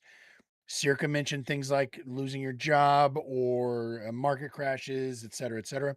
How is it that personal financial accountability is going to be able to beat those sort of systemic issues? I would say that and that's why at the very start, when the recession was brought up, where that happened 18 years ago, and to use that as the norm, or what most Americans are going through right now, doesn't fit the definition of most Americans. Like, that's not what's happening to most Americans. Unemployment rate is, I don't know where it is exactly, but like 5%. So 95% or most Americans have jobs and they're secure in whatever housing they have. Was there a second part to the question I'm forgetting? Nope, that was it. Good enough stuff. We're going to go ahead and go to Average Debate Enjoyer. Tyler, please hit Circa with a question, sir. Circa? I thought it was Vegan. I'm sorry. Please ask Vegan a question. Okay, yeah. I was only half paying attention. I'll flog myself later, as you were. All right, so Vegan, you made the argument that people could move back into their parents' house and save money, but this ignores several things like opportunity, education, employment, often things people move away from their homes from, and they usually take these risks in their early 20s and 30s because that's the time where they're going to be in poverty. They're going to be grinding, learning their skills, their experience. So would you not say your argument is unrealistic because the reasons people often move away from their parents' house are to grow long term? I would disagree that it's a bad or unrealistic choice because, as the statistics show, 2/3 of Americans or more would be willing to live at home for long-term financial gain. A lot of the time they do it is so they can save up money to buy a home, or if they want to save money to do college and not need to take out loans for that schooling. It may delay their time that they get to schooling, but then they don't need to worry about debt with loans. I think the statistics speak for themselves in the fact that the majority of Americans would be willing to live at home because in the long run, they see that it would be beneficial for themselves in the regard of money they have, money they can spend, and overall outcome of life. And Jesus, your turn, sir. Question for Vegan, please. You are muted, my friend. Sorry for that. I forgot the exact example that you guys were using, but Vegan, you said that financial literacy isn't necessarily the main reason in all cases. So how can it be the reason if it's not in all cases? Can you bring up the prompt again on your stream? You changed it back to the original. I sure did. I'm sorry I screwed up. I'll fix it. All right. So a lack of financial literacy is the reason most Americans fall behind in life. So if somebody comes up and says, okay, so if this disabled person or this person that's in the bottom 5% of income in America aren't able to use financial literacy to climb their way out of, poverty or their situation, however negative it is, I would admit that yes, somebody being financially literate can't solve every single problem, but these are niche cases in some part, or the vast minority for the other parts. And so for most Americans, if we want to talk about, the poorest 80%, and we don't even need to do that because even rich Americans make really stupid choices. They come to financial ruin. There's the saying or equivalent saying across essentially every society in the world where the first generation builds wealth, the second one maintains it, and then the third one squanders it. It doesn't matter how wealthy a group is in terms of if they have wealth or not. If they're stupid, even if a wealthy person is stupid, they can squander their wealth. And if we're going to focus on the bottom 10 or 20% of Americans and only on income for that bottom 20%, I think that doesn't qualify under the definition of the debate where it's most Americans, because 20% is not most. Okay. All right, so now we're actually going to send it over to Circa. Circa, I'm going to ask you your first question. First of all, I did get that reference, and I appreciate that. I will take a look at that later, and I will also put it into the room chat so all the other people can take a look at it. So I had a couple of questions for you, but I'm going to give you the easiest one, I think. Do you believe in, and ironically, it's the same question that I asked Testes whenever they had this prompt. You were saying that a lack of financial literacy is not the main reason, or is not the reason most Americans fall behind in life. However, I would like to ask, do you believe that an increase in investment knowledge and financial literacy would benefit most Americans, at least? You already said that. It's useful. But it wouldn't make a meaningful impact? Is it the primary cause? No. Is it useful? Yes. Okay. So there is some benefit to it. Fair enough. Absolutely. Good stuff. Tyler, your question for Circa, please. All right, Circa. So your argument is that financial literacy is income. And how did I write this? You argue that financial literacy isn't the factor, but your income is the major factor. You can know how to build yourself into a millionaire, essentially, but if you don't have certain things there, it doesn't mean shit, is what you're saying here. No, I said choice set. So that means people need income, they need stability, they need health. Yes, yeah, you can have the knowledge in your head to build. Hold on, this is just a clarification question.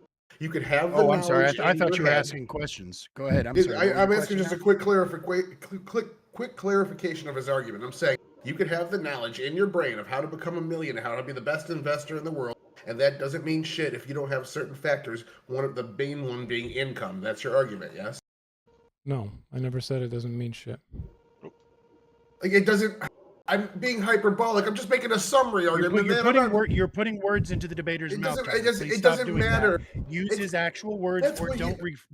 You're trying to repeat his. You're trying to repeat his arguments. Yes, summarize. You're misquoting his arguments. So I'm not saying it's not important at all. I'm saying it's not the major factor. It is not the major one. It's probably the fifth one out of the five. It don't mean shit. It's good. It just don't mean shit unless you have other things. That's your argument. So yes. So no, it still is a part of the regression. Okay, I got the answer I need, man. Don't be pedantic.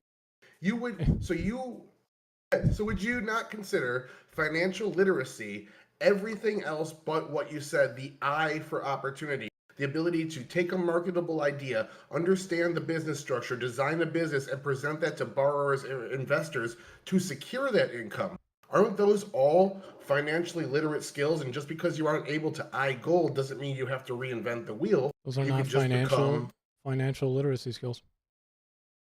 Those are okay. So being able to Being build able a business, to understand get someone to those like are not you, financial literacy. and being a good client executive are different than That's knowing how not to what budget. I asked about being to like you. I said have a marketable idea, understand a business structure, design a business plan. Those are not marketable skills.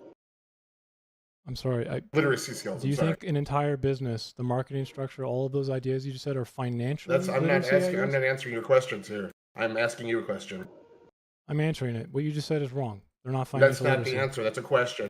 I said you do not consider financial literacy to be understanding what a marketable idea is, building a business structure, designing a business plan, and presenting it to an investor to get an investment.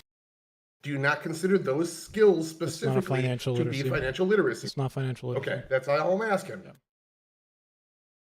All right, we got through that. Jesus. I'm going to need a lot of fucking whiskey tonight. Will you please ask Circa a question, sir? Yeah. So, where do you draw the line as to what is included under financial literacy? I know you defined what financial literacy itself is, but what is the threshold that you use to determine this is financial literacy or this is not financial literacy? Yeah, it's the ability to process economic information and make informed decisions about planning, saving, wealth accumulation, debt, and things like pensions. All those ideas. Right. So that was the definition. Mhm. What I'm asking is to clarify if we have situation A and situation B, how do you determine that situation A falls under the category of financial literacy and option B? How do we? So let's say you get a new threshold? job and you don't have a lot of pressure to spend money on healthcare. And let's say you live in an area that allows you to get that job. The opportunity is there for you to take because of stability. Let's say there's no recession or layoffs happening because of bad economic conditions. And then the very fifth thing here would be you can convert this into budgeting or planning for retirement. There you go. All right. So I think that was all of the judge questions and then some. So with that said, we're going to go ahead and kick this back to the two debaters. We're going to go to you first, Vegan, for 3 minutes on the clock to give you the opportunity uninterrupted to give us your 3-minute closing, sir. Start the clock when you start to talk. All right. I guess since we were so limited on our time to talk, which is the format of the debate, the other things that I was hoping to bring up were more general statistics about the average American, or most people.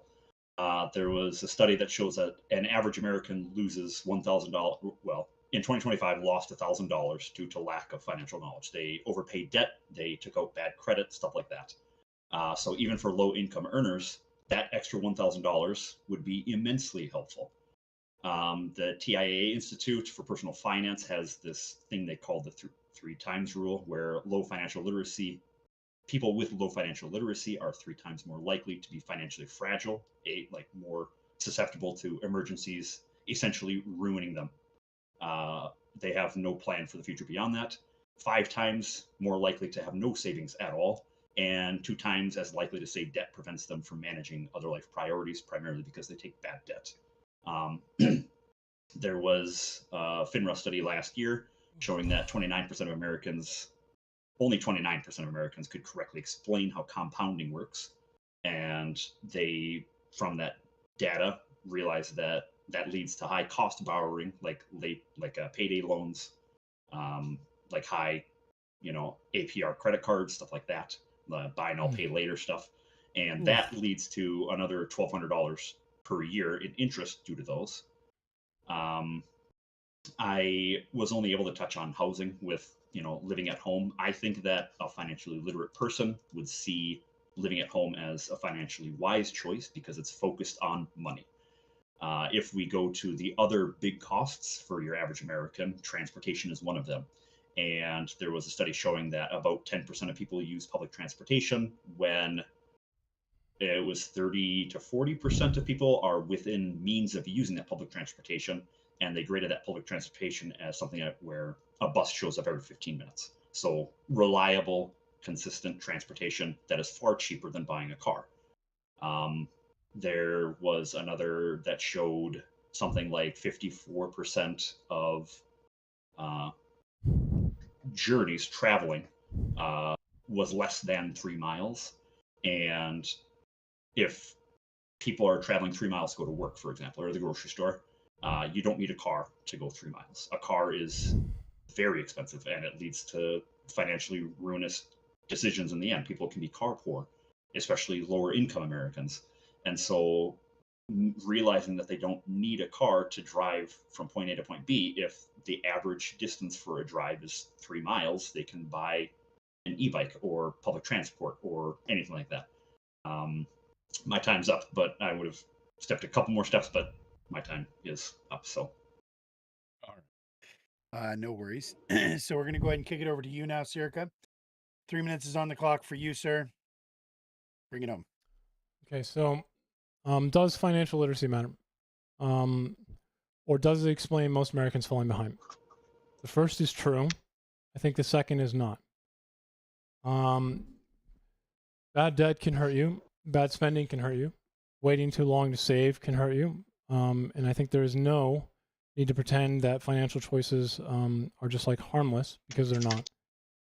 Even the ideas that my opponent just brought up, things like compounding interest, are directly changed by how much income you make. If you make more income, if jobs were not stagnant, if we had a better economic condition, then people wouldn't take out compounding interest loans. There would be less risk. Now, transportation, he said reliable. I don't think he ever mentioned safe. A lot of people under pressure will change what is a good economic or financial literate decision to be one that is not about financial literacy and is one about safety. Many people don't care if the trains or the buses come every 15 minutes, but they do care if it's unsafe. And that would pressure them to make a different decision. These are all things that I just mentioned come before financial literacy. Now, this is what I mean by the evidence points to something wider. Families fall behind when paychecks swing, when rent rises, when jobs don't pay as much, when they disappear, when medical debt lands and they have to take out really bad payday loans, like you just mentioned. When child care eats the margin, which every single month is getting insanely higher. When the neighborhood has fewer openings, when a person has no cushion and they have no one to call. Take two people with the same financial literacy, like I mentioned, one has stable parents, the other one does not. They have the same financial literacy and they end up with different outcomes. Same literacy, different lives. That is the problem with this claim. It takes one tool and treats it as some sort of like master key, a skeleton key. Financial literacy can help someone avoid a payday loan. It can help someone understand compound interest. It can help someone see the danger in a bad mortgage or a credit card balance, but it cannot create income. It cannot lower rent. It cannot stop a layoff. It cannot cure illness. It cannot change when someone was born or where they were born. It cannot replace family wealth. It cannot replace social trust. And it cannot take place for a real opportunity structure. We should teach financial literacy. That is true. But we should not mistake this for the answer. People fall behind through a wider economic system, an ecosystem of all of these things I just mentioned. Choice set, bandwidth, opportunities, stability, resources, timing, again, geography, family, health, work, and shocks. And financial literacy helps and is useful, as we just learned a little bit, but it is not the primary reason. And I'll end it there. All right. All right, so real quick, as a completely unrelated side note, Morally Superior Vegan, I need to let you know, sir, for some reason your microphone sounds like a fucking teletype from like 1942. So, yeah, no, it's okay. It's just out like it's distracting as fuck. I don't know if everybody else can hear it or it's just me, but yeah, I'm struggling to not bang my head on my desk. So, just to let you know. All right, everybody. So that is our third debate in the bag. Everybody, please be ready to vote. Let me get that link ready. I was distracted by the sound of his aliens, but now we have got it ready. Here you go. Boom. All right. So, everybody, please click this link. Vote for who you think made the most compelling argument there. Was it morally superior vegan defending the affirmative, or was it Circa defending the negative? I'm going to drop that same link into the Discord room so that everybody else can put it into theirs. Skadoosh. Also, I'm going to go ahead and drop it over there into my own YouTube and Kick. So everybody, please lock in your votes. Tell us where you landed. But to answer Bisky's question, what is the purpose of the judges? The purpose of the judges is multifaceted. First of all, yes, it is to ask them questions. Second, or to push the debaters to be better. Second of all, it is to render judgment on who made the best performance.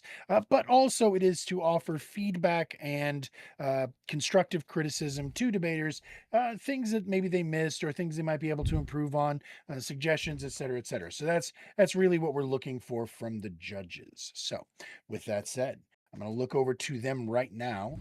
Judges, I assume you guys are ready to render your verdicts. Tyler, where did you land on this one and why? All right, so Circa got right out in front and seized the definition. He had some cited reasons. Do you mean this person's or this person's? He locked him into his dichotomy. It was never broken out of. Well, it wasn't attempted to be broken out of. At the time, it was basically just accepted. He got to define what financial literacy was, and it pretty much won the argument for him. And plus, he was prepped on some of the really early exchanges and just kind of won the first half of the debate. It was pretty much a sweep. So then Vegan comes into a pretty solid argument, I think, and says about people moving home. There's choices you can make that will improve your status financially, even if they maybe will hurt you in other ways, but you can move back home and save a ton of money and be more insulated. Nobody can prep for every doomsday. I think he gave that concession at one point, but you can make yourself financially isolated for these shocks. And I think that was a point brought up kind of early. So he gets into that argument, but Circa hit him back with a good counter argument, saying like essentially like how far are you moving? When are you keeping your job? He moved on from that point, so I made it into my question, but I think Circa like rebutted his first good argument very well with that. And then toward the end of the debate, it got a little bit weaker, but then Vegan didn't seize on the opportunity. Circa said that 65% of people are living paycheck to paycheck because the economy is bad. And it's not anything to do with financial literacy. And Vegan could have seized on that opportunity. Like, I've heard people make that argument. I can make it myself. There's a lot of good arguments buried in it. Like, this has been going on for 15 years, people living paycheck to paycheck. The economy's been bad for 15 years, but we can see that since the 70s, we're spending less disposable income out of our pockets for almost every single good. So, and people are, like, spending 3 times as much on entertainment and going out to eat and shit like that. Like, he could have made all those arguments, but he didn't. Like, there was a weakness, a hole there probably to pounce on, and he didn't. So, like, I gave this to Circa. I'm having a hard time deciding 8-2 or 7-3 for Circa's. I'm gonna go with 2-8 for Circa's favor. 2-8 to Circa from Tyler. All right, Lutch, now it's your turn, sir. Where'd you come down on this debate and why, sir? I thought this was actually an interesting one. I think it came down to the prompt itself, because if it was something along the lines of financial literacy is a huge issue or a primary issue or something like that, then I think Vegan would have taken it, because I don't really know how you could argue against that. But given the fact that Circa honed in early on the fact that the prompt was indeed the primary reason, in terms of just defining terms, framing the debate, and driving the discussion. There was a lot of times when I felt like Vegan, you potentially were, I mean, I don't know what's in your guys' heads, but it felt like Circa maybe was like, ooh, I don't want to argue on these grounds, so I want to talk about something else. And every time he did that, you kind of just went along with it. And so I gave him points for driving the conversation. And then just in general, I think Circa came in with a better understanding of what the opposing argument would be. So I went with 3-7 for Circa. All right, 3-7 for Circa. So chat, I do want you guys to click that link. I'm going to drop it one more time, but ultimately this is just for show. Just like here in the United States, your votes are only for performative purposes. The win here is going to go to Circa. But lock it in. I'm going to give it about another 3, 2, 1. And let's see where we landed. Boom. Show results. And, ooh, 10-9 tie. Oh, wait. We got one last minute vote in there for vegan. It's y'all are still locking them in. I'm calling it a tie because that's where it was whenever I said it, and it's going back and forth. So we're going to call that it's irrelevant. So the audience vote is 5-5. That said, everybody, great fucking job to all of the debaters tonight. Some people have already had to leave, some people, and they might come back. But that said, I want to thank you again to all of tonight's debaters. I hope this has been as awesome for you guys as it has been for us. Remember, we are always open to feedback and suggestions, so please let us know if you have any ideas on how we can make this a better experience for you guys.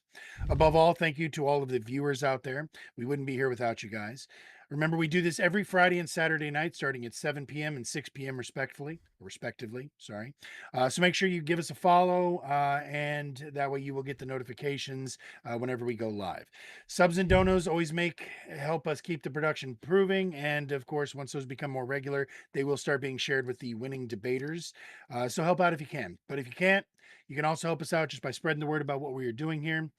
So finally, if you haven't already, join our free Discord server where you can take this conversation after the lights go off and the cameras go away. That is where you can tell me if you're interested in participating and giving this whole debate thing a shot. So we definitely hope we get to see you guys here for the next round. Now, that said, we do have one more question. Oh, well, first of all, if I was to still be giving out MVPs, there were a few close runners for that. Everybody did a great job, but everybody also had a couple of little slip ups here and there. At the end of the day, I think I would have to give that to Circa, though. Not because I agree with him, not because I liked his approach, but because, as both of the judges said, he really did kind of control that debate. He had a great cross examination, and ultimately his overall rhetoric usage was the most effective. So that said, Circa, you are the recipient of our last question from the chat, at least in the regular time. It is a meme question, but it's an important question because there's some questions that all of us want answered. So, Circa, what situation would cause you to eat morally superior vegan? And also, how would you like him to be seasoned for that meal? I would consent, by the way. Oh, there you go. What circumstances would have to happen for you to be willing to cannibalize vegan? Lord of the Flies. Lord of the Flies. And how would you season him? Coconut. There you go. A little bit of coconut rubbed on his nuts. I don't know what else y'all, you this find is on not the my island. question. This came from chat. This is what's on the hearts and minds of the fucking people. So, last little button on top. Everybody, please, we're gonna have the VOD is going to have everybody's links, please, in the comments. Follow them. I put it at the beginning, but I'm also going to go ahead and drop them in intermittently through the after party. We're going to go to the after party now. So everything else from here on in, you've either got to be a subscriber on Twitch to see, or you got to be here live. So thank you guys for showing up. Thank you guys for debating, and we'll see you guys tomorrow night. We got a whole list of debates going on tomorrow night as well. So. Whew. So I'm going to go get whiskey because after that last debate, I fucking need it. And I'm going to be shaking my head, grumbling Tyler's name the entire time I'm getting ice in my fucking glass. People actually sent pictures of my facial expression while you were fumbling through your fucking grab-ass question, just so you know. And I'm going to let everybody else pile in and insult you for it while I'm gone. But try, judges, you guys are in control of the room while I'm gone. Talk amongst yourselves, etc., etc. I will get into the prompt once I actually get back. But yeah, if anybody wants to walk away for a second, go take a piss, go get a drink, whatever, because it's probably going to get spicy here. So I will be right back, people. It's so silly. Like, when you Tyler, say don't mean you shit, stopped you the know what I silliest mean. thing from happening. Yeah, Indian You Jesus, could I have gave me messaged him. 3-0. Yeah, I know, but I messaged Indian Jesus and I'm like, do you know what I meant by don't mean shit? He's like, yeah. Like, well, everyone, yeah. It's like, you guys are being fucking stupid. Like, relax. You know what I meant by don't mean shit. I fucking know what you meant. Like, it's so fucking silly to be that pedantic about words. I thought it was entertaining. I enjoyed it. Yeah, okay. Like, come on. Like, be a little bit fucking reasonable. I was just speaking in a We should have it so like we should have it so the judges like tap in, so you can like join it, like replace the debater halfway through. But Tyler would love that. Yeah, like I don't know. I'm It's not all gonna like- lie, friend like, almost. after I got real fucking prep for last night in debate mode and shit. Like, I got some hangover. I'm ready to. I'm fired up still. Yeah, I can tell. Are you always like this? Are you always just fucking amped and through the roof? No, I had to debate Rob last night, so I had to I didn't want to embarrass myself like Circa did, so I had to really put the work in. All right.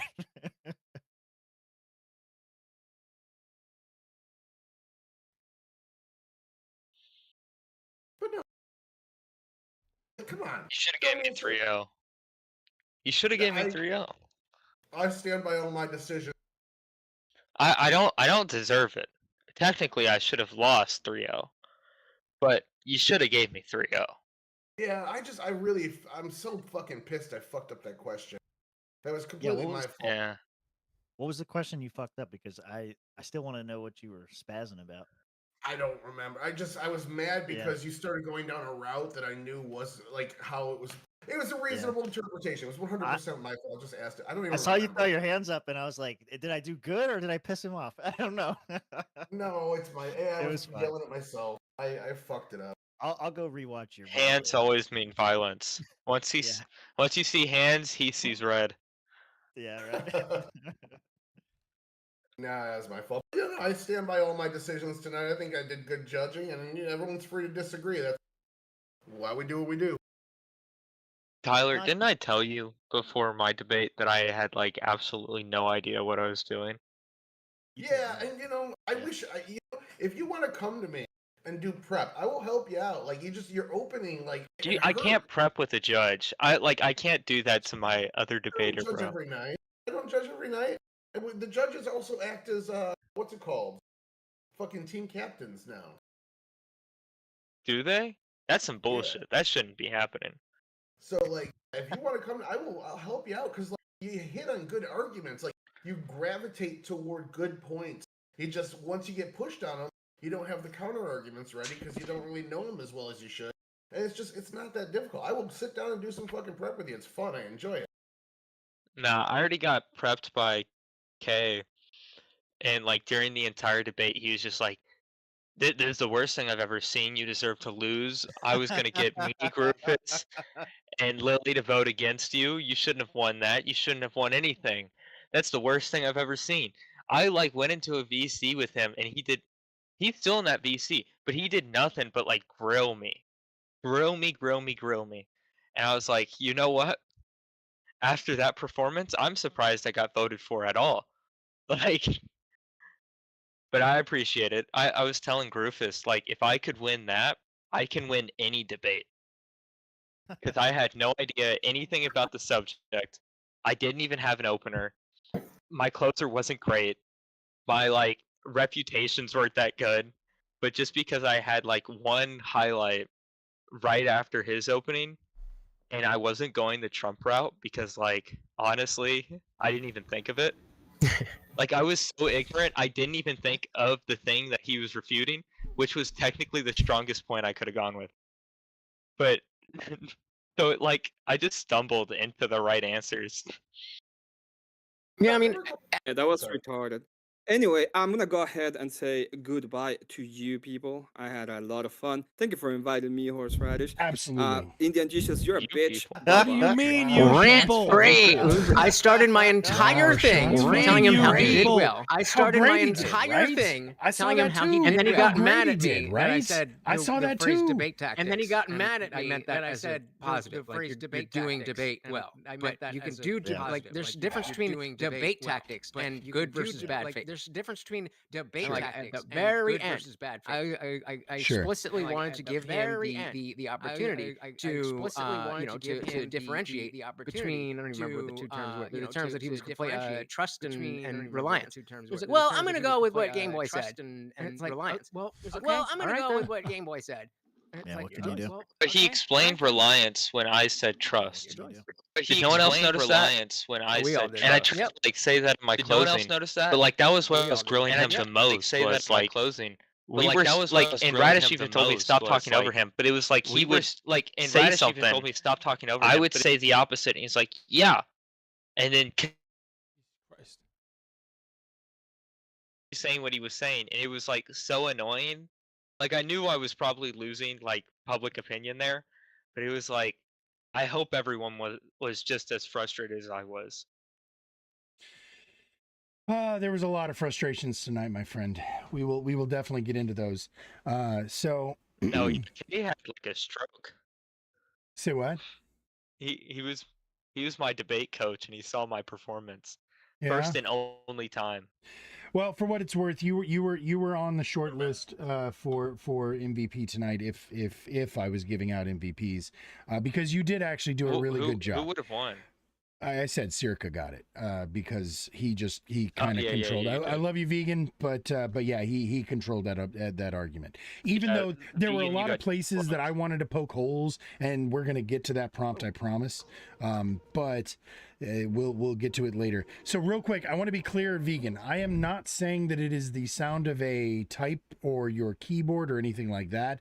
The sound that I am hearing is like a every time you unmic your and it's just, oh my god, man. So now we have lost one of the debaters from each of the fucking first two debates. We have lost Emmett and we have lost Know Nothing Attorney. So our after party is going to be a little bit short, but that's okay because I promise you I will fucking fight all of you. Ruckus, we're going to go all the way back to your debate because you're new here, man. And first of all, thank you for sticking around. Yeah. I know it's kind of tough for a lot of people to have to stick around and all that stuff and whatnot. And we've had some problems with other people in the past, but I got up at 3:00 this morning. It's currently midnight where I'm at. I mean, what's the difference, you know? you are somewhere in the middle of America then. Cheers. Alabama. Alabama. All right. Cheers. So you mentioned, and we're going to actually, let's put up your prompt first. Because as I said, we go back through everybody, just so y'all know. We go through, may I join you to talk about this one? Yeah, you know what? Fuck it. Sure. We got Roddy in here to discuss the third one. We've got a couple of holes here. Jesus, you're still here, right? Because for some reason I lost your feed again. Your ninja's not working. The ninja, yeah, your ninja has shut down, sir. I thought we were done with that. Oh yeah, no. Well, I mean, you're still visible on my screen as also. I mean, it's I love to see that beautiful hair, man. So Ruckus, you mentioned that. Well, you mentioned a lot of things. So first of all, it sounded like you said something that you work in the industry somehow, and I'm not looking for you to dox yourself. But how is it that do you work in construction? Do you work in real estate? Do you work in like what is it? None of those things. Okay. Yeah, no. Before I bought this is the third house that I bought. Before this, I was basically a landlord. I had a duplex that I bought and rented out, and then I was working on buying a second one. So I have that experience that, you know, I know what it's like to look at a piece of property and know, you know, whether or not it's worth buying and how much you can afford to spend on it, and what it looks like from both ends of it when it's your first home to buy it, and then also as an investor, there's different requirements. So that's all I was saying. Gotcha. Well, so the reason that I'm bringing this up, and it's kind of funny because we are Overlap going here. to have, in a your little bit of opinion, overlap do here. you Sure. think that the ability to invest in homes is a benefit for the average citizen? Yeah, absolutely. I mean, they're providing a market service. I mean, if you're gonna, this is what I was getting at. Is like everybody's looking at these corporations owning these houses as like a negative thing, but they are providing a service. They are providing homes for rent. If there wasn't people willing to rent those homes, it wouldn't be a viable business. And so, That's not yeah, really the I question, think it though, is it? Okay, rephrase it. I mean, the Did prompt I is not the answer the prompt is question? dumb. The prompt is dumb. Like it's not gonna it's not gonna fix the problem. But like, isn't owning a home historically? This is factually true as well. Probably one of the largest wealth expansions in human history was owning a home between 1950 and 1990. So, eliminating access to that, is that a good thing for the public? Do you think this is contributing to a good How are thing? you eliminating access? Renting means you don't get access to the equity increase. No, you choose to rent. You could also choose to buy. I'm You're not sorry. If eliminating everyone had access. enough money to buy, they would, wouldn't they? Okay, now I'm Yeah, hearing if you. the houses were affordable. Yeah. Okay, so you I don't, would still say no, even in that case. You don't think 40% of quarter-over-quarter purchasing by institutional investors, depending on how you define it, is contributing to the price increase? No, I think there's a market cap of like I was saying. I'm in the sorry, debate, that's I think demand, there's okay? Do you think that's not limit. contributing to the price increase? It does contribute, but I Okay, don't think it's to the scale that you're saying. I just said it's 35% in some areas. It's sometimes some areas it's 22, some areas it's 40%. You don't think, what is that? 4/10 out of the total demand is not a big contribution? I don't think it's that high. I think that's a crazy number. Well, you just don't know then. That's a you problem. Okay, you can. Do you have a source? It's Yeah, that do you have a easy. source? Yeah. Yeah, I do. Where, I mean, where- you where are guys getting that mentioned you guys mentioned that total ownership of homes, by the way, is like 2%. Yeah. That's great. No one cares. We don't care about who owns them right now. We care about who's buying them now, right? Mhm. So the Yeah. total ownership is going to be low, but in certain market destination places, which is the only places that are seeing development, obviously because it's the only places that are profitable, places like the very place you mentioned, like Dallas, has like Yeah, 30% said to Houston, but 25% yeah. in 2022 is about 25 to 33% of institutional investors are Yeah. purchasing homes over the quarters there during that time. Okay, I just don't see it as a net negative. I mean, more people want to own homes, and that's great, and we should make it more affordable for them to do it. I think the best way to do that is to solve the supply issue. Except housing Okay, so- costs and so- housing so- prices don't map with supply, and it never has. I don't know why you would just think it's supply. If it was that simple, but that's Really? all Is we that, would do. is that true, Serica? Because I Yes, feel like it is. during the coronavirus that I heard from multiple sources that the reason we saw this spike in prices was because the supply chain broke and people were no longer able to build new homes because they couldn't get lumber, they couldn't get glass, they couldn't get et cetera, et cetera. So when the supply chain broke, houses were not being built. Houses not being built drove the prices up because of the whole, supply demand ratio. There were not enough houses to go around. Yeah, supply shocks definitely contributed to building homes. They made them a little bit more expensive, but that's not the full story. Again, it's not as simple as just supply and demand charts. That's not housing has never worked like that.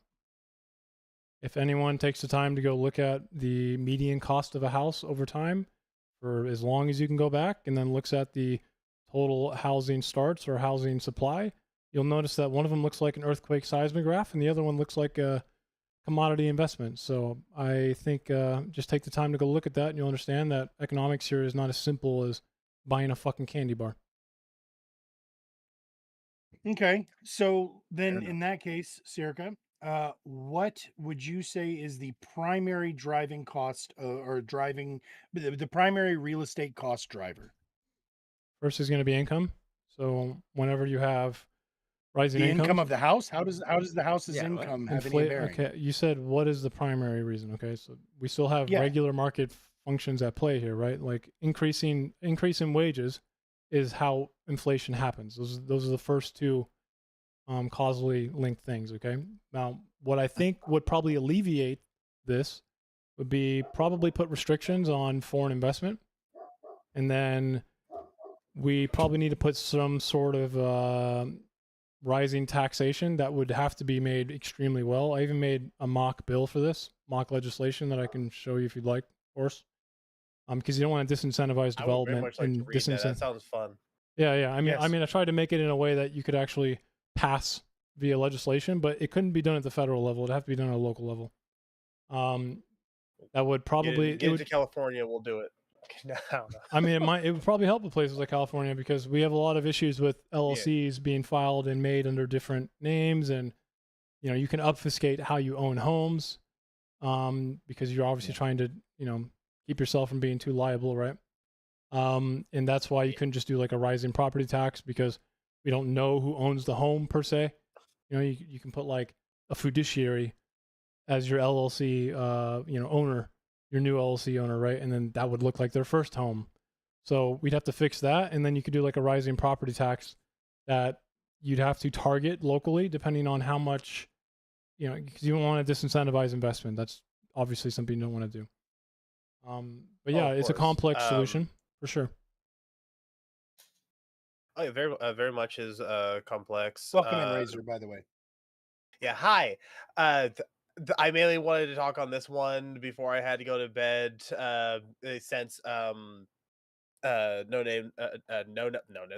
nothing attorney already left, and he was the affirm on this one. I remember that I was considered for the affirm on this one, so I thought, why not? Since it's the open, I wanted to talk about it a little bit. There was a certain point that was made that kept being made about like building more homes and to take care of the supply issue. While yes, more homes should be built, more affordable homes should definitely be built.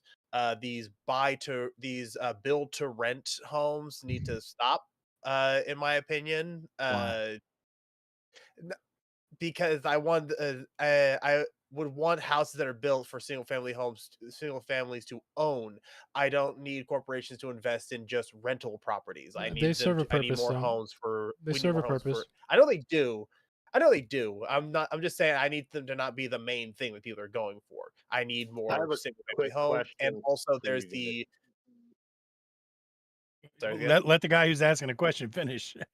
No, I'm sorry. I just wanted to say I had a question. So go ahead, just whenever you're done. Yeah, sorry. So, the part of it when it came to the I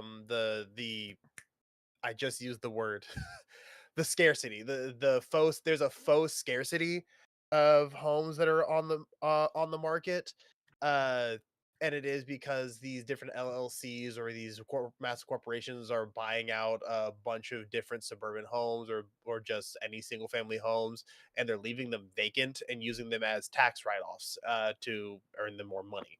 That's usually the reasoning why we see this, so that they can then hike up rent prices. It's a common known secret of the industry. And I don't think I heard anyone talk about that during the debate. So he did bring it up. He did. Yeah. He did. I may have missed it. I felt like I heard it as well, but yeah, I may have missed it. Like, didn't come across too much. I was curious. So real quick. Yeah. Well, hang on, Roddy. No offense, buddy, but the people who were here get first. Go ahead, Lutch. Well, I think this might just tie a quick bow on that, and you might have already talked about this, but the difference between what did you guys say, a corporate investor and institutional investor versus what you'd say is an individual? Is it just a matter of somebody who has like an really LLC? How do you define. differentiate? It's really hard to define. Yeah, you have to draw the line. I think No Nothing Attorney drew the line somewhere at 50 properties around that mark. That's insanely high. Making a note about that. Yeah, it is really high. My mark was 5. He went with 50. So. Like, oh yeah, that's right. for massive. Yeah, it's for like massive corporations where it's like it's just it's a corporate entity owning these things. That's going to end up being all the things like massive corporations don't buy them this way either, man. They buy them with smaller companies to reduce liability. Yeah. Yeah. The LLC thing that I said. But even with smaller companies, it can. But then they're still connected to that larger one. So with that connections and They're everything, not, though. that That's the 50 problem. number kind of makes sense. They're not, though. They're That not 50 number financially kind of makes connected. sense in a way. I know. But All right, so that real quick, 50 number can somewhat make sense. Roddy had a question. Y'all are getting further into the weeds. Let Roddy Sorry. get his in real quick. No, you're good. Yeah, let him get it. Sorry. Okay, so real quick, 2 questions tied together, and without looking it up, how many houses do you guys believe there are in the United States currently? 15 million. Just Total, rough guess. Or that are total or for that are sale? empty. Total. I have Total zero houses. clue. That Zero are clue. that are empty or 1 just Total houses. million. Just quick qualifying. How many total houses do you believe are in the U.S.? I have no clue. I would venture a lot. guess I don't know just the based exact on number. vibes and exactly guesswork, somewhere in the neighborhood of about 150 to 200 million. Mm. Sound about right? Sounds right, but I don't know. Tell us. Probably Yeah, like it's 50 just or a 60. guess. It's just a vibe. Yeah. 2021 had it at 142.15 million homes. Damn. Cheers! Look at me nailing it. Wait, what was the number? What was the number? How much? Okay, 142 million. 142. second part of the Dilly question. dilly. How many of those homes are single homes lived in as a primary residence? What percentage of the U.S. households live in that home? The majority of 45. it? It's like 97, 96. I didn't see it that high. I saw it around like 60, 65, but we'll see. Wait, what was your What did I question just say? again? 45? I'll go with 45. What was your question again? Like non-resident, Yeah, I was gonna say, non-investment? ask that question again because it was kind of convoluted. So, yeah. How many homes are lived in as primary residences Like of a 80, family? 80%. It's 65.3. 65.3. Yeah, I heard that. I thought I heard that number. Right. 65.3%. So of 142 million homes, 65% of those are single family homes that people live in. Mm-hmm. So I like, believe that. when we're talking about these numbers of, well, not everybody can afford a home. Most people are housed. Like Oh my God. most We don't care who 18-year-olds owns the homes now. We care like- who's buying them. How many times do I have to say this? Okay, but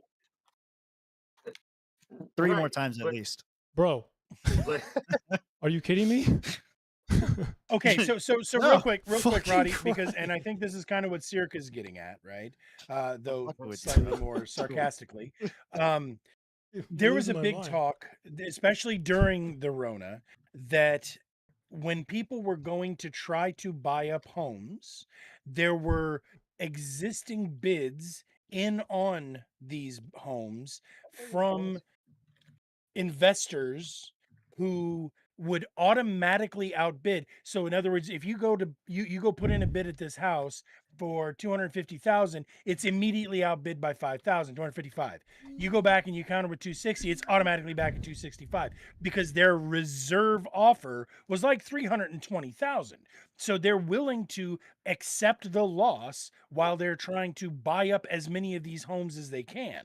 This was common talking points like during 2020-ish area. Okay, so in 2020, now if I need to, I can look up the sources, but I'm pretty sure that's why everybody's kind of scoffing. all right, at you. guys, there's Were you more. gonna say, There's more Circa? than just the COVID thing that happened, right? There's the PPP loans. So the I'm PPP saying it was loans- during that. I didn't say it was Yeah, yeah. because of COVID. So the I'm saying PPP it was loan during that time program, period. though, remember I mentioned the PPP loan program? How it was defrauded for $1 trillion. All that money went to people for payroll, right? And those are people who already own companies. So these people already own assets. So when people who already own assets get $1 trillion worth of money, what do you think they spend buy all the more money on? assets.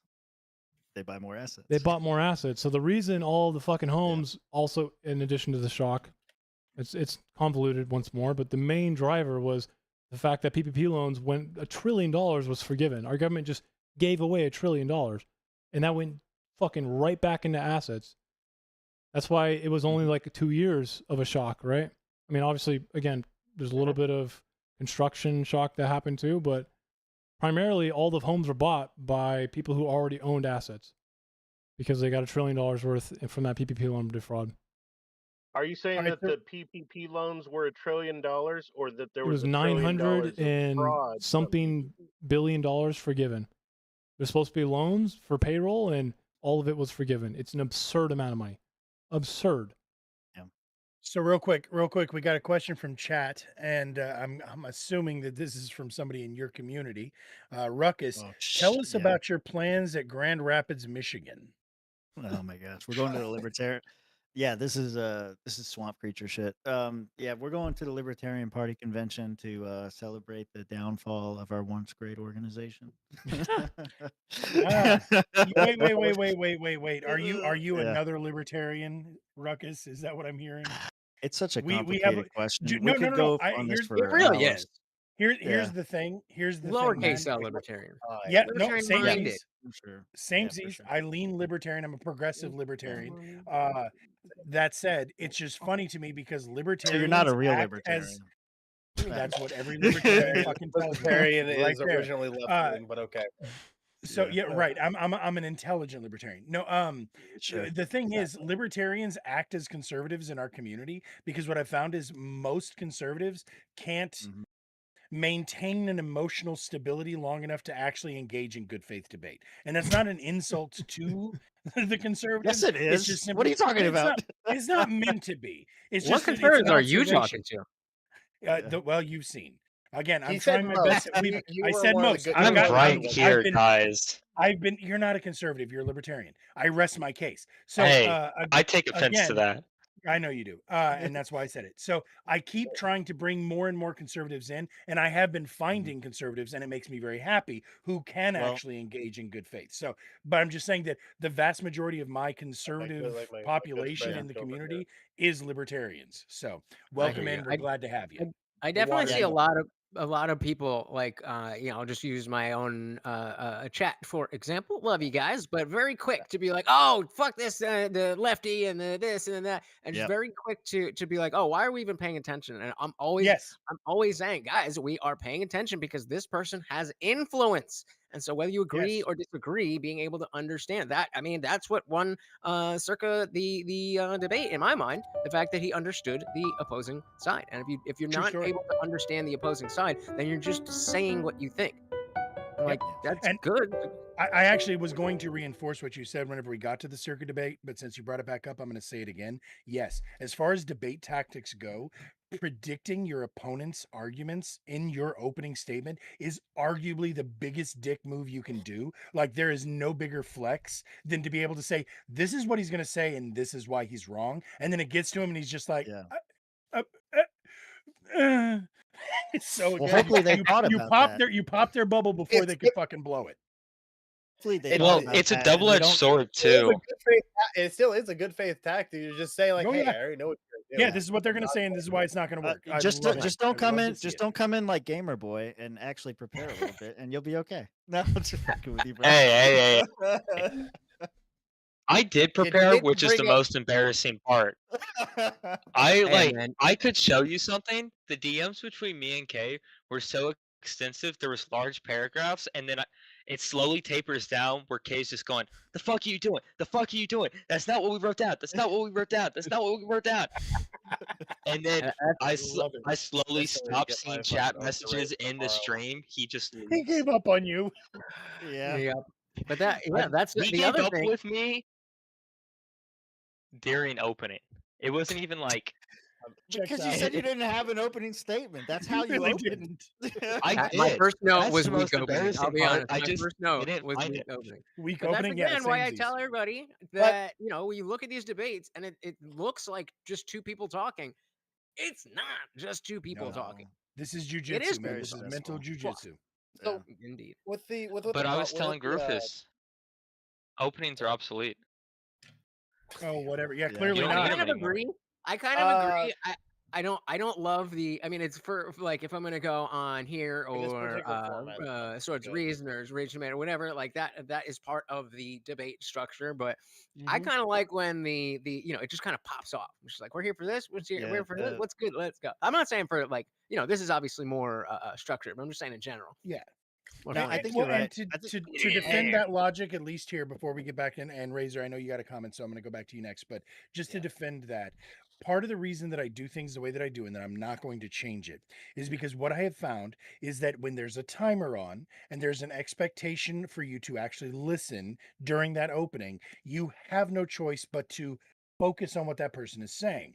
And what I found is that etiquette immediately translates into the open forum conversation part, where you actually take the time and listen to the person, let them finish their sentences, et cetera, et cetera. So having that opening gives the people, it sort of sets the tone for the rest of the conversation. Does that make sense? Oh, That's my logic anyway. It's so. hard to find that balance between the entertainment of the blood sport and the conversational aspect of a more Yes. calm style. True story. And that's Really why, why I again, it's pulled only away a 3-minute opening, and then it's 3 minutes cross, and then 3 again, and then we get into the open field where I let you guys kind of go a little more hard on each other, as long as you're still being respectful. That's really what it comes down to me. Everybody has a different definition of what good faith is. To me, ultimately, it's just about respectful. Like, not attack the Emmett. idea, not the. Emmett was very respectful. I'm just giving shots because he Was it? I know. Emmett was being respectful. I'll The put only in time I've seen him quotations on that. disrespectful is Yeah, when right. somebody was disrespectful. Yeah, to against him. me. Well, and you. But yeah, but Well, yeah, let's not jump to conclusions. He did insult the Europeans. he did. No, Yeah, so- he so I Yeah, thought he was obviously debating the French communism, man. do I was a little run. confused. I mean, God, that, I've never been no, like. it kinda- There was a few Well, times where I was it just would- dumbfounded. we'll get to your prompt I- next. I promise. I want to hear Razor's question, or he had a comment about Fucking French, just finishing up his surrender, bro. prompt before you- yeah, I was finish up this problem. Then I probably have to go to bed. So, when it came to this particular info, I didn't get a chance to do full research on it since it wasn't my topic to debate today. So but I remember there being both studies and lawsuits being taken into place that were showed that there is a connected there's communication between all these different corporations or investment companies, or whatever you want to call them, that are buying up the homes and then price gouging everyone's rent. Like, it is a planned thing. It is something that is constantly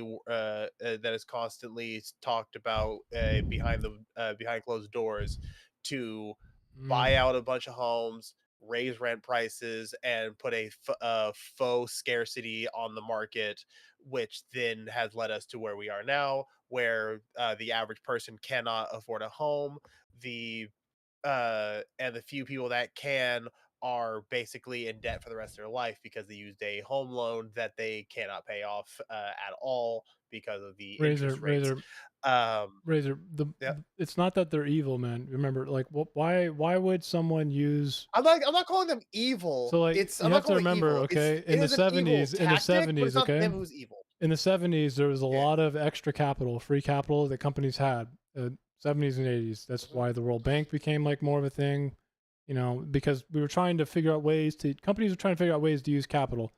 And the truth is what is one of the best investments you could possibly do in this country with little? Yeah, I mean, you already answered it, but that's literally it. They're not making any more. It's not that they're like Yeah, they that's did it because of bad reasons. It's because it's literally just something they could made do, and sense. makes sense. Yeah. And Yeah. we could change And that though. and with the prompt, It's producing and bad what the outcomes, prompt I would is, say. like, that's why I was affirmative on the prompt. I agree that those are things, and I feel like at this point, Eminent domain because would not fix housing that. It would probably just destroy I'm not- investment. It would be it would be such a bad idea. I think so too. Yeah. it would be yeah, it Go would ahead, definitely Razor. be a it would definitely be a option. It would be an option that would start helping towards fixing, because the eminent domain is just Would it one stop step companies of a from multi-step plan. purchasing residential properties? The eminent domain alone, no. That's why Okay. that's just part of it. What would would it be the what next would it step, do though? It would probably stop companies from being That's where I'm going with this, classified Jesus. Hang on. as like investment properties, right? They would probably just not even invest at all. It'd be really bad. Yeah, it'd be not worth it. Just I would invest prefer. somewhere I else. would prefer. Yeah. I would actually. I would Yeah, 'cause actually then- prefer if housing would stop being a commodity and be seen more as something that. Well, everyone developers has need a to make right money. There needs to be profit involved Yeah, but for that's people to not actually want what to it build the is. homes. I mean, If I can Well, if I what can if jump in you- real quick. at least with the system we have. Okay. let me in. So there was one part of it, and I think this is kind of part of what Jesus is about to say. So I'm going to punt it to him with this. But there was part of the debate prompt that I don't. Y'all know I'm not solely responsible for coming up with these prompts anymore. They are oftentimes recommended by or offered up by our viewers, put into the Discord channel. They go through the judges panel, who then refine the prompts, and then I put them out on the list. So with that said, there was one aspect of this that I was confused by as when it was offered, and I never got touched on: the Fair Housing Act. Correct me if I'm wrong. My understanding of the Fair Housing Act was when they were making sure that people you couldn't be barred or prohibited based on Discriminated. color, Yeah. race, Yeah, etc., exactly. religion. Just past a Okay. week after MLK was shot. It's exactly what it was. Yeah, yeah. Yeah. So explain to me how the fuck the Fair Housing Act has anything to do with I think eminent it's domain. I think it's the Like in same this thing as situation. I think it's the same thing as like people want a new deal. I think it's in that same vein. I'm assuming I it think probably has to whoever do with wrote this originally, different whoever terms. wrote this But wait, originally, yeah, Conditions wanted or just to privileges. So fix let's Things like higher rent or security back deposits, to what right? Jesus was saying, yeah, and I'm going to yeah, let him ask it as well. But let's say we eminent domain him, then what? Right, yeah. Jesus? Go ahead. You Yeah, ask yeah. him. No, so like that's what I'm just trying to understand. Like that discussion was a little bit over my head, but you know, I was judging debate tactics, not political opinions. But yeah, so if we're saying that we want the government to take this under eminent domain, what then happens to that land? Well, that's what he proposed, and that's why I wanted him to define it because I wasn't exactly sure. So, I mean, there are from what I countries that have remember, done he this. would- You can think of like Austria, right? Austria has a I bunch of would public wa- housing. I would probably Done what? as I Public housing. said, I don't believe that housing should be a commodity the way that it's become. So I would more than likely want it to be. I guess So the how does best way that to work? like You're just almost born and you just get a house? Is that Yeah, how that holy works? shit, you're the In communist that Austria, Emmett was talking obviously about. cross-country analysis right now. So when I say this, I don't know if it will work in the U.S. the same way. Sure. So keep that in mind. But in Austria, I think the main city they have, can't remember the fucking name of it. They have quite a lot of percentage of public housing. It seems to work there. In a way, there's some cons and pros, right? But I don't know if it would just transpose like that. It's really hard to take economic ideas like that and just go like, it just doesn't work like that. Yeah. Yeah, you obviously got to make adjustments depending on both the population and the economy that you currently have. So we're saying So we one- want to take one this thing- land one and thing- make low-income housing. You can make public Well, owned one housing. thing, public housing. No Nothing did say, Jesus, that will at least a partial answer was the threat of imminent violence, and Ruckus Right. called him out for that, being used to force divestment. So basically, the first level would be for them to put them the on the debates right now. market for people to purchase. Just randomly about the And debates. then after that, he was implying that the government was going to buy I them like that. all. debate. The government was going to buy them all and then slowly reduce the price until they all sold. You know what's That funny was about that was that? Yeah, is- that's that was how the his government implication. works. Yeah, right. Well, But- I was and gonna that's say, also not the Fair Housing Act. But that's why I was confused. I think so, go Circa ahead. will agree with this because he alluded to this sort of tactic before. But I think what would happen in a scenario like that, like let's just say, for example, that there was the threat of eminent domain after 5 to 7 years if you did not sell your property. You know what they're going to do? They're going to sell the property to their friend, and their friend's going to Yep. sell them an equal property, and then the clock's going to start all Yeah, over. they're definitely gonna try and Like, avoid it as this much is- as possible. It's not. It's not Yeah. going to work. It's just not Which going to work. is an unfortunate.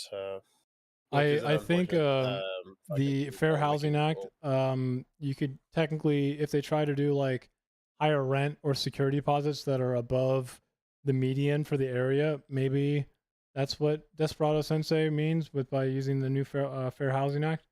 Or I guess he says for a new Fair Housing Act, so maybe there's like Yes, it's not defined. Yeah. I tried to, there is legislation that passed, I think the Senate or something, that I found that kind of talks about this. It's not as explicit as the prompt is, but that's the problem, right? Is like whoever is taking the affirmative has to define exactly what they mean by a new Fair Housing Act. Because like Horseradish was saying, is it based on the discrimination argument, or is there some new element that we're introducing and we're just using the name New Fair Housing Exactly. Act? There's Like there's we no just- way to know. I feel a little bit better that that information wasn't really put out there, and then It was not. It didn't was just go over totally my over. head. Yeah, he I- glazed over it, and then it was kind of they stayed on the eminent domain aspect. It's just a good as brand, opposed you to the know. after aspect. it's just a good branding tactic because people like the Fair Housing Act, and so we just Yeah, give it it's the mainly same for name and you'll disability, support right? it. Yeah, it's mainly for like Well, disability. yeah, like I said, Like if your landlord's like you're black, fuck you. You disability, know? Well, Yeah. so now hold on. If you would say impoverished or low income as Low being income, I one think of the is the categories, I don't think that's a protected as class being though, one right? of the categories, it's not currently. Yeah. But I'm saying if you wrap that up in the Fair Housing Act, then I could see that. Which was My one of problem the with arguments I that was looking immediately, for tonight, and I Horse, didn't is see. that it's a federal one, right? And the problem with doing federal legislation on something like poverty lines, it's pretty Is localized, that right? it's different from state to Yeah, state. it would need to be 100%. very I've my usually said housing for bill is federal. localized. It would have to be something that localities have to do on their own, right? It could never be a federal I was fixing legislation. to say, the poverty I've line for usually- Ruckus down there in Alabama versus me up here in Washington, vastly Like the fucking different. Appalachian, you I know, could- like in the middle of fucking coal I mine could buy town. 6 houses in Alabama for the I've had price of a, mine here in Washington. And you'd pay a lot less taxes. Yeah.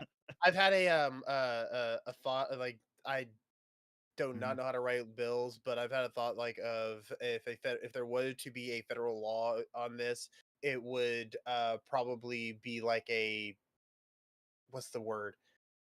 Universally a universal like something I can't I had a specific wording for it in the past. I'll put it in Basically, chat. it will be a federal law that would then take into account each state. Like you have to do the bare minimum. It would say you have to do at least the bare minimum to get people taken care of, and whatever that it means for your state, you can then figure that out.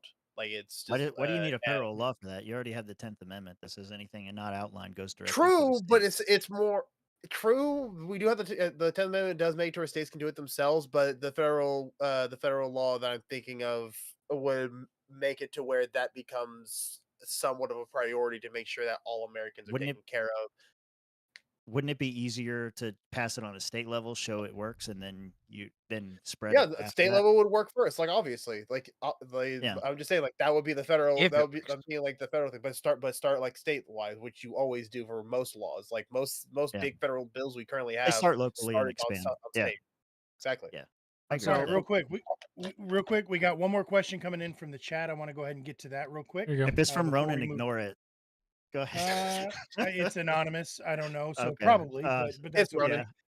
Yeah. Is there a fair market price? I made that it the after a government pays conversation with not non-fun. taxpayer funding? So, in other words, and this was the question, or this was sort of No. part of the question I was trying to ask Know Nothing No, Attorney. Where do we get the money for fucking paying for this? Like the people are paying for the housing for the people? Confused. So is there Obviously, any? Okay, governments make Well, money. Just actually- go to the market. Yeah, Well, no, hold on, governments he's, make he's money. on the app, so he's on the app. So let him answer All right. first. Didn't Know Nothing. If I remember correctly, Know Nothing Attorney answered that question with the Sure.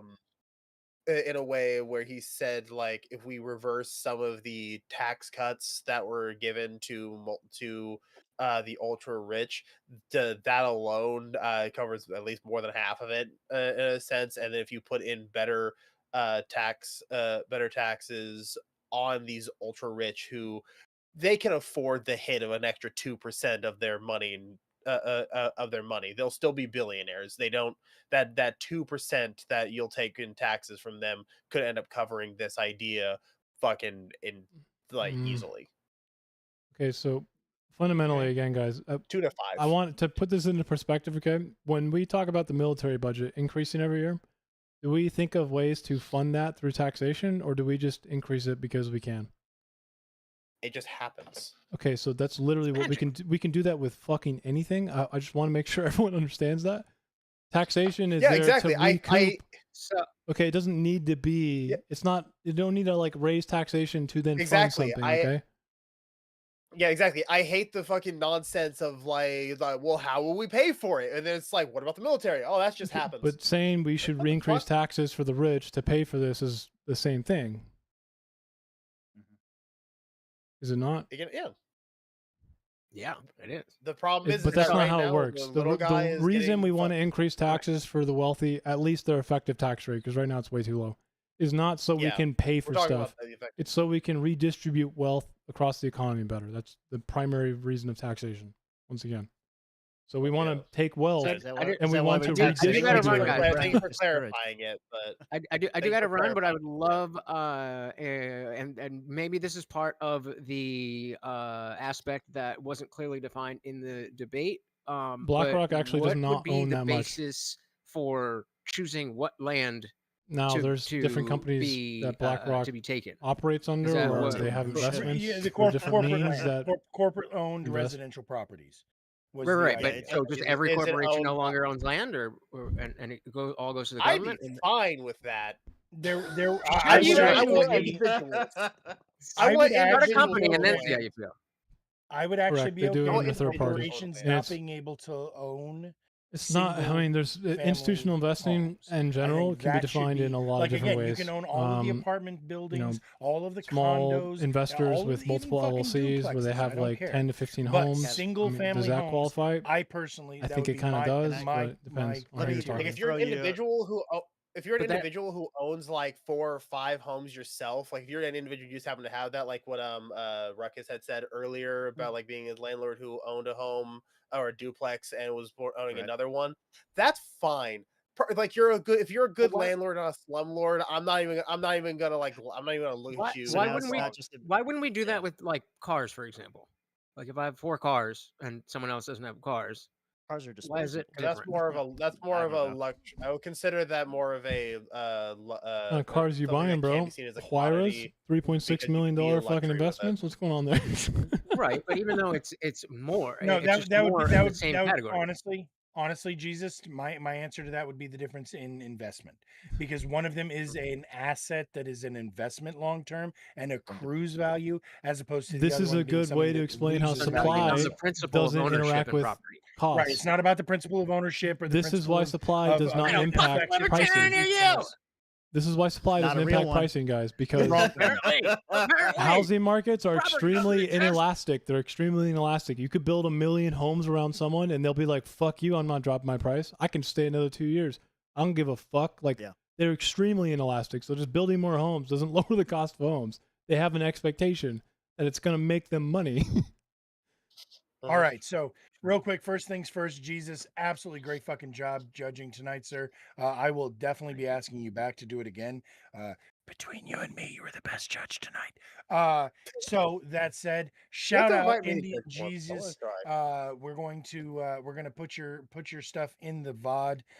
But go ahead and tell everybody where they can find you. Tell us who you are, all that jazz. Oh, yeah, thank you. Well, this, of course, is my co-host Morty, and I am Lutch, aka the Indian Jesus, here to resurrect the second coming of Common Sense live every Monday, Wednesday, Friday, 8 p.m. Eastern, and sometimes whenever I feel like it. So please do hit that subscribe. And you know YouTube sucks with those notifications, so you may as well ring the bell so you never miss an Indian Jesus live party ever again. Shout out to the debaters.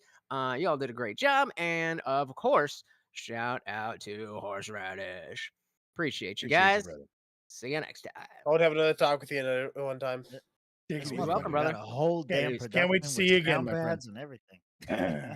All right, and with that said, we're actually going to bring in a replacement, Salty, Reza, longtime viewer, rare. I do want to point out something here, okay? Because he's one of the coolest accents on the internet. Capitalism wouldn't, if we got rid of capitalism, it wouldn't solve that issue either. Communism, for instance, capital would be replaced by labor itself, right? I mean, we're going to have the same issue no matter what. Obviously, I'm not trying to muddy the water here, but things like vehicles for investment or how investment happens wouldn't work without some sort of private enterprise. I think the answer is something pluralist, right? So just keep that in mind. I think it was you mentioned condominiums and stuff. Like Mhm. if corporations want It's something I like to ask people, okay? In like a purely co-op environment, all right? Is how would labor mobility look? Okay? How would someone who wants to move across the country, but, you know, let's say the co-op that they could join is much smaller and therefore makes less. I mean, you see the friction there now. People would not move around, and your labor itself would be essentially capital. So we'd have much larger versions of co-ops around the country, and they would act exactly like firms, but with shitty investment vehicles. So trying to get rid of private companies through like a co-op system or something communist like that wouldn't actually work, and we'd have firms and private companies anyway. Right? Unless you have a stable job, which I mean, you're in the Yeah. It was just something I thought of when I saw your comment. buying a house can be a really bad decision, a really, really bad decision. Renting can be a far superior option. If you're only going to be somewhere for 5 years, you don't want to be locked down with a house, right? Why not? Wow. You want to be Especially able when to no one else move can afford Why to not? buy where it. the workforce If you is own it, you moving, could just rent it and then make money on it and have the equity still, and then Yeah, it's move not somewhere that else. easy. Well, then you become one of those bastard landlords that everyone's bitching about in the beginning. But isn't that the better thing? I more hate slumlords. Landlords are bad, Yeah, I but was about to say there's a slumlords are difference worse. between a slumlord and a landlord. Like, Wait, how isn't you- that how the you better treat your thing though? tenants, Beneficial to me. Sorry, that's I'll the be a whiskey. landlord, right? As Well, long how hey, you treat your like I said, tenants is what it boils down to. I had when me and my grandmother lived in an actual house. I'll see being on top. It was owned by an actual person who we were able to have conversation with. Now, was he still a slumlord? Yes, but it was better. It was better because we could at least air our grievances with him right face to face. Do you think he told Like, you he that didn't owning have a to home agree was with a it. mistake? Individual slumlord as opposed to a He's like, slum owning all these corporation. homes is a mistake. I'd rather rent them all. Right? True story. It's Yeah, really well, tough to own and- all these yeah. homes, bro. Fuck. What will I do with all of this money? Yeah, no, true story. Oh, well, with all that, I do myself have to go because All right. 4 a.m. and I'm gonna have Yep, a full nope. 7-day work Christ. week soon. Fuck. Word. Good, Alright, good, so- good, so you're good night next, to you, right? sir. Appreciate you as always. That's Yeah, it. we'll see you on the next go. Are you debating I will be tomorrow? seeing you are. tomorrow. Yes, Yeah, I was I about am to say seeing you you're on tomorrow tomorrow night. on Uh, foreign language stuff. You know, so. I Cheers. do That's agree right. with what you said. versus Reason. energy. Good luck with that, What's the brother. prompt? What's the prompt? I'm gonna win.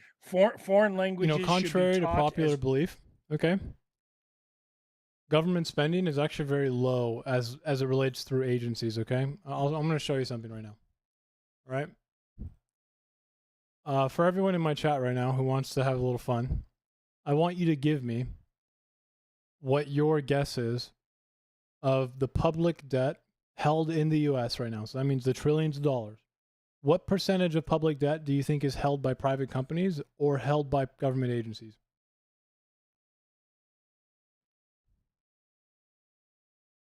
Like what percentage? 20%, 90%, 5%? What percentage of all of the U.S. government debt is held by public companies or private investors or the government? Like, do you think the government has most of the public debt or do you think it's private investors?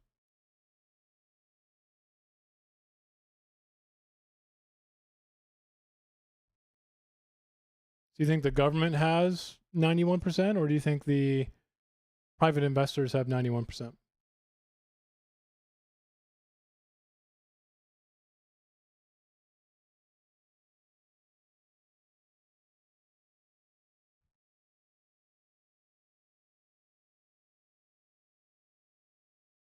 Private investors?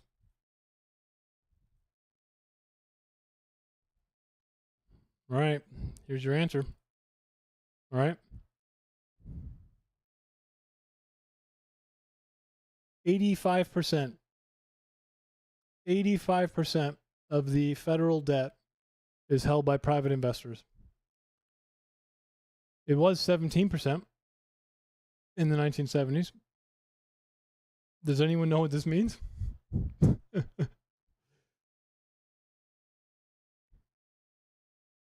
That means that the massive... Okay.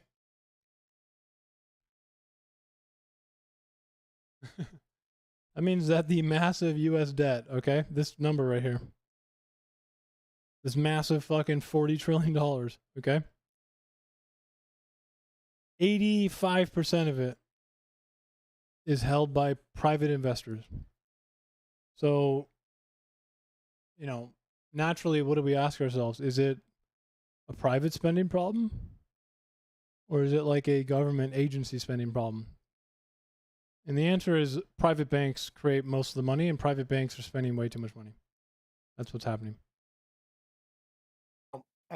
Game Boy talking about NATO showing our international standings, I thought was also a great point, because NATO is the best collection of our allies. So do I, because I fucking hate Trump, and I think we're doomed because we gave him power again, and it's only a matter of time until he really turns this country in for its fascist awakening.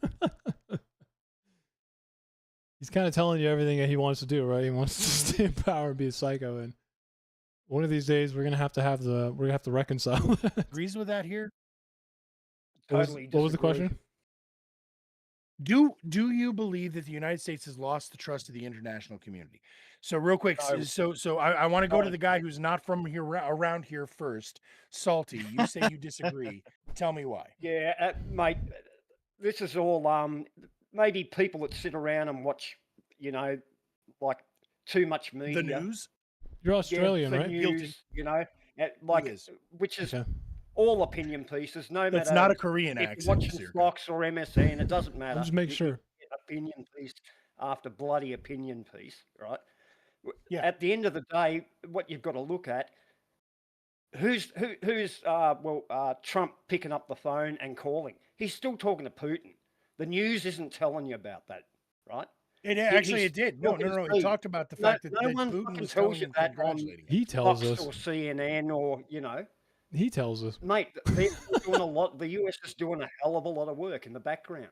Yes, they're presented as the big bad wolf, and yes, they are a bit, Okay, abrupt I'm recently. sorry. Especially Hold on, now let they've him got a finish. strong- Circa, let him finish. Especially now they've got a strong man at the helm, which they need, by the way. I'm glad that America has a strong man, especially when you have the likes of Putin and Xi, who are strong men, right? You also need a strong man on our side, Okay. because all of you have gone to shit, mate. Okay, so has Australia, gone to though, shit. where you're from, Canada do you has know gone to Australia stopped buying Virginia-class nuclear submarines from the U.S. because they don't trust us anymore? No, that's not the case at all. No, it's not. Which They switched to the French ones instead of the U.S. ones. Do you think they would, if they trusted us still, they would continue to buy them, right? Hold on, you asked him a question, Circle. Let him answer. Are you saying that you that's not the case because they didn't stop buying them from us, or because that's not the reason? Not the reason at all. Yeah. Okay. Like what reason do you the think? original deal, we had a deal with France, right? They were going to be built in Adelaide, in South Australia. The local government here put their foot down, said, no, you can't do that. Okay, now we're building them in Europe. No, these The are United nuclear States came submarines. we'll do a Nuclear. deal and take over. $15 billion this deal. barge. What local government can do this? The US then took on that deal. Australia lost money getting out of that deal with the French, right? To let the to take on the US deal instead, because it was a better deal, Okay, Of so course. the Virginia-class submarines that I'm talking about, though, this was a specific one, right? There's a bunch of countries that are doing this around the world, by the way.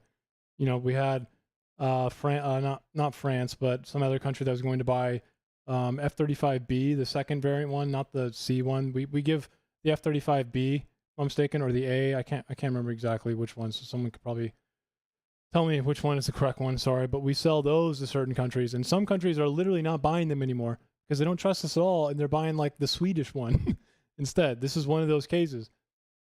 Australia literally sided because they don't trust the fact that Trump could hold it over their head if they spend $15 billion on these Virginia-class submarines.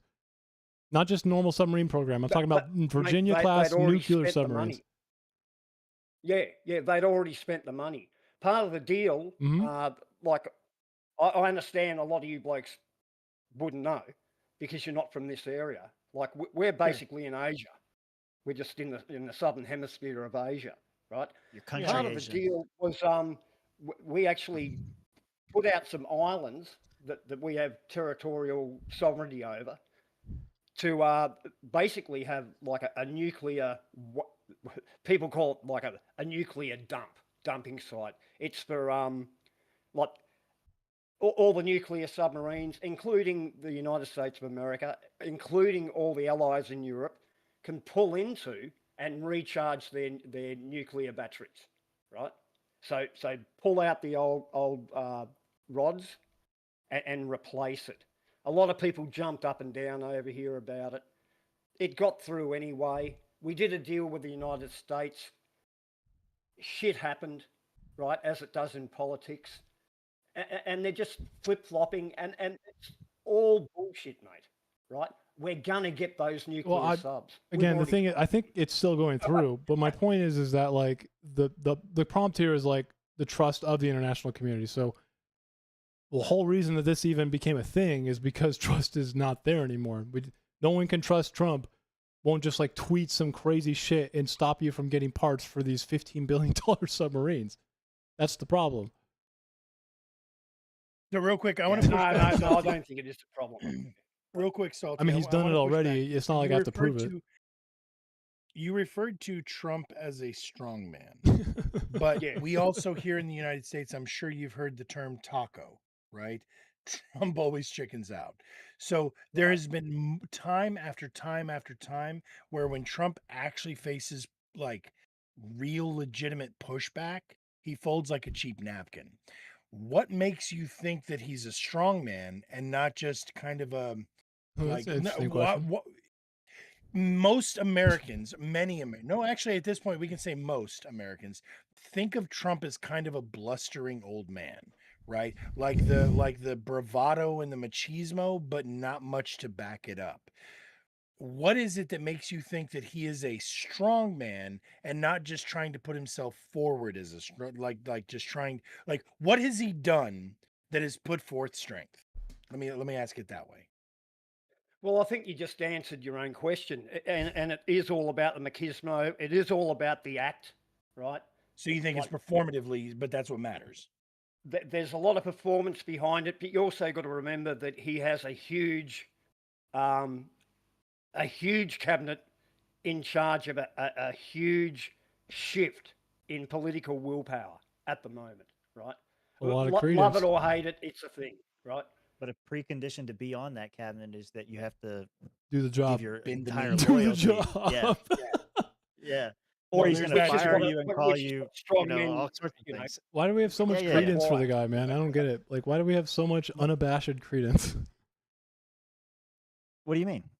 I'm talking to Orion for the most part. giving him I just don't really know why okay. he gets such a long leash, right? Like if we're talking about how much allegiance we give to candidates, like I almost give zero to everyone, even though I say who I should vote for and stuff like that, right? But I think in the beginning, can't imagine it. I think in the beginning there was a stronger argument to give him more lenience because he had this whole like outsider thing, not part of the system sort of deal, and whether Back you in believe that or 2016. not. Yeah, way back when. 100%. I think there was. I don't know. To me, that just signals some populist idea, which you knew it can the be whole bad time. or You were bad or smarter good. than all of us. No, I'm saying it could be good. Every Yeah, I know. populist movement is not just inherently bad. It's just when I think of someone who's an outsider, usually that's a fallacy. Someone trying to manipulate you. Okay, just keep that in mind. Yeah. It's not like I knew he would No, I be agree who with he is you. today. No, I agree with that, and I think he's shown himself to be that way, and so I think like now it's a lot harder to make that argument that he deserves all this leniency. Yeah, I agree with that. Yeah, no, 100%. Thank you. Yeah. Well, and for what it's worth, Salty, I would also say that early on in his political career, back in 2016, he did come forward as a strong man. At that point, I would absolutely agree. Like, love him or hate him, seeing his performance in that debate against Hillary Clinton, You'd be in jail.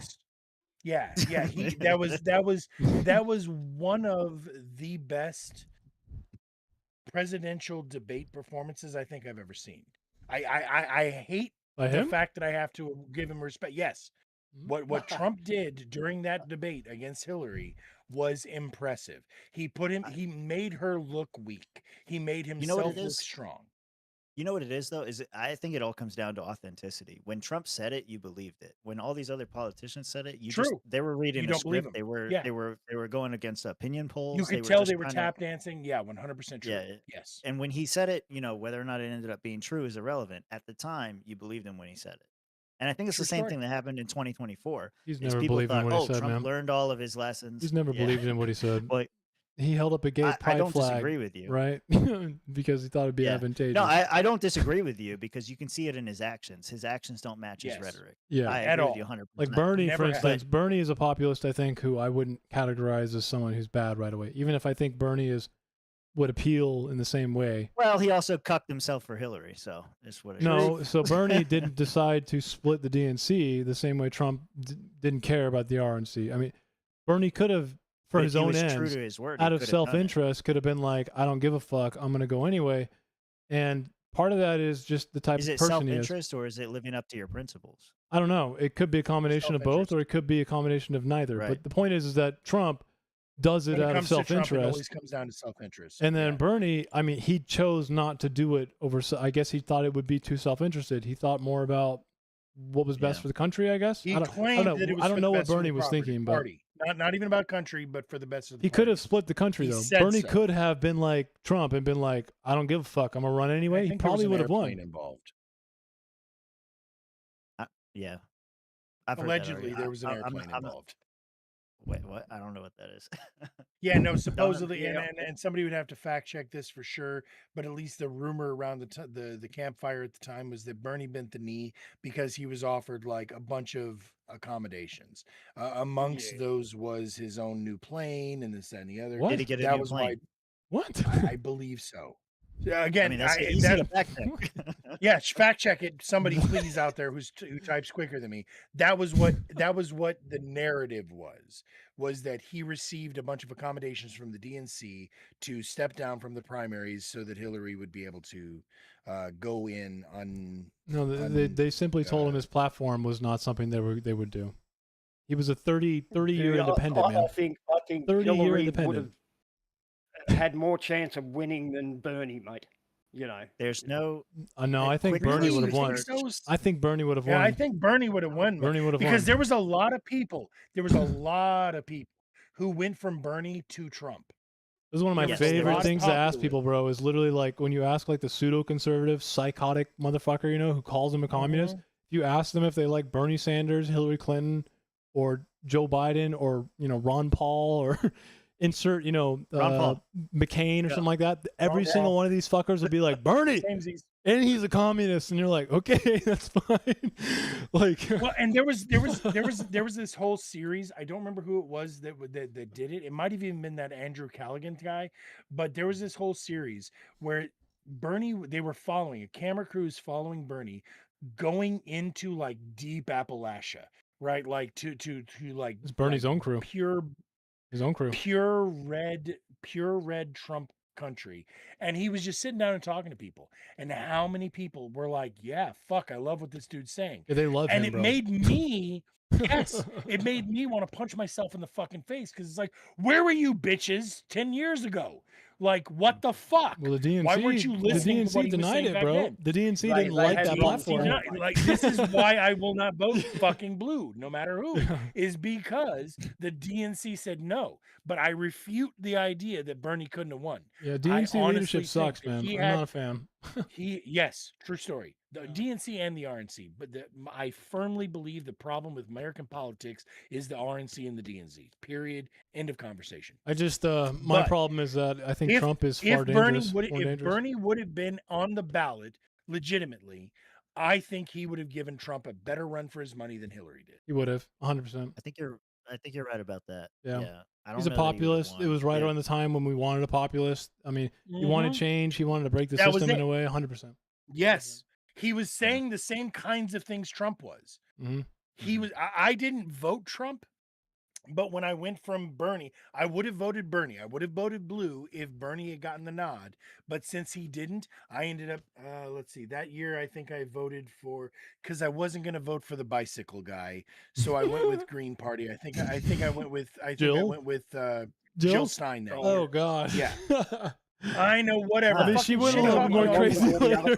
Talk about a protest vote. Jesus Christ. A protest vote is always a legitimate vote, goddammit. So the thing is, and I say this to all of my third-party my third-party friends and viewers, if you go back and you rewatch, especially in the 2020 election, you rewatch the third-party debates between Jill Stein and Chase Oliver, you will see that they agree on like 80 to 90% of the stuff.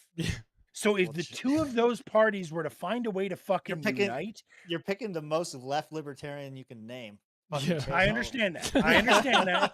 But that's my point. Hey man, you're on your way to the funeral, the eulogy of the Libertarian Party soon, right? I am. Yeah, I was about to say, yeah, you're not winning, dude. Your libertarian ideals are What not did better. your guy say the other So- day when someone was like, "Do you think you should have a license to drive?" And he's like, "I think we should, they should be able to prove proficiency." And everyone started booing him. Was it Gary Johnson, right? This is why the party's going to shit. Why the Fucking party's going Gary to shit, Johnson, man. So we fell off the prompt here. I want to go back Yeah, to of this. course. The United States losing the trust of the international community. Again, the fact, and I hear you, Salty. I hear what you're saying. I really do. But and you're sort of parroting what Emmett was getting at, which is that they still rely on us. We are still the king shit on the pile, but we are quickly losing credibility, and our current administration is exacerbating that loss of credibility, which is to say that our allies can no longer rely on us to follow through on our promises, on our plans, on our statements. We have seen multiple times where Trump is tacoed, and that makes the NATO, our allies, the European Union, all of these other groups stop and say, well, fuck, maybe we shouldn't be putting all of our eggs in this basket. Yeah, well, that's a great statement. I just think you're wrong. Okay, how about NATO? How about NATO purchasing $55 billion less in armament sales from the time Trump took office? I know it was going down to begin with, but not by $55 billion. Why do you think that happened? Like when you talk about NATO, you're also talking about the European Union, right? Okay, that's the So international we'll get community. That out of the way for a That's start. the right? international They're not community. Two different things when you're talking about what the defense of Europe. Okay, are those national America has been community or backing the international defense of community? Europe Hold on, since, Circle. Let the man halfway through finish. World War II. You know. Say that again. I couldn't hear you over Circa interrupting. Go ahead. Yeah, the USA has been backing Europe since halfway through World War II. World War II, yeah. Yeah. No, this is arms sales, as in NATO purchasing, not giving, not us giving them. This is them buying arms sales. Well, the As in, European like them purchasing arms. I'm going the- to step the in here and European white knight you, countries Circa. have Or I'm only sorry, just Salty. increased their what is they got to 2.5-3% of That's GDP NATO's towards membership their own goal. That's not what I'm talking about. Hold on, Circa. Like I said, let me white knight you a little bit here, Salty. Circa, why does their willingness to buy armaments from us have anything to do with their trust in us? Because they're I shifting can buy away. a gun from a dude I don't trust. That has nothing to do with my trust level. Except I'll buy the gun out we're of the talking about trunk. I don't give a platforms. fuck. We're talking about entire weapon systems. You need to have trust with the supplier Once here. again, that has nothing to do with trust. Yes, it does. You need to get parts for these things. What? You need to get technology. You need to get trained for them. What are you talking about? You Oh, are I selling it, see. and So I you- want it. I see. So you're tying. They're not going to buy trust here Patriot systems if they don't to- trust us because they don't trust us to train them on it. And all these things, and resupply them with missiles. All these things are switching away from us. Wouldn't that be a decline in trust? I feel like that's stretching it, but maybe. I mean, I kind of feel like you could. If find, NATO is you could increasing find their total fucking military mercs spending, who right? could teach you how to pull the If trigger. NATO is increasing their total military spending and they're deciding not to spend it on armaments that are the best in the world from us, which is easily accessible and they know they can get production of, is that not a decline in trust? Why are they trying to come up with new systems, spending? They're increasing spending like crazy. Well, the war landscape has changed a lot in the last, decade and a half. We're still the best You've military got on to the planet. remember that. Yeah. Like we've think gone so? off tanks and more into drones, right? They're very expensive pieces of equipment. Drones are not I've seen expensive. a lot of but videos in Ukraine of air those superiority is still cheap-ass massive, drones- right?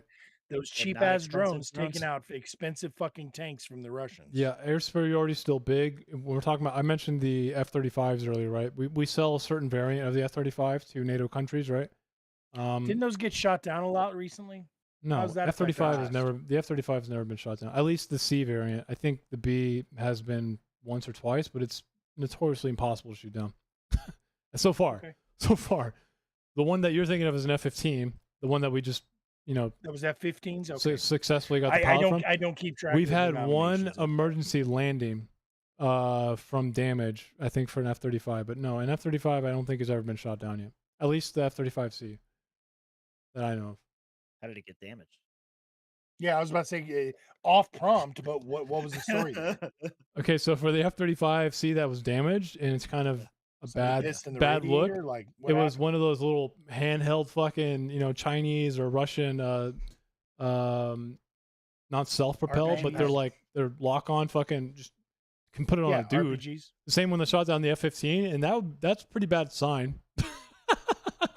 I was gonna say, like, if it got damaged from an outside entity, But it's still no, it does matter because right now the F-35 is still like superior and never been shot down. Okay, I know I'm right on this. it's never been shot down, but it had to forcibly land due to an. They haven't. emergency. They haven't They confirmed this yet. voluntarily went down. They haven't confirmed it yet with the fucking shoulder arm fucking thing. Okay. Right. We just suspect that's what it was. But my Okay. point is that $55 billion less, even though they're increasing military spending. Why? What? Yeah. We have the best equipment on the planet that's battle tested. All these things. Why wouldn't they just buy from us if we're such good allies? Yeah, I don't Because know. they're expensive. Because of budget. Here.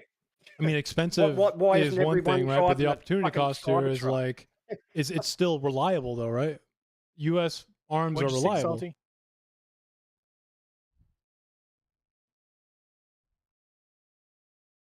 Oh shit, my thing just went out. F.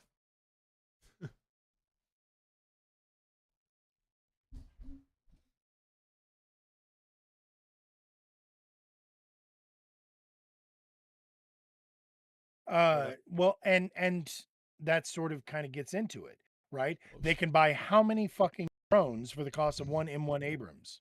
A shit ton. If you're talking about Iran, Yeah. yeah, Iran So, can make and- the 40K. We have seen between Iran and Ukraine how effective drone